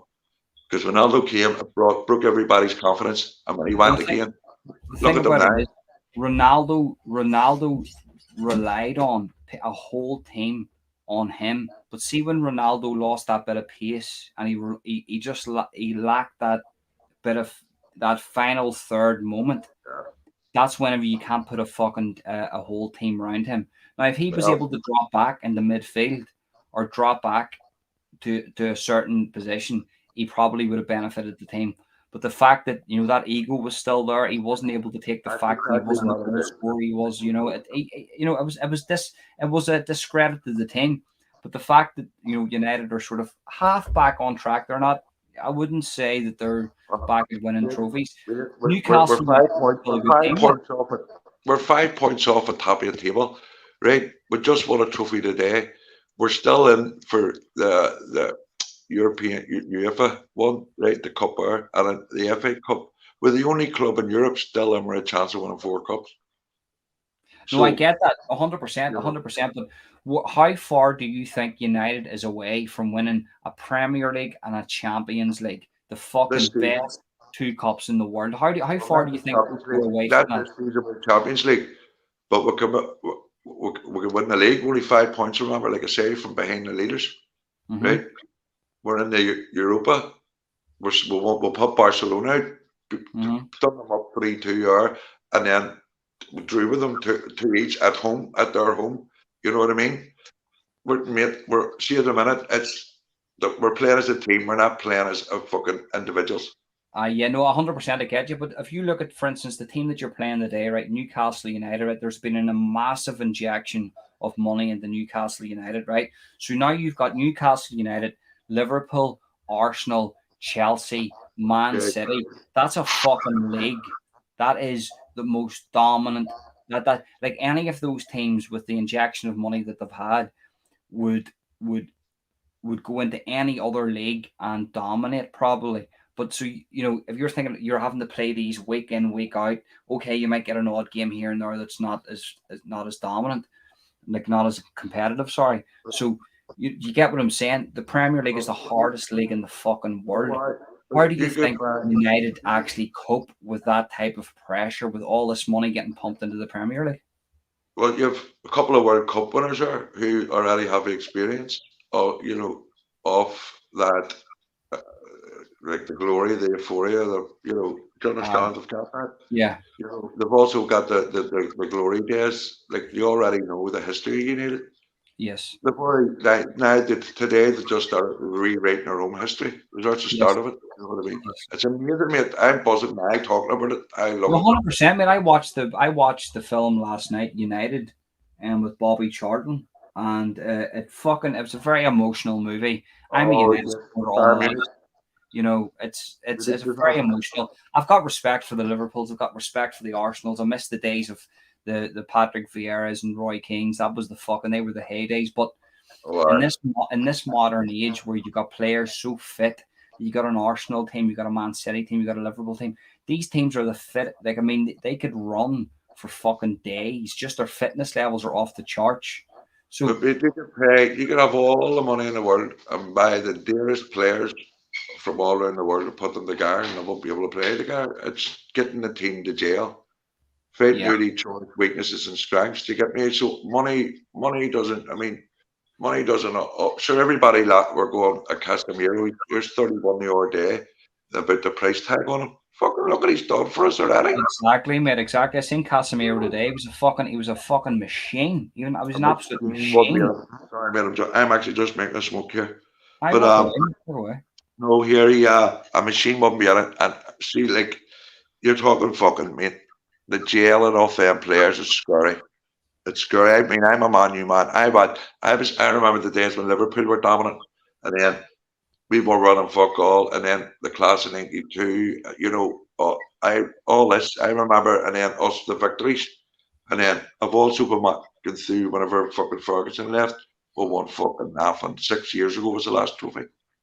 So as I can see, I know that this team, that squad that we have now, and I tell you what, I don't say it slightly, would be the closest we've had to the class of '92 in a long fucking time. Do you think that's emotion playing into that though, and thinking about the class of '92? No, we're not talking about the skill level. We're talking about the passion for the club, right? Because the class of '92 had the passion for Manchester United, but would you say they would have the same passion for Manchester United today? Well, did you see Casemiro, Martinez, even the last man, get up to the crowd and doing this? Come on, right? Yeah. No, I get you. I understand that, but I mean, what I'm saying is the class that's passion. The class of '92 came up through the ranks mostly. Do you know what I mean? Yes, and they were all kids, and they say they would never when it were kids, but you know all this here. But what I'm saying is this is the closest I know. I can see as a Man U fan. Like at the start of the season, we got beat by Bradford and fucking Brighton. Fucking what? I know. With the start of the season, you didn't see it sitting here, fucking 5 points off the top. We're a cup under our belt already, and or 2, 3. Chelsea win or 3. You see, it's momentum to me, mate. Right. So for me, right, United, I was always in the noughties, right. I was always confident that United were going to go on a tear. So the fucking listen, okay, we didn't do well this season, but we ended the season well, right? Next season we're going to go on a tear. I'm not confident in my Manchester United team that next season they're going to go on a tear and fucking dismantle all the teams. And for the reason being, it's not their fault. In teams past and leagues past that didn't have the level of competition like we'll have today. So we could be. But today, the level of competition, we're smashing it. Don't fucking pop Barcelona out of fucking your cup. I know, I get that. Barcelona's messy though. That's a Barcelona up below par. One player doesn't make a team. It's a team. We play as a team now. Yeah. We were playing as individuals for the last fucking while back. Well, you hit the nail on the head. So look at Paul Pogba. Paul Pogba was just about what he looked like. He lazy cunt wouldn't run the line for himself. You know, but that was about him. And then the rest of the team were getting the ball. Right? You look at now that our midfield, you have Casemiro, Bruno. Like, come on, mate. The balls that Bruno puts in. Oh, Jesus, mate. I swear, I'll go on about all and in it all, but I'm sure that there's a couple of Liverpool men out there or whoever don't want to talk about it. But no, I honestly think at this team we have now, we're going to do so well in the next few seasons, and this is a starting block for us. We've already been fucked about by Mourinho and fucking that. Your guy Billy Turnip, he's the local fruit on YouTube. He says, "We don't want fans like you, fella. You're not from Manchester." Well, I'm sorry to tell you, Billy Turnip, most of your fans come from fucking China or Africa, you silly fucking bastard. So, What do you call him, Billy who? Billy Turnip, he's the local fruit on YouTube. So, right, what I'm saying is, so if you think about it, so if Man City or Man United only had supporters from Manchester, do you think it was fucking, who would be banning their tops and who would be banning their stuff? Who would travel across the country to go and visit them? He's probably never been to a match in his life. Billy Turnip. Is that what you call him, Billy Turnip? Yeah, Billy fucking. Thank you, we're big turnips on him. Billy Bulleret. That's what you call him. But now listen, on all jokes aside, right? You know, I get what you're saying. I want to be confident in a United team that they can go on a tear, and actually they can you actually. haven't opened your eyes now. You need to open them. Look where we are. Like I say, unreal. We're fucking smashing it. We're smashing it. Yeah.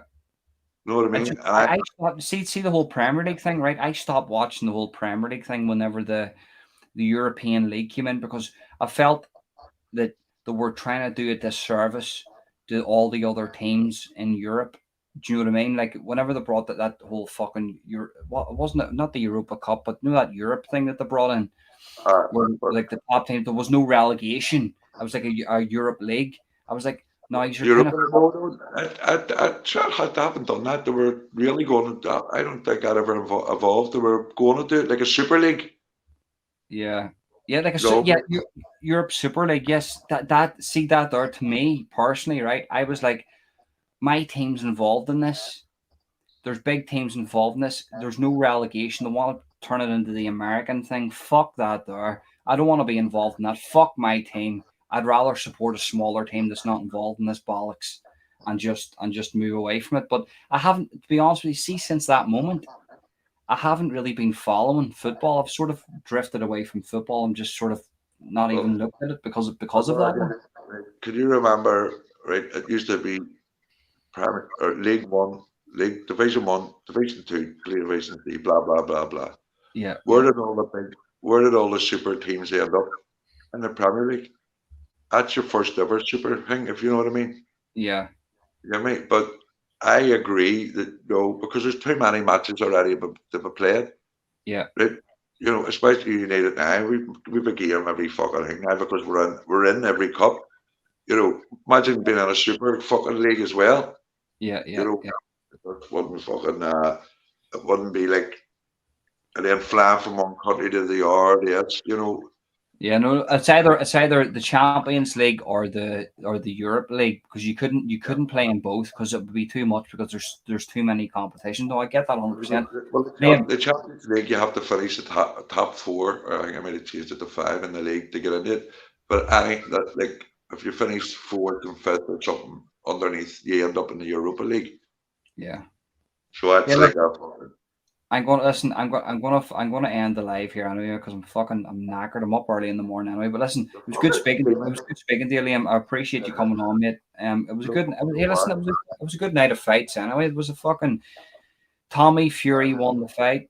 Listen, it is what it is. I had Jake Paul winning the fight, but listen, nobody got sparked out. It is what it is. Manchester United are on it. You know, they're getting there again. The old days are back.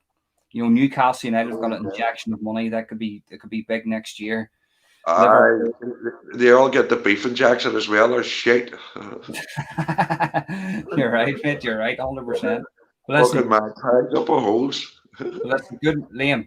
I appreciate you coming on, mate. I'm going to shoot on here. Thank you very much, mate. And listen, we're going to do a podcast together anyway, and we're going to tell a lot of home truths about stuff. Sure, be in touch. Yes, 100%. Good man. I'll see you later, Walker. See you later.